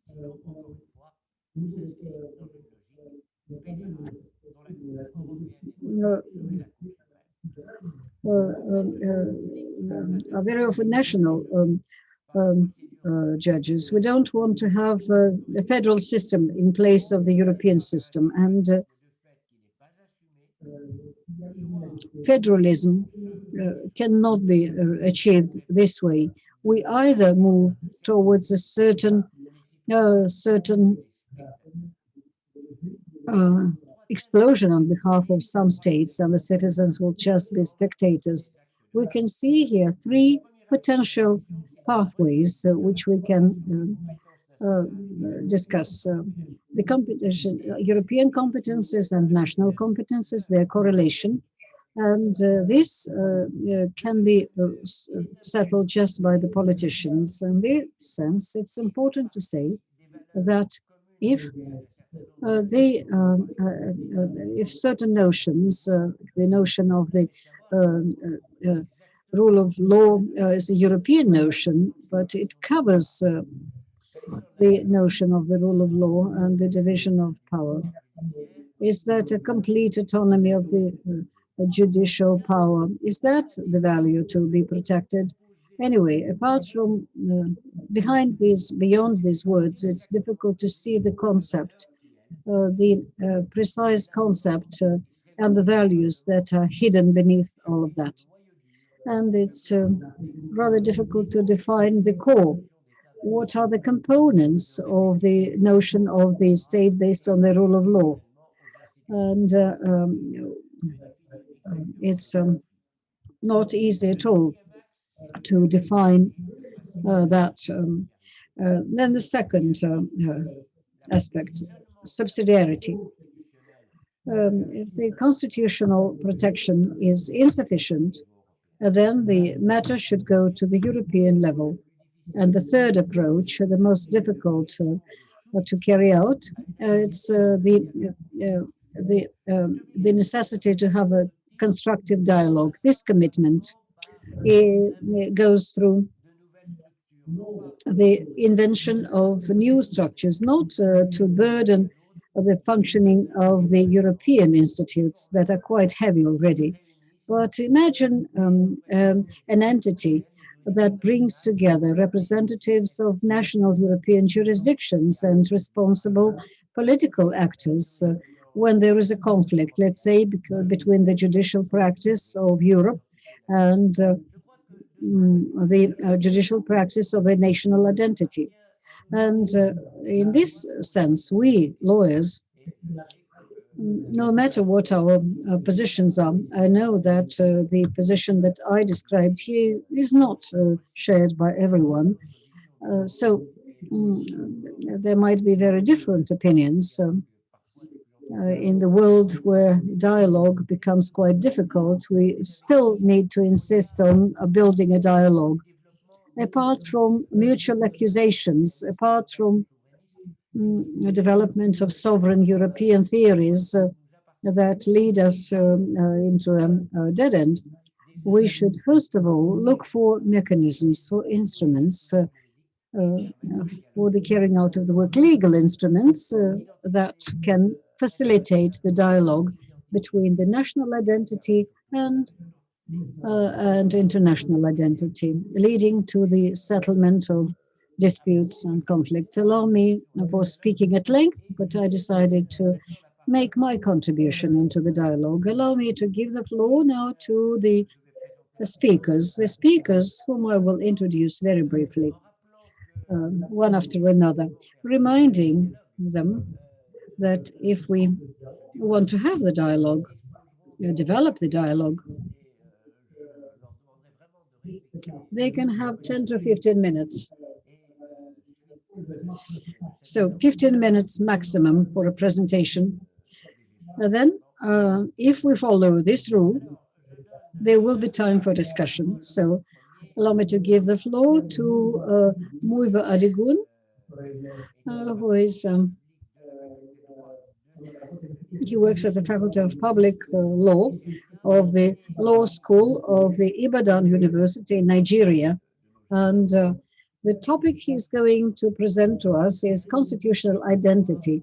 What does it mean, and why is there a disconnect between constitutions and those whose lives they regulate in Africa? And I think this presentation should be most interesting because it will make it possible for us to move from the abstract level of the Constitution to what is believed to be the level of practical application. So the floor is yours. Welcome. Thanks so much, Professor Bertrand. Kindly allow me to share my screen.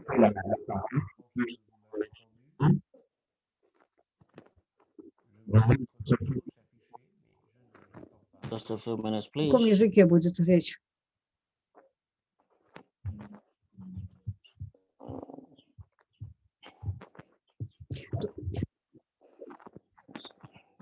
Can you see my screen, please? Все-таки на английском. Can everyone see my screen?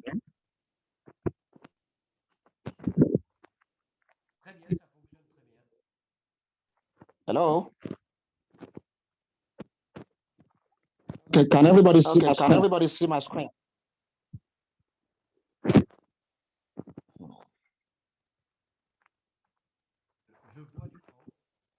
Oh, thanks, great.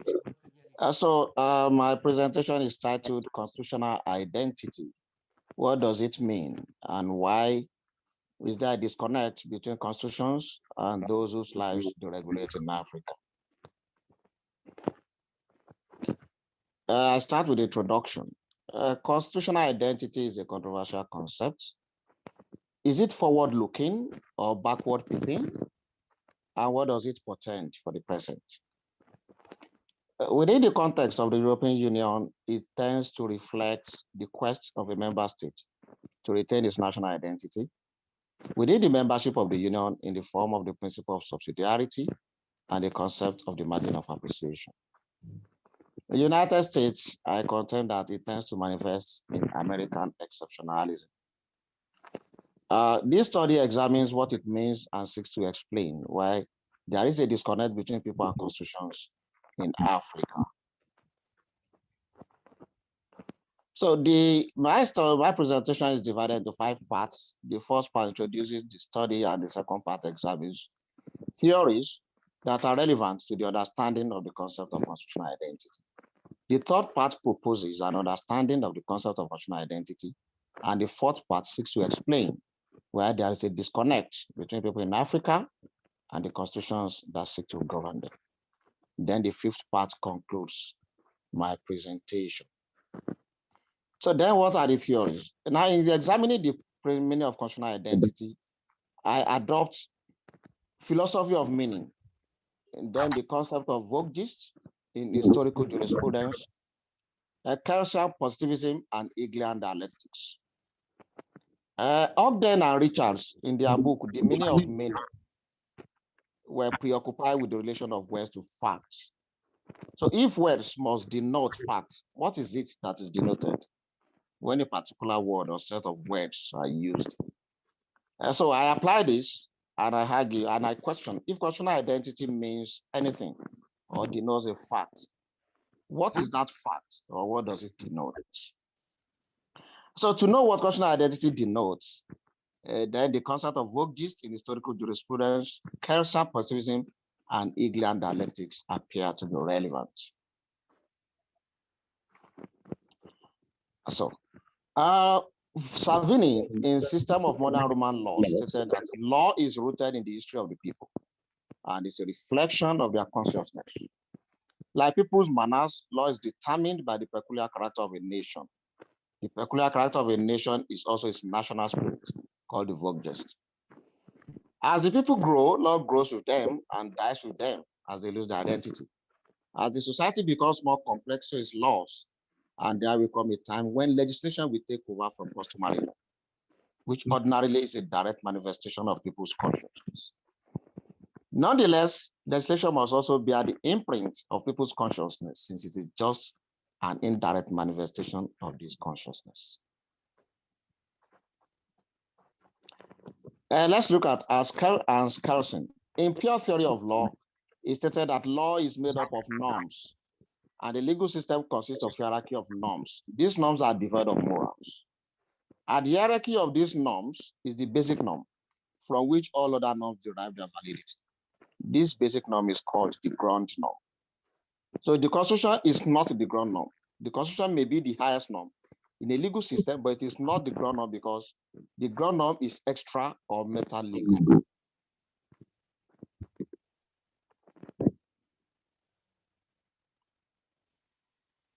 Okay. All right.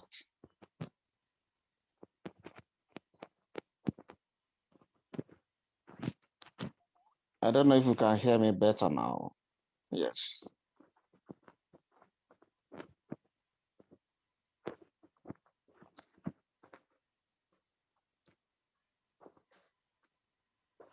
Okay, I move on to Hegel.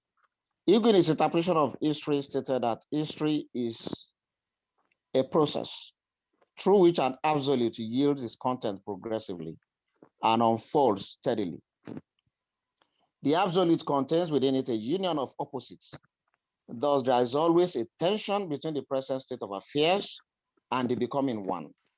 It is through this tension that the truth can be discovered.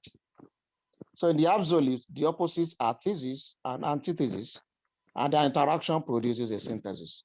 Synthesis also becomes a new absolute with its thesis and antithesis, and the process continues until truth, devoid of all errors, is discovered.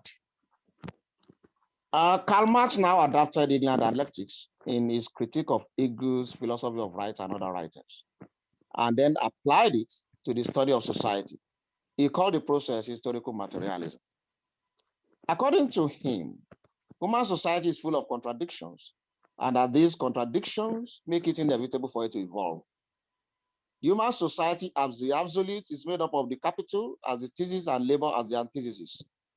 The clash of the two will produce tension, which eventually produce a synthesis. The synthesis is the classless society, which can be likened to the truth in Hegelian dialectics.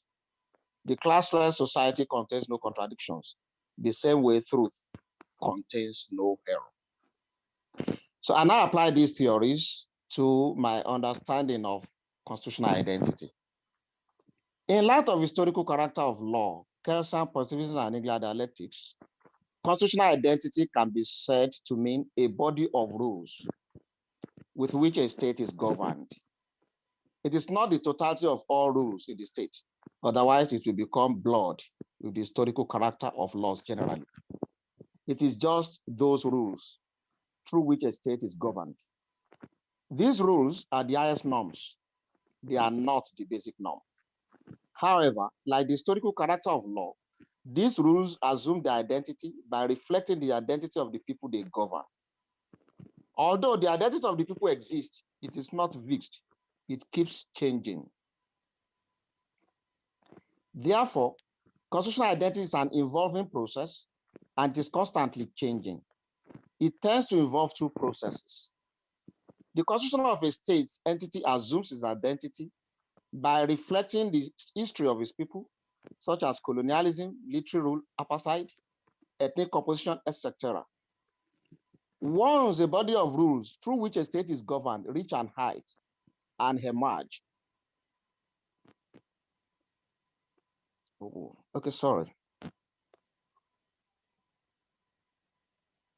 Once a body of rules through which a state is governed reach an height and emerge, either as a written document or as settled principles of constitutional law, the people that they seek to regulate send feedback to them as the Constitution, and the process continues ad infinitum, reflecting a mutual interaction back and forth. In this instance, the age-long question of whether the hen receives the egg or vice versa appears to lend its mystery. With this, constitutionalism as an effect will become a cause and continues unending in a somewhat dialectic process. Since in the dialectic process, there is always a tension between the present state of affairs and the becoming one.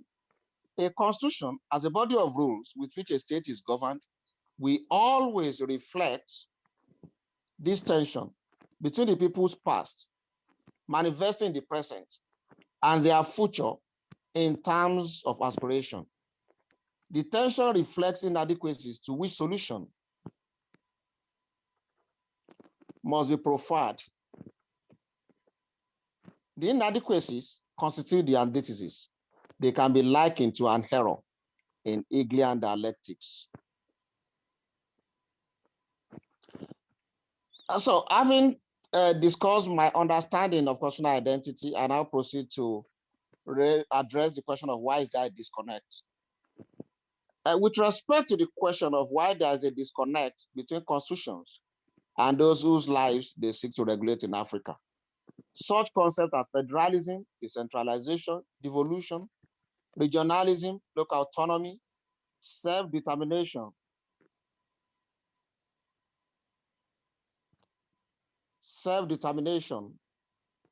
and uti possibilities become relevant within the context of constitutional identity. Federalism as a concept recognizes the existence of two levels of governance, where power is shared between the central and the provincial governments. Federalism is arguably the most pragmatic means of balancing diversity with unity. Diversity may take the form of ethnic, cultural, economic, or geographical differences. Federalism may be conceived as a system of government or a solution. As a system of government, the power-sharing principles are clearly written in the Constitution.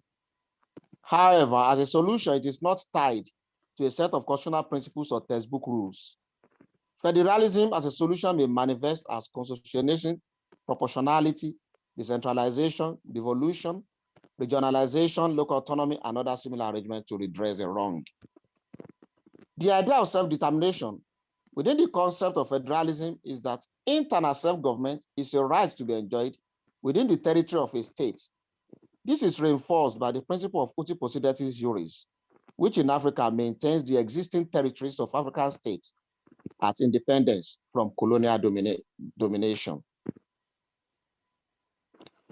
In light of federalism and such related concepts, self-determination and uti possidetis rule, it can be argued that in Africa, the concept of constitutional identity refers to the distinct nature of the Constitution as a body of rules for governance of each state entity in Africa in terms of ethnic composition and such experience as colonialism or apartheid.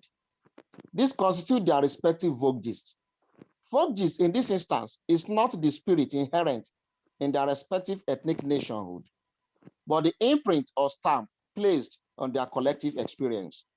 It can be likened to a line of best fit, which is a line through a scatter plot of data points that best expresses the relationship between those points. Now the question of why is there a disconnect? Why the constitution of each state in Africa has emerged, reflecting the experience of its people, the constitution of each of these states is not receiving feedback from the people governed by each of these constitutions. Therefore, the mutually reinforcing interactive process between these constitutions and those they seek to govern is distorted. The consequence is that the antithesis inherent in these societies is not being adequately processed to produce a synthesis. One of the antitheses is vogue-gist of ethnic nationhood. With this, the society appears to be stuck within the middle of the tension between thesis and antithesis. An example is Nigeria, where the clamor for secession is high. Where the antithesis wins the battle, there's a situation where an African state breaks and ceases to exist. An example is former Sudan, which broke into Sudan and South Sudan.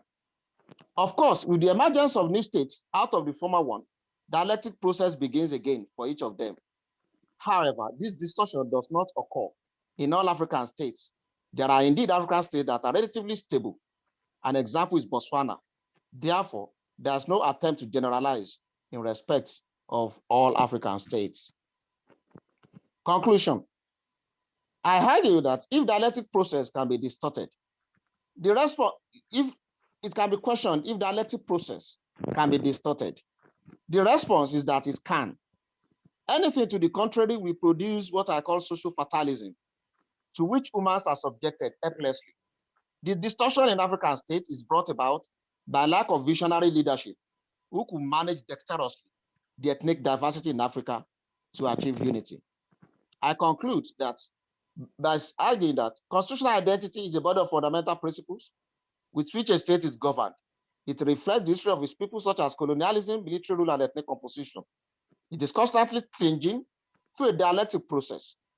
There is a disconnect between constitutions in Africa and those they seek to govern, because the dialectic process between these constitutions and those they seek to govern is distorted. Thank you very much.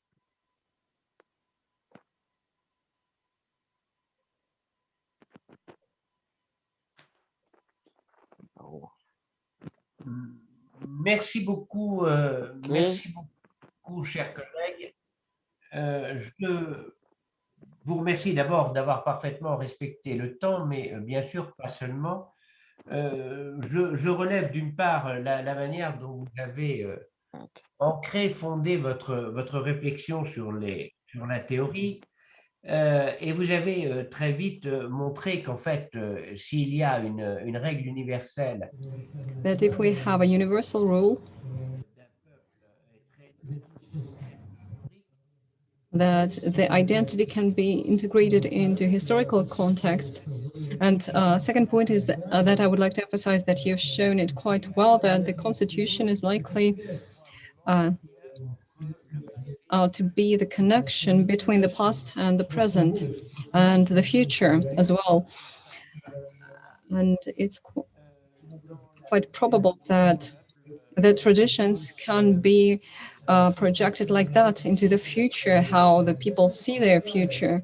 And you've also shown the difficulty that sometimes emerges to consider the identity as such when we have peoples that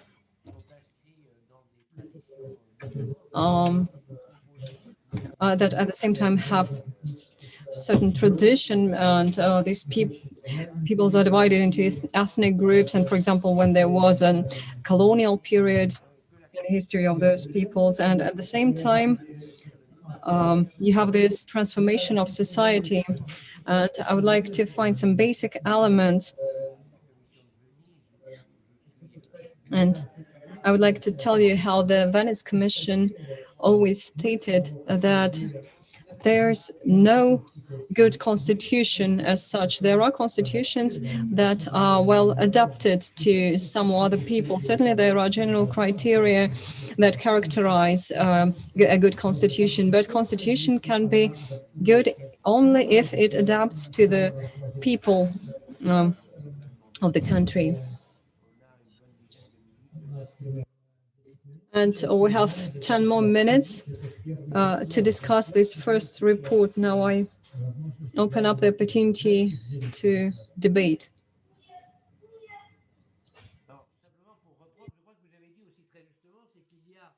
Okay, you also mentioned that there are issues that I wanted to dwell upon. You said that there are political regimes in Africa, the stable ones, and there are also regimes that are far less stable. That's what we already know. But my question is as follows. Do you think that there is a direct link between the quality of constitutional mechanism in a country and stability of these states? Can we consider that the state that has a more adaptive constitution system is a more stable state? Or maybe finally there are other factors that play a role here?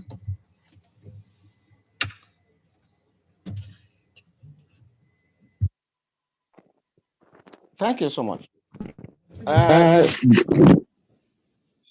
The extent to which the constitution in African countries are adapted to their socio-political and cultural context obviously determines substantially whether those countries are going to be stable or not. However, that is not the only one. The political actors also play very significant roles in adapting a constitution. Where political actors are not visionary in balancing competing interests among ethnic components, no matter how good that constitution is in written forms, it is not likely to be well upheld. So basically, there appears to be two things involved now. The constitution as a written document or as a body of rules that have emerged over years, and then how it is being applied. And those who are going to apply it are also political actors. So I won't go so far to say the constitution alone. I also heard that the constitution, in addition to political actors, will go a long way to determine how stable that society can be.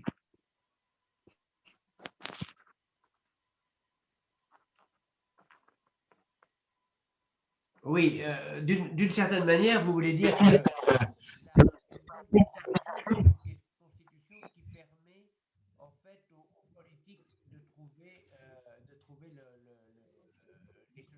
So basically, the Constitution allows to find solutions, taking account the fact that Constitution is rather an instrument for conflict settlement.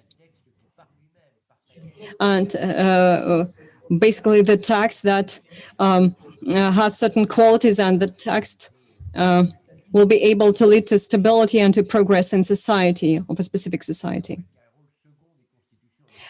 So the second role of Constitution here, as I've mentioned, is that we can say that there's a prevalence of politics over law. Initially, the solution becomes a political one, and then it becomes a legal one. Did I get it right?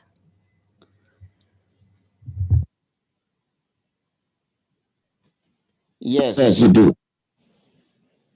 You get it right. D'accord.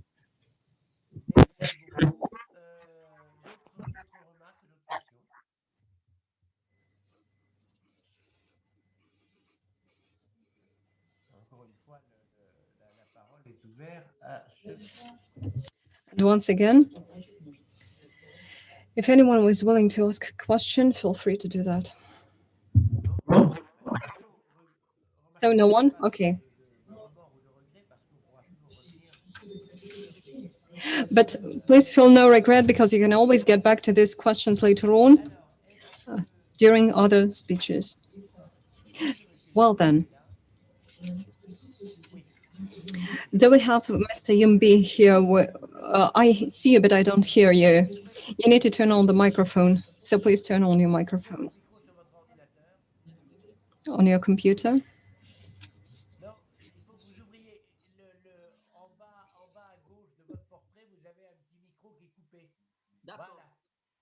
So you have a button in the bottom, and you should press it to turn on your microphone.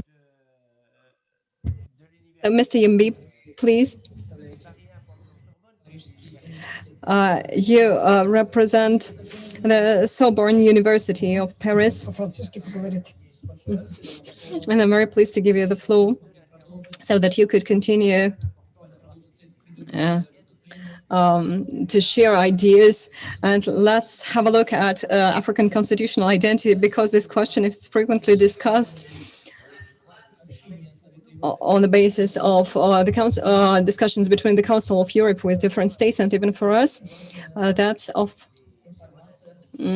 particular importance. This information is of particular importance because it allows us to see how this issue of identity can be resolved in other places. Basically, we studied within the framework of the European Union, but please tell us about the African constitutional identity.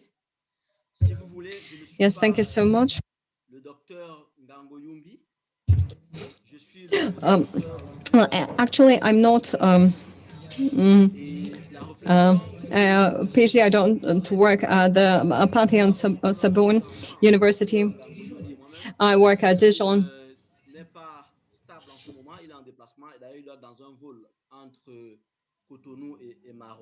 And we are working together with a Doctor of Sciences. And he unfortunately has a poor connection. Therefore, he asked me to deliver his report and to participate in this conference. Therefore, it's quite an honor for me. So the question about African constitutional identity. We should have an ideological and a practical point of view. From the point of view of ideology, that's a continuation of a huge problem that we have among legislators. And the question is if African constitution is a reflection of the Western constitution and the Fifth Republic of France in particular, and also does it resemble the constitution of Great Britain? So this discussion started in the 90s, and the question is as follows. Have we moved backwards, back to the past, as for the branches of power, more humane form of power, taking into account the fact that in the early 90s we've participated in the change of this modes of power, and this question should be raised from the point of view of practice. And actually, it happened in 1992, and this process started due to Mr. Morris. He studied this sacral part of power. And if based on Article 16 of the Declaration of Rights and Freedoms, of Human Rights and Freedoms, we look at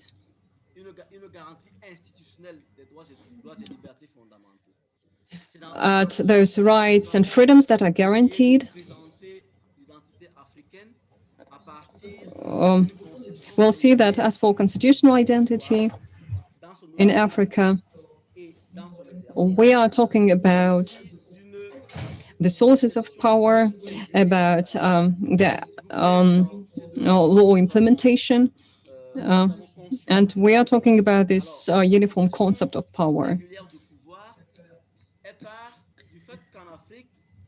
And basically, that's that form of authority is a form of authority that is sacral. So there is serious attribution of sacral character to authority, and it was taken into account in the 1990 Constitution in Mauritania. So the first phrase says that the first article mentions God, and this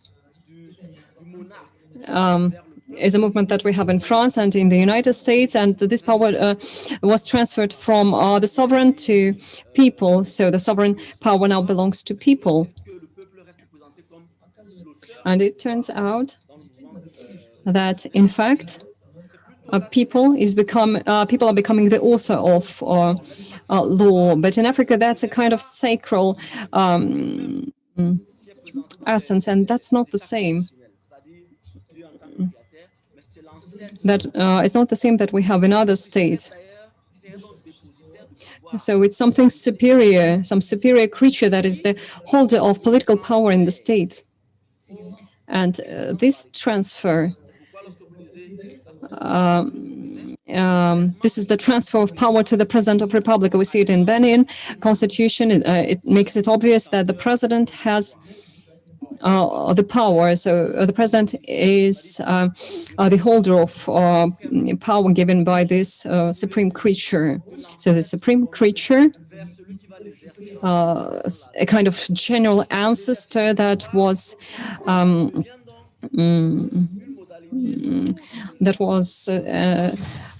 sacral creature of the past, becomes the creature that transfers this power to the President of the Republic. So this consensus is based on the powers of the President. And as for the consensus, I'm going to tell you about the Cabinet of Ministers in Benin. it's a kind of foundation for power starting from 1990s.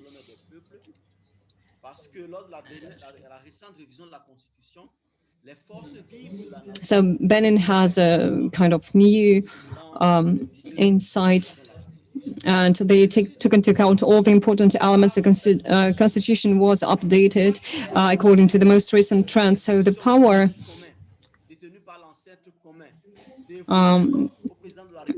that we have in the upper layers of authority, it is transferred to the president, and it should be executed by some social group that should execute law.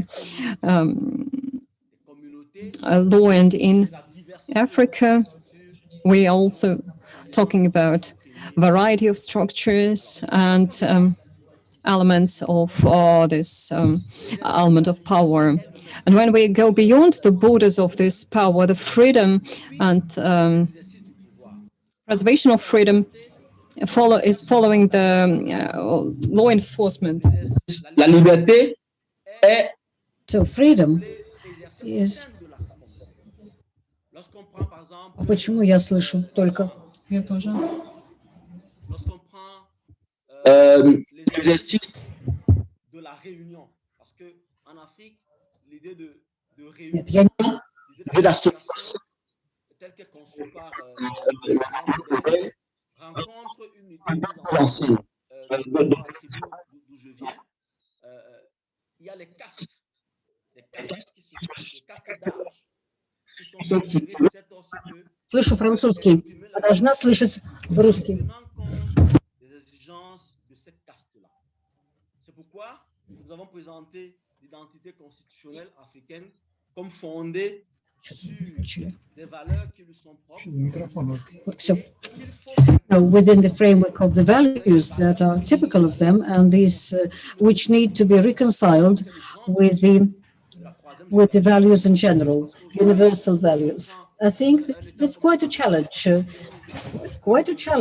Because if we look at state as a commune in a way, and when the national constitution is adopted, and when people rule, then it seems to be a sort of a tradition. No, there is an attempt to reconcile the values that existed in Benin for many years, and the new values, the values that come from the West. And this is a difficult thing, indeed. That's what I wanted to say. If needed, I will speak about this in more detail a bit later. Thank you very much for your contribution. You were absolutely within the time set. You asked more questions than you answered questions, and you also provided an illustration, which is exactly important for us, because it allows us to compare two elements that you spoke about: the sacrality, not only connection to a certain religion, but first of all, the very center of everything sacred. Within the traditional constitutions, that's the divine origin of power. In the declaration of the end of the 18th century in France, everything was also being carried out under the auspices of the Lord. And so in Europe, this link between the sacral and power seem to be broken. And this might happen in Africa as well. That's why I have a question about that. Is that the element of the legitimization of power? In Europe, the political crisis at present, first of all, is the crisis of legitimacy of power. And the legitimacy is democratic, but it's a mechanism that works quite poorly, and the situation gets worse and worse. And second, we live in Europe, in the Western society, the life is based on the individual interests, first of all. You demonstrated that in Africa, freedom is a part of the community life and the communal life, and the complexity you described raises a very important question: how to reconcile the national identity and universal identities, how to reconcile the political order based on sacrality, on the life of the community, with a political order which is based on the individuum. So it's a serious challenge. It's a challenge that we need to accept. And because what else can we do? I'm addressing you to this particular issue. Maybe it's too general. In the long run, where is the divider here? What universality is there in constitutionalism, which can be applied to your society, and can your society develop in order to reach a universal values level? I think that in Africa there was quite a common mistake in the past. The constitutions of the European type were borrowed and enforced on the society that was very different. Well, of course, we can speak about certain techniques of the European constitutionality. These techniques do not always work if they are adapted to certain modes, to certain regimes and nations. And allow me to explain what I mean by that. It's an important element, and within the Venetian Commission, we spoke about that. We met there with a responsible representative of different countries, giving them some advice on how to draft their constitutions. And I often said that they should always apply a different way of thinking. They should, first of all, try to understand the mentality and history of the country, the way of thinking. And then, together with the politically responsible individuals, think of the constitution text. And the best constitution for the country should be based on this understanding of what the country is about. And this illustration is very important. Thank you very much for providing us with it, because this is an illustration of the African constitutionalism. It demonstrates that there are many more difficulties there than we see them at first glance. But these difficult situations exist in Europe as well. There are certain countries where the problems are quite obvious, like Russia, Hungary, France, Britain. Histories there are all different. The difference there is not that great, not that deep, but for the mechanism to work, in order to approach this history, we need to understand the traditions of the country, even if they're all European countries.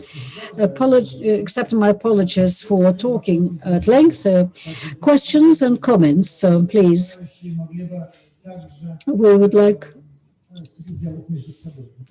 the speakers to engage in a dialogue. This could be very interesting.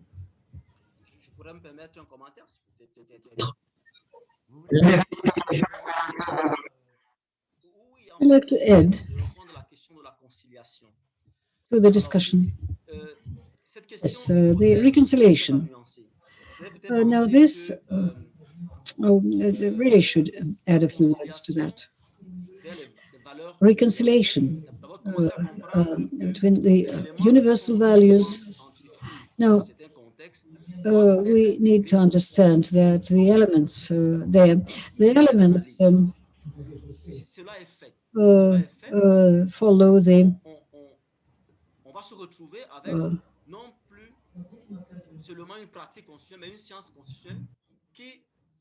concave forces, and here we are not facing the practice as such.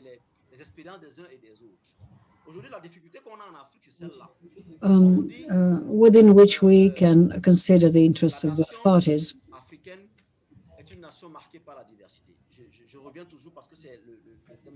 The African countries ethnically are very diverse. And we need to say that the developing countries of Africa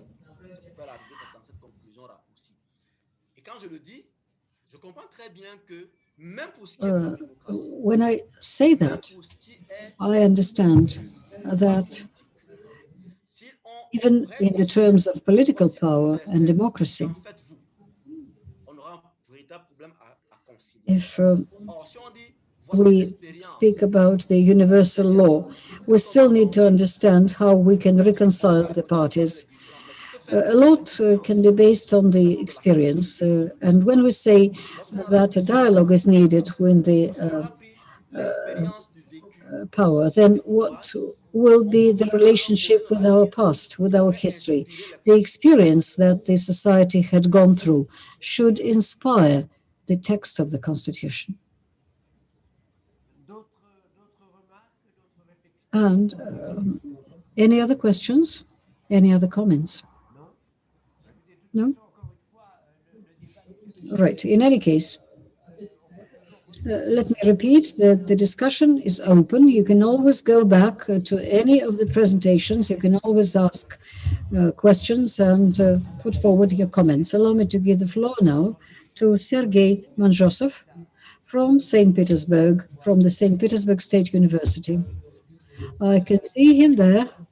He's with us right there on the screen, and he will speak about the doctrine of the precedent and the post-Soviet identity.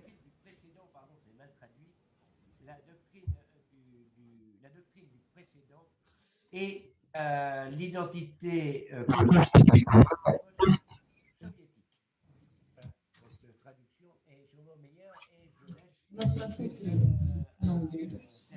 No, that was a different translation into the French language. And then, now, Sergei, 15 minutes. Your time is 15 minutes. Thank you very much.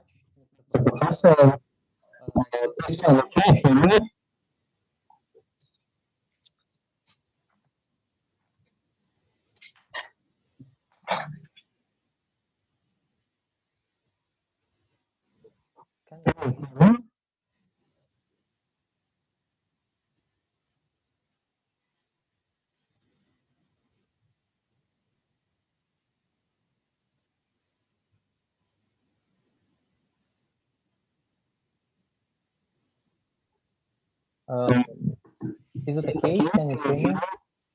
I don't hear you.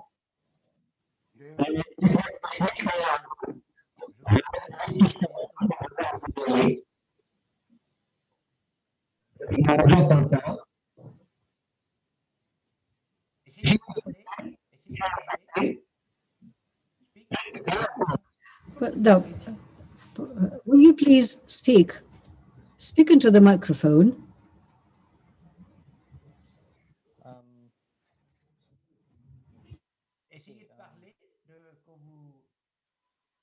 Try to speak. Try to speak.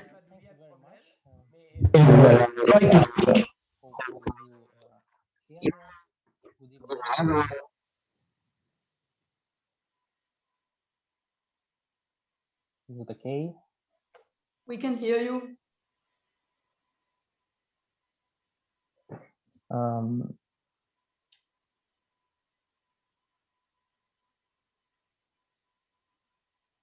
Je ne sais pas d'où vient le problème.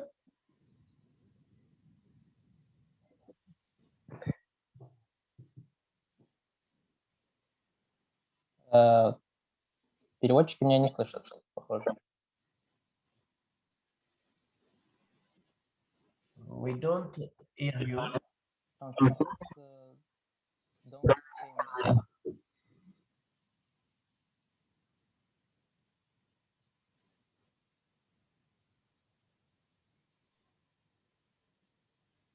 Je ne sais pas d'où vient le problème. У нас какая-то проблема возникла. Do we have a problem?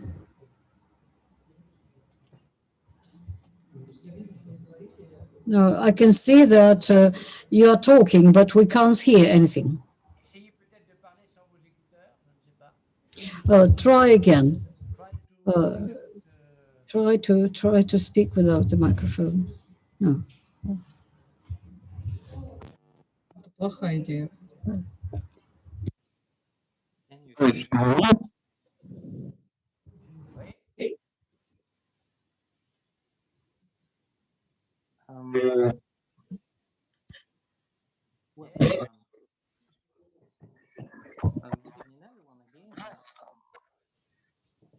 my name is Sergey Manjosov, and an assistant professor at St. Petersburg University. Today, I would like to talk about, I think, one of the most clear and the most relevant examples of what constitutional identity is or may be, because we, Russians, Poles, Hungarians, East European peoples, we can borrow many good things from the United States. On vous entend très mal. Pardonnez-moi, on vous entend très mal, à la for fois example, en the written original et donc constitution, pas de traduction. the constitutional On vous entend très review, mal. the parliament, the elections, federalism, and even maybe human rights, but not the principle of stare decisis. I mean, the doctrine of precedent, which says that the inferior courts have to follow precedents of superior courts, and that the Supreme Court has to follow its own precedents. So many good things, but not this. Why? According to the prevailing opinion, the principle of stare decisis is not well suited to the legal culture of Eastern Europe because, and it is the main argument, because our legal system, Russian legal system, is a civil law system. We live in the space of Romano-Germanic law, while doctrine of precedent is a distinctive feature of common law. And the doctrine of precedent, one can say, is incompatible with the constitutional identities of East European countries. Can we say that? Although national courts advance the doctrine of constitutional identity as a shield against legal invasions of supranational entities like the European Union or the European Court of Human Rights, there is the temptation to apply it also to legal transplant. And indeed, we can imagine that maybe at some point the European Court of Human Rights will consider the principle of stare decisis as an element of the right to a fair trial guaranteed by Article 6 of the European Convention. So I will try to apply it by using the distinction between the identity as sameness and the identity as selfhood, introduced by philosopher Paul Ricoeur and developed by Michel Rosenfeld. The identity as sameness implies the distinction between the concepts of the preceding and the subsequent, the preceding, subsequent, the dichotomy. In other words, there is the question, should we look for identity in the past or in the future? In the past of our countries, in the socialist law tradition, the doctrine of precedent was decried because of the words of Friedrich Engels, who said in one of his essays that citing precedents in English courts provides an exceptionally rich field for the completely shameless tricks of lawyers.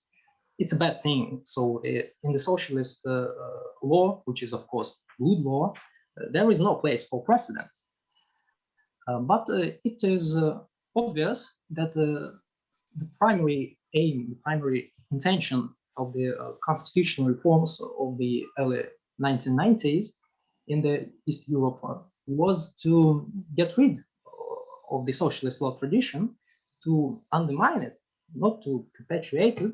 So we cannot fully rely on it when discussing the doctrine of precedent.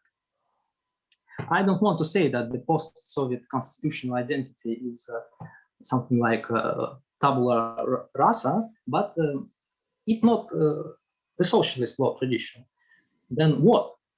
Is it possible to go deeper in the past?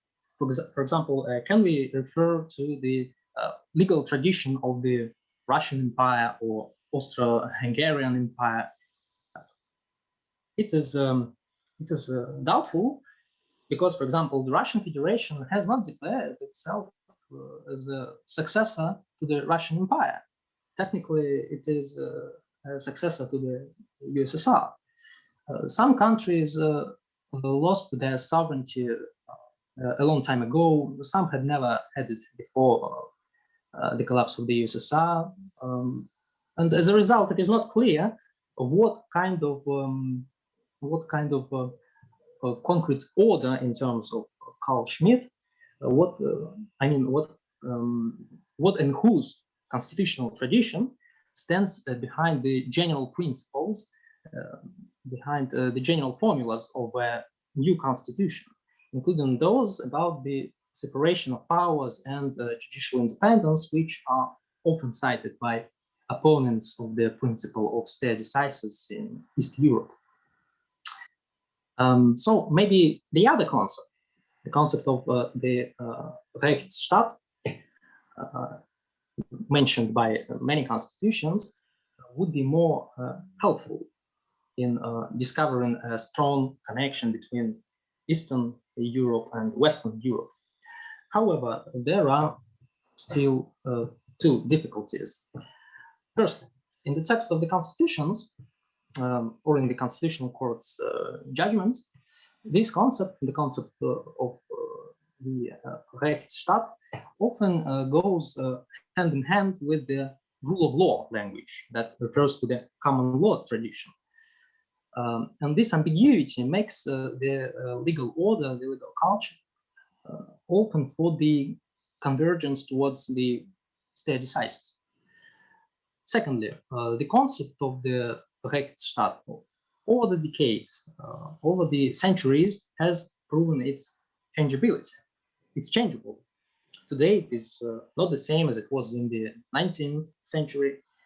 And moreover, in Eastern Europe, the theory of the living constitution is much more popular than originalism. So there is no solid ground to exclude the further evolution of the Rechtsstaat towards the rule of law model.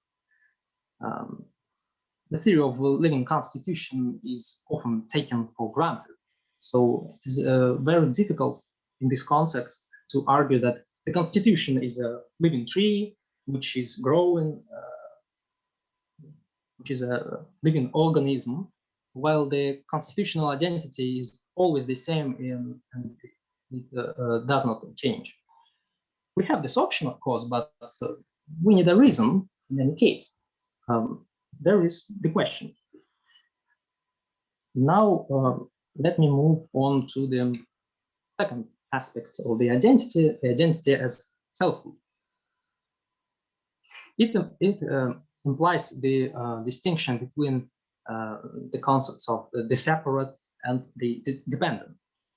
In this sense, the appeal to the canons of civil law sounds like a call to resistance against the hegemony, the cultural hegemony of the British Empire, I mean the United States and England. The doctrine of precedent is an English invention. We, East Europeans, have never lived under the rule of the British Queen, so it is not our way. Of course, we know that at one time, thanks to Montesquieu, the enthusiasm about the English constitutional system have become widespread in France and Germany, but nevertheless, these great nations, France and Germany, still refuse to accept the principle of stare decisis, the doctrine of precedent.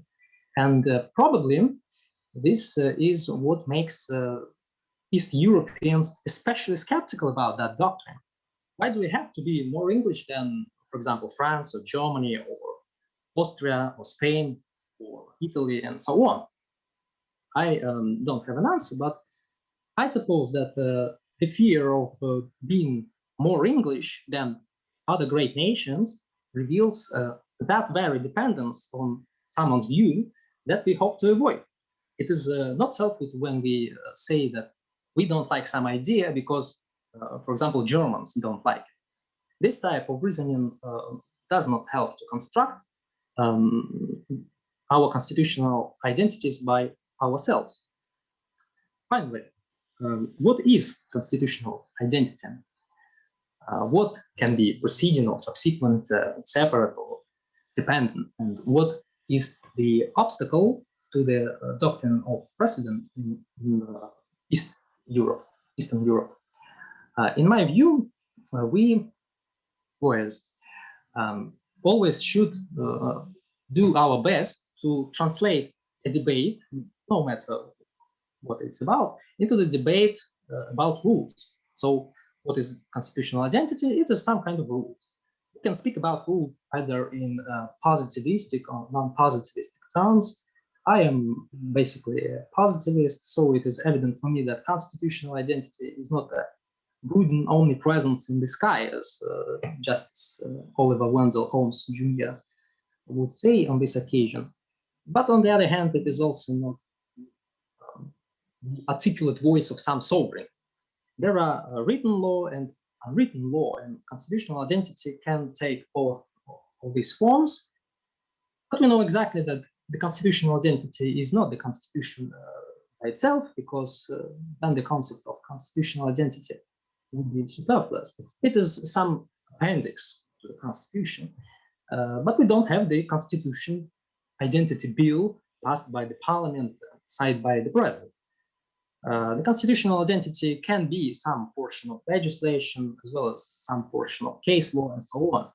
But at the end of the day, it is a custom. It is some convention.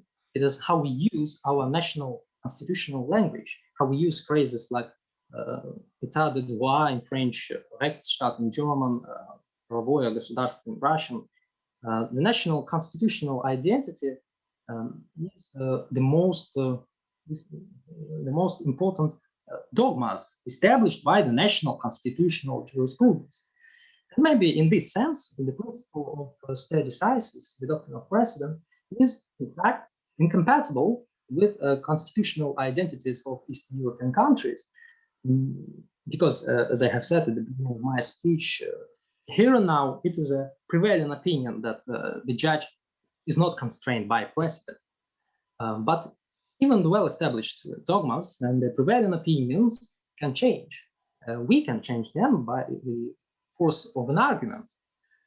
So the constitutional identity is neither a thing in itself, nor the will of the sovereign, but something that is open for rational discourse, I think.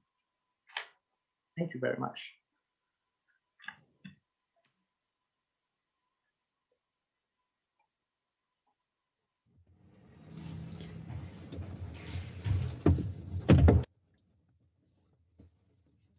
Я сейчас попробую тоже.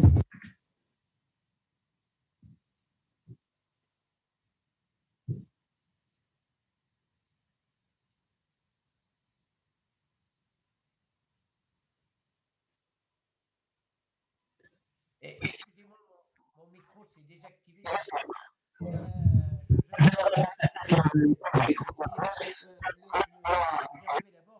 I beg your pardon, my microphone has turned off. And now I'm pleased to say that constitution in reality is a connection between the past and the future. And this connection in particular is important for states that have certain political breaches, institutional breaking points in history, in some social issues as Russia had, for example. And in fact, constitution at this point becomes at the same time a mechanism of the breach and a mechanism that can secure continuity. So that's why it's useful, so to say, and that's why it's so complex. A second remark that I wanted to make based on your speech is about the connection between identity and evolution. This word identity is a word that quite frequently is seen in a stable manner. And identity is something permanent. And this permanent state, and the question here is how can we combine the things that is stable and the things that is stable in movement. And the third element is that should be taken into account is whether this movement be a political fact or judges have enough legitimacy to become those people who transform this movement. But I already see that we have Gary Jacobson that wants to add up something. And first of all, I would like to give the floor to him, and then I will give the floor to other colleagues. So please, dear colleague, you have the floor. Yes, thank you. On this question of stability that you mentioned,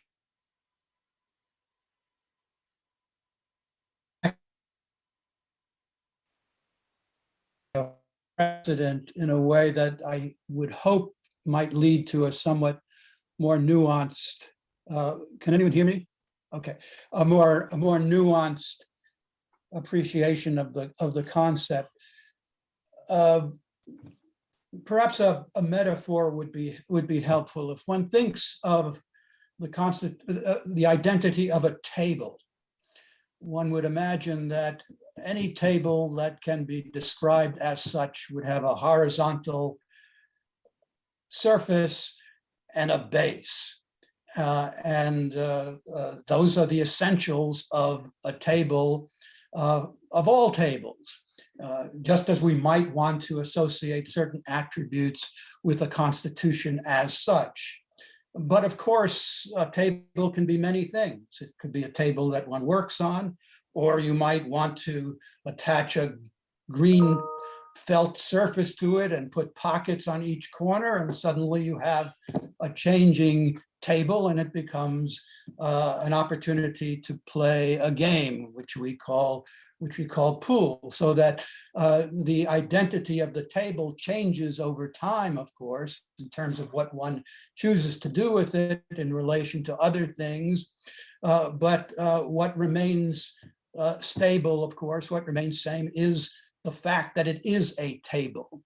And it seems to me that distinction between the identity of a specific constitution and the identity of constitutionalism is one that one ought to maintain as one further develops the concept. As far as the precedent is concerned, it seems to me that there could be a distinction made, even within the civil law tradition, between that which is definitive of what a constitution is, for which a body of precedent has developed over time, so that we can identify a constitution by certain attributes, be they the separation of powers, the rule of law, or what have you. We can talk about that, but there is a body of precedent which can establish the existence of a constitution, as opposed to what might be described, and I won't point to any specific examples here,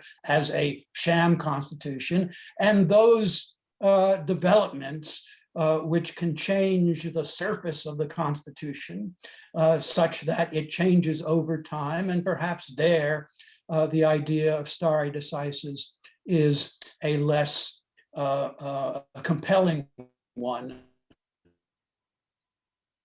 And perhaps constitutional identity. So I would like that distinction between specific constitutions and what we understand. Perhaps we'll debate about that. Maybe there is no definition of a constitution that can withstand kind of an objective analysis. And a constitution is whatever you attach the label to. I would think that one should resist that idea.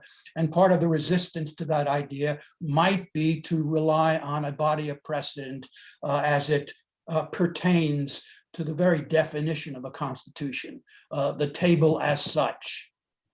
I'll stop there. And perhaps you could respond if you'd like.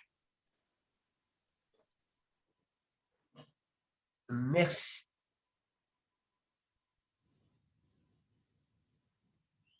Merci beaucoup. Je crois qu'ailleurs, cette comparaison avec la table est assez intéressante parce que, en effet, il faut No, much just, yes, thank you so much indeed. This comparison with the table is quite exemplary. Certainly there are round tables, square tables, and so on. That's a good example indeed. And speaking globally, we can, and that's speaking globally. And now I would like to give the floor to our And thank you, Sergei, to you for your interesting presentation. To our colleague. No, it's not me. So I'm just going to thank you for your interesting presentation. And if I understand you right, you are highlighting this clash in a way between the legal traditions in the Eastern European countries with the legal tradition or the legal system of the European Convention of Human Rights. And I actually, it's a very interesting challenge, of course, but I think this is a challenge that is not, this is not only a challenge that Eastern Europe faced, to be honest. This is a challenge that all countries almost involved in international cooperation face, because the thing is that we all have to give a little somehow in order to support the common good. And I'm going to use this term on purpose because I understand that in the Russian tradition, the common good, this is something I learned the past days, is very important. So this is not the common good of Russia. Now we're talking about the common good of Europe as such. And so I think for all countries, for instance, I think for many countries, including the Nordic countries where I come from, North Europe, for us, it's very, very odd with these very dynamic interpretations of the European Court of Human Rights. This is not something we know from the legal system I come from. That's quite sort of positivistic, quite sort of pragmatic. It's not really. Courts would never be as activist in a way you could call it as European Court of Human Rights. But still, I think this is that's in a way what international cooperation is about, that you can't really design a legal system that fits all the national legal systems. So we have to come up with some kind of compromise.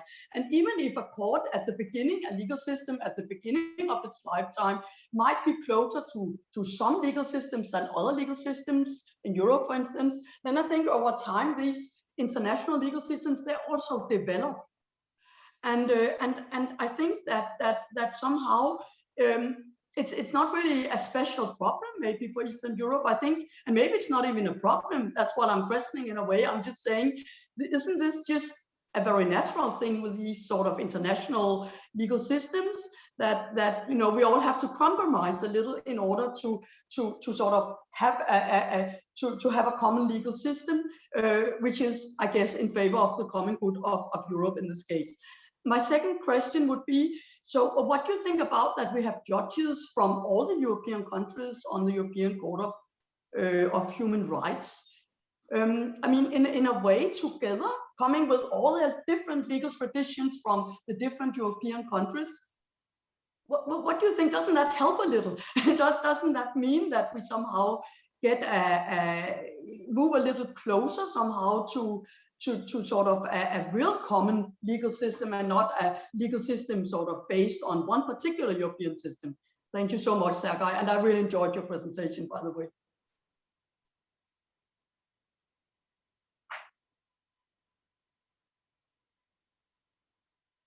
Merci beaucoup, Hélène, merci beaucoup pour ces interventions, pour cette intervention. La première remarque, c'est en effet de déterminer So the first point is that indeed this common good, it's very important to define what this common good is. And the second question to be asked is that if this law is defined by judges, then what place can we give to politicians in working on this concept of public good? And I offer Sergei to answer the question if he wants to answer these two questions.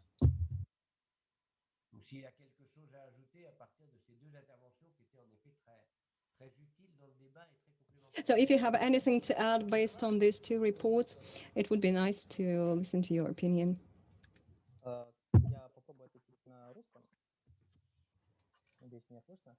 So I hope you hear me.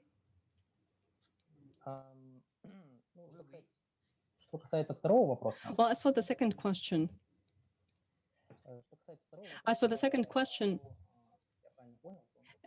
if I got it right, we are talking about the fact that it's not necessary to take some legal culture of a certain country in order to spread it across Europe or across the world. Indeed, here we have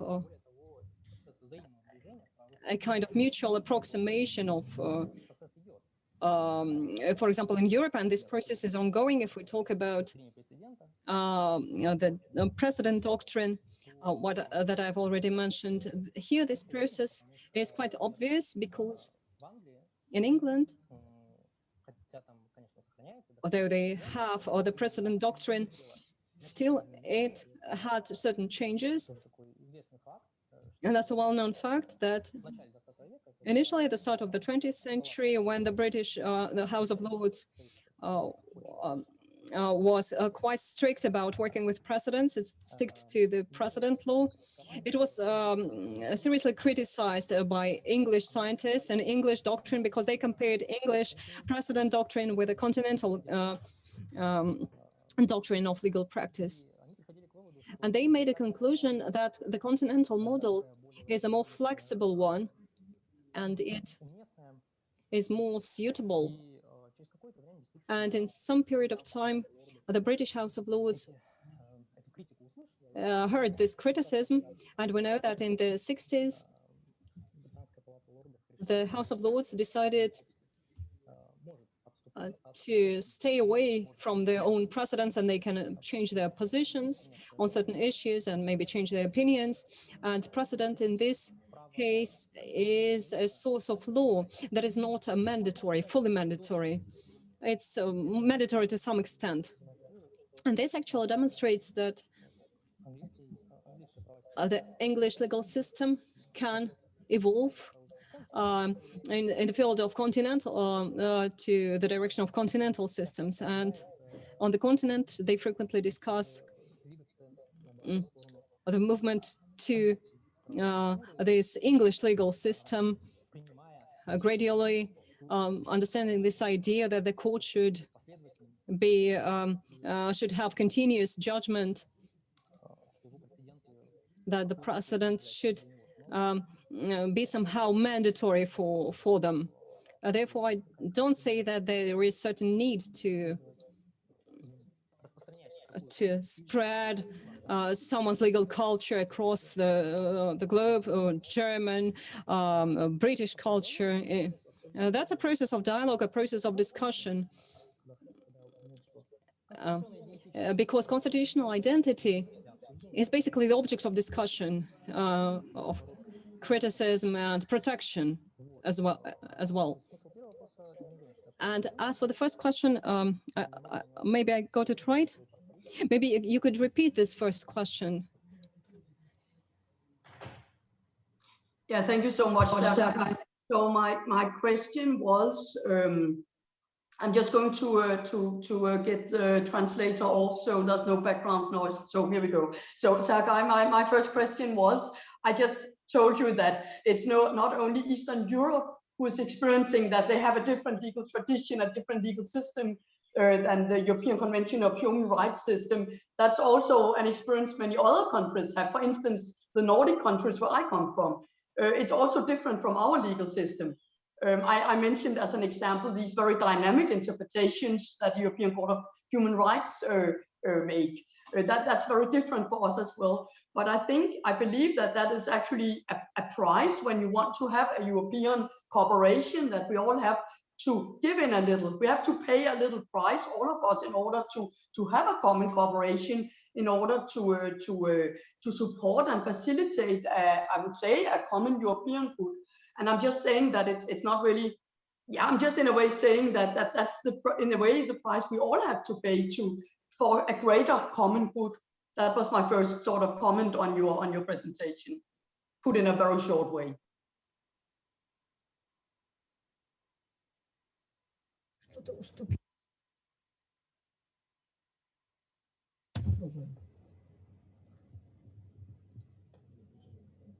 Опять не слышу ничего. А вы слышите? Нет. Ага, плохо слышу. No, I agree with what you have just said. In principle, if I understand the question correctly, or no. So you mean that in order to have a European project and a European identity, we need to give up something. We need to be engaged in a dialogue. I agree with that. Yes, I agree.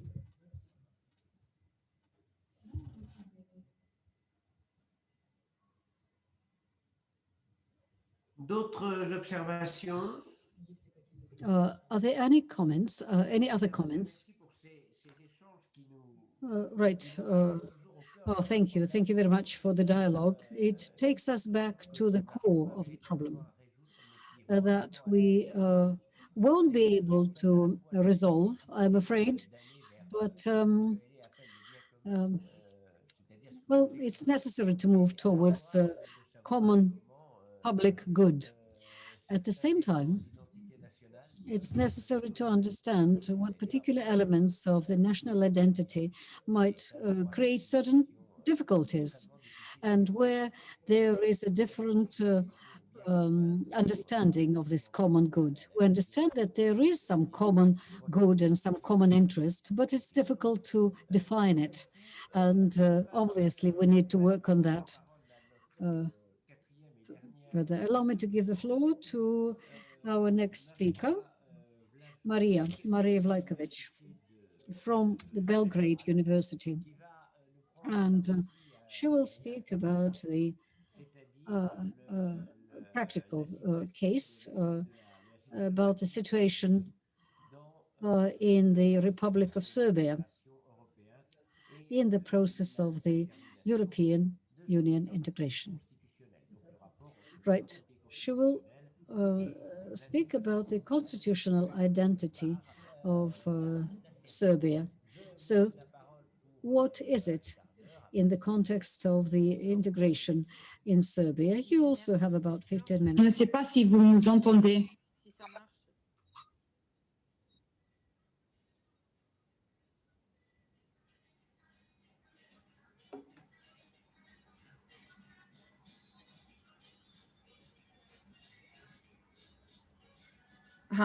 Est-ce que ça marche le micro? Je suis pas sûre.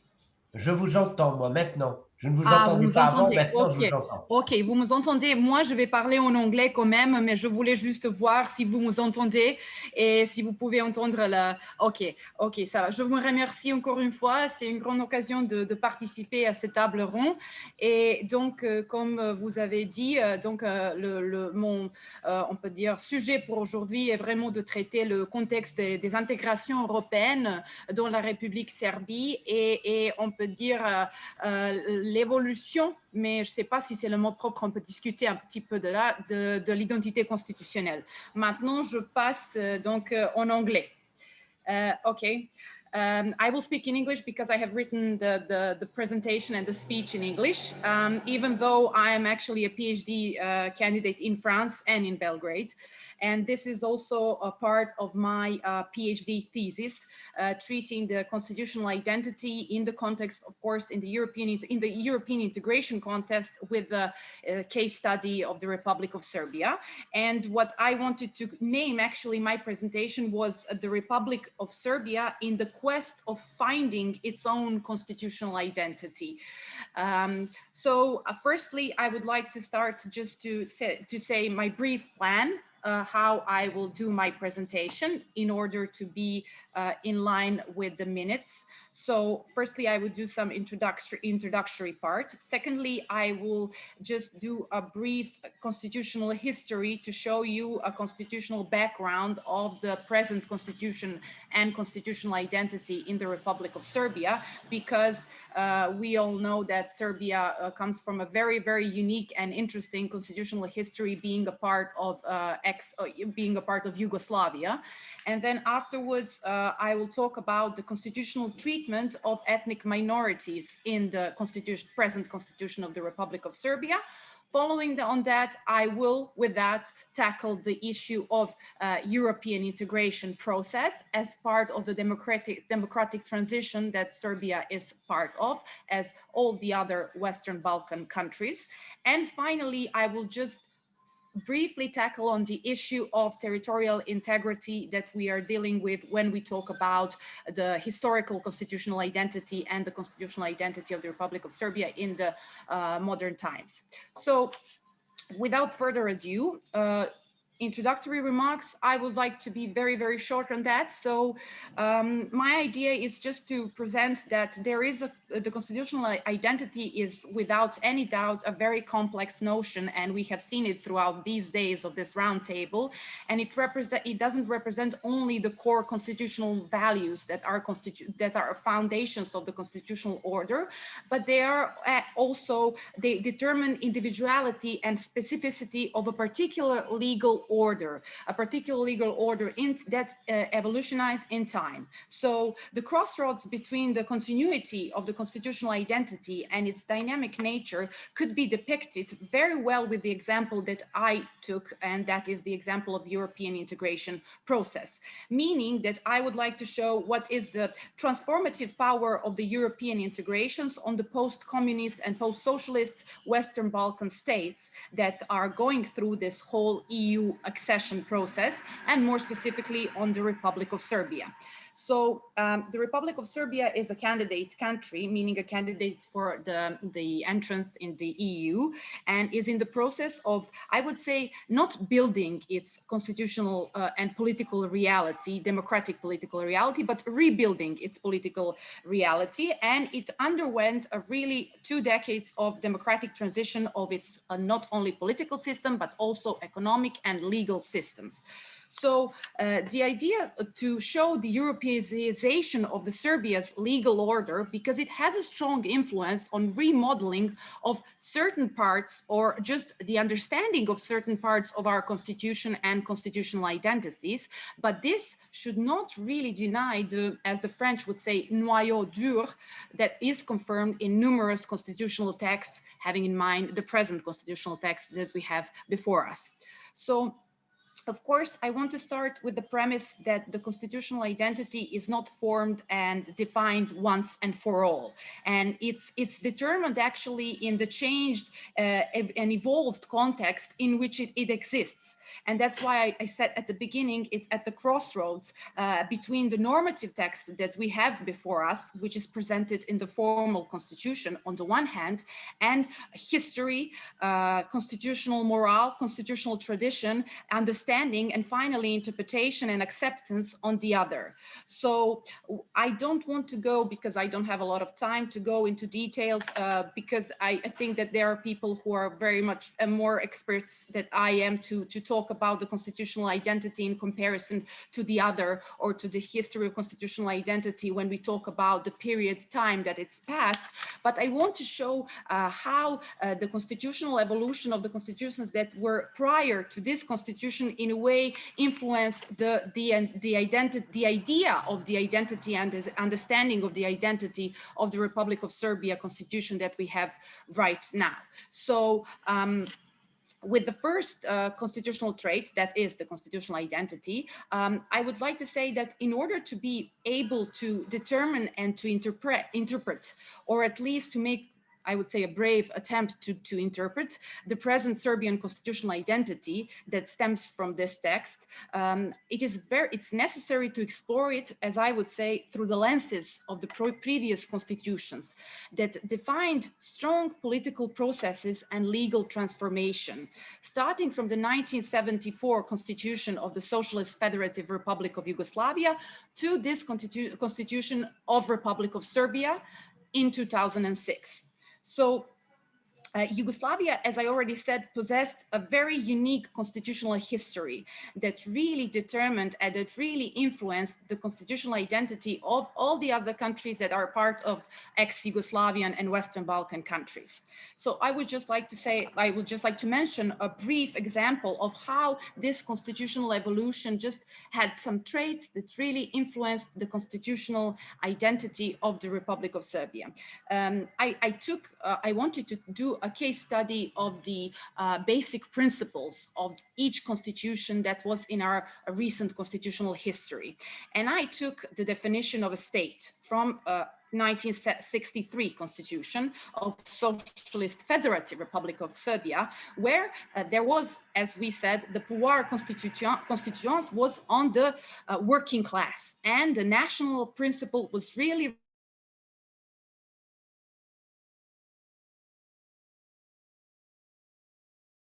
the nationality principle.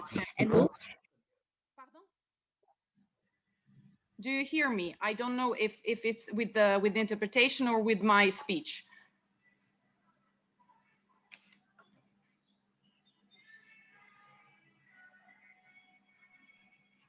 You're very clear. We can hear everything. Ah, okay. Thank you. Thank you. Thank you, Professor. Just wanted to know if the interpretation, because I think that Professor didn't hear me. I don't know if it is because of the interpretation. I would just, yeah, I will continue. Thank you. Okay, so what I wanted to mention with the 1974 Constitution is really what I said is that equalized the nationality principle. It wanted to represent nationalities with, and it wanted to equalize it with those class principle. And it said in its Article 1 that Yugoslavia is a country of all nations and nationalities. And what is interesting here, and why I took this example, is also because this is the constitution that wanted to really introduce this duality of identities.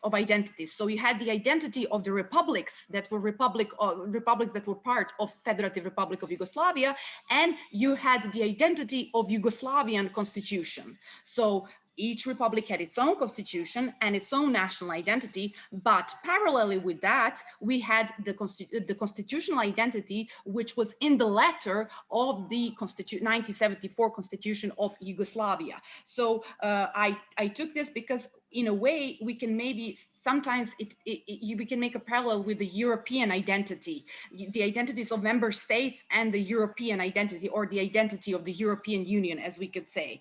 So also this constitution, this is interesting, is also an attempt of building this multinational state, which is a federation. And there was this also issue that is very treated in the Republic of Serbia, this creation of Yugoslav identity. And Yugoslav, is that a creation of an identity of a state which is created in the constitution, and then through educational and other policy, it was afterwards worked on its acceptance and confirmation by the other nations and nationalities. So because I don't have a lot of time, I will just go through with the other constitution that followed the 1974 constitutions. Those were the constitutions that were after the dissolution of Yugoslavia, and this dissolution of Yugoslavia that happens at the beginning of the 90s had a really strong impact on the constitutional path of each sovereign state that it determined a very specific constitutional heritage that each state really filtered into its own constitution. So what happened with us as one of the republics, the Republic of Serbia in 1990, we tried to define ourselves and the people, the pouvoir constituant, as the civic we had the civic constitutional identity, because in this Article 1 that I took, that gives the basic principle on which our republic is founded on, it says that the Republic of Serbia is a democratic state of all citizens living in it, within it, founded on the freedoms and rights of a man. So in this way, we saw this orientation of our constitution towards this, from the multinational identity to the civic identity. But having in mind all the political events that happened, so again, we had the change of borders, and we had the I would say, after the declaration of independence of Montenegro, we were just left as one republic, Republic of Serbia, and we had to bring another constitution, which is our present constitution, in 2006. And this present constitution actually defines Republic of Serbia as a state of Serbian people and all citizens who live in it. And maybe I can just underline this part, because it's very interesting why we took to define it as Serbian people and all other citizens living in it. This was also criticized and had by the Venice Commission. But what I want to stress really in this constitution, Constitution of 2006, is this constitutional treatment of ethnic minorities. So we are back to this, I would say, specific multinational constitutional identity. It's, as my professors who are really dealing with these topics, as they would say, we try to build a new constitutional identity on the recognition of the pre-constitutional collective identities of majority Serbian people and minority nations by constitutionalizing both vital and individual and collective minority rights. So in a way, if I take Rosenfeld's concept of constitutional identity, of multicultural constitutionalism, this is kind of a specific kind that is really, I would say, more or less characteristic for the post-communist countries in the Eastern Europe. And then what I also wanted to state, because I don't have a lot of time, this really constitutionalization of minorities, and this giving the specific minority rights and their representation in the constitution is also a part of this process that I mentioned at the beginning. This is the Europeanization process that we undertook when we wanted to undertake also all the other processes that are encompassed in the democratic, political, and transition, I would say. So the third process and the most important process, which is in the headline of my presentation, is this European integration process, which is actually a post-transition process in the context of adjusting our own constitutional and legal framework towards the European one, not only towards the European Union, but also, as we already mentioned, towards the Council of Europe, towards the European Convention of Human Rights. So to support my argumentation and the argumentation and orientation towards European values, we actually put in our Article 1, and this is really a novelty, that the Republic of Serbia is committed to the European principles and values. And this is also a part of a huge debate in our country, by just stating that we are committed to the European principles and values. Is this really a part of our constitutional identity, or is this a part, or just in the text, a part of our politics, actual and present politics? So a thing that is really, I would say, characteristic and a trait of all Western Balkans constitutions is this externalization of the constitutional changes. So we are a part of the European integration process. We are doing these chapters, and we are fulfilling all the conditions in order to be one day eligible to become a member state. One of the most important chapters that we have to fulfill is the chapter that is called judicial reform, and judicial reform needs to be tackled within the constitutional text and within the amendments. Of course, one of the things that is mostly followed are the European really values and European traditions, as we said in the beginning. So this externalization of the constitutional changes that is present in the Republic of Serbia is, from the one side, followed by the Venice Commission, and from the other side is followed by the European Union as a whole. So it's kind of a double process, I would say, that is really characteristic characteristic for the Western Balkans. On one side, you have this Europeanization of all the values, constitutional values and traditions.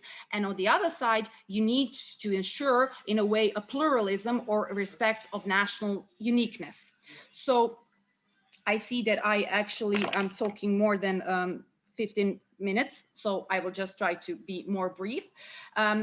The final point that I will try to just briefly mention is something that is in a way controversial, and that is the thing that really characterizes our historical heritage, and something that we really try to underline every time when we talk about the constitutional history and constitutional identity as in general. That is the territorial integrity of the Republic of Serbia, meaning a territorial integrity that is defined in the Articles of Constitution, and that is defined by the preamble of the Constitution of the Republic of Serbia, that states the following: considering that the province of Kosovo and Metohija is an integral part of the territory of Serbia, it has a status of substantial autonomy within the sovereign state of the Republic of Serbia. This is, as I expect you all know, a part of a very, very heated debate that is ongoing for decades and decades, not only on the political terms, but also economical and judicial terms. And why do I mention it? Because when we talk about the Kosovo and Metohija importance in our constitutional identity, it is really built on a strong belief about the Serbian roots and about the Serbian heritage. And the question remains, does this really makes a part of our modern constitutional identity? And if we erase it from the constitutional text, will it remain outside of the walls of the polis, as the Aristotle would say in its book of Politics? So instead of the conclusion, I just wanted to briefly, and I really tried, but I don't know if I have succeeded, because now I see that I have tackled too many things in my presentation.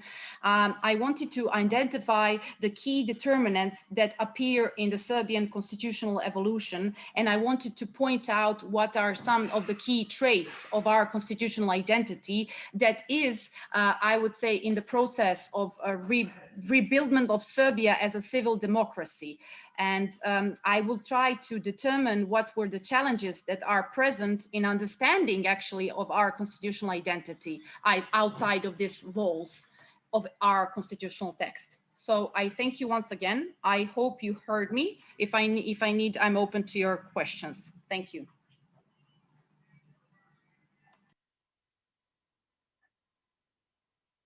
Merci beaucoup pour cette intervention qu'il a encore nommée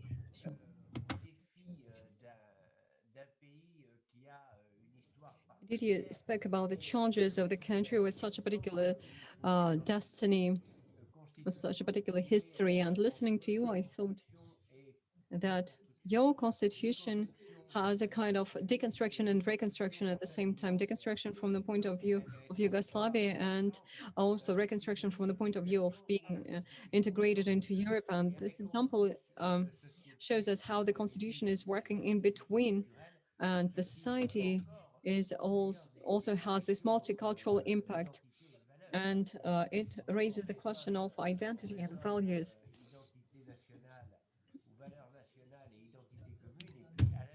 And as for national values and national identity, this won't be the same for other countries, for example, for France. But in this case, the conflict is inside the country. This contradiction is inside the country, and this complexity is very important, more important than something that we can find in other countries. And talking about Kosovo, yes, indeed, that's a complicated question, and I won't dispute that. But we see that this is also such a historical question and political question, for example, like the constitutional issues here are not that important. Thank you so much for your report. We got a very good understanding of the situation. Africa, Russia, Serbia, we can consider our geography how many differences there are in the issue of national identity. Sometimes we need to use this bureaucrat language, but still this issue is a genuine one, and using in-depth analysis of these issues, we can move forward. And now I open up, I give an opportunity for discussion, and if you want to say something, you can turn on your microphone. So please, you hold the floor. L'intervention de Marija Vlahovic, je n'écorche pas son nom. La question de l'identité nationale, de la sortie de la République de la Yougoslavie et maintenant de l'intégration, et vous l'avez dit, professeur, entre la déconstruction et la reconstruction. Moi, j'ai une question sur le sort des minorités dans l'intégration européenne, notamment dans la citoyenneté. It was very interesting to listen to your presentation. It was very nice to see the example of a country that was formerly part of Yugoslavia, that now becomes part of the European Union. It was very interesting to listen about to this question. So this issue of minorities and citizenship, how is it covered in your country? Okay, let's group our questions so that we would have an opportunity to answer them all at once. Maybe someone wants to say something. In this case, it will be easier to unite, to combine these questions. Yes, if I might. If I might.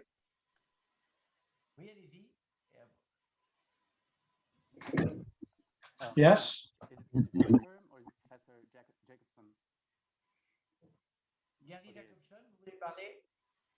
Hello? Yeah.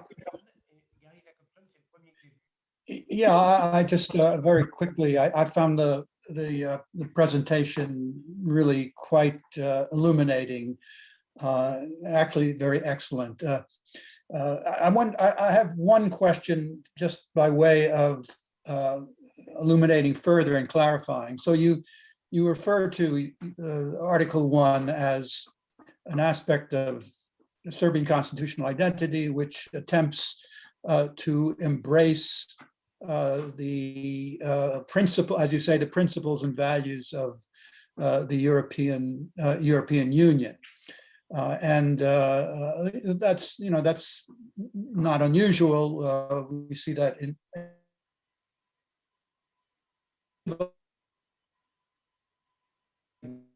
of the Serbian Constitution and the Constitution after Article 1, where there is likely to be or has in fact been a conflict between what you establish as the principles of the EU in Article 1 and some of the more country-specific features of the uniqueness of Serbian constitutional identity that have or likely will be in conflict with those principles and values in Article 1. And if it's possible, could you perhaps suggest how that is likely to be resolved and at what level it will be resolved?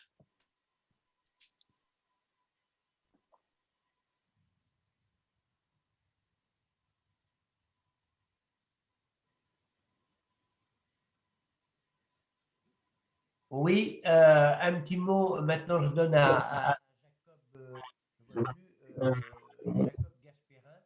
S'il veut dire quelques mots, il nous reste 5 minutes. Dire quelques mots et ensuite. Mr. Gasparin, if you want to edit anything, I'll give you a couple of minutes and then I'll offer Maria to answer the questions. So please. So thank you to all the presentations. I was really enjoying them. So I also have the question for the scholar Maria Vlahovic from Serbia or France. I just wanted to ask you, if I may, you were describing those principles through different constitutions, especially like 1974, and you didn't mention anything about, you didn't really mention anything about the way how the dissolution of Yugoslavia took place. So my question is, was that in a way just a dead letter in the constitution, and now you're kind of descriptively explaining what the principles were in the constitution? Or, I mean, how can you at the same time, I mean, how can one at the same time claim that this was kind of this dual identity of different nations, but then the empirical result which happened in that way? So how is this reconcilable? I mean, was this kind of building identity which kind of failed, or yeah, how do you see this connection? That's my question. Thank you so much.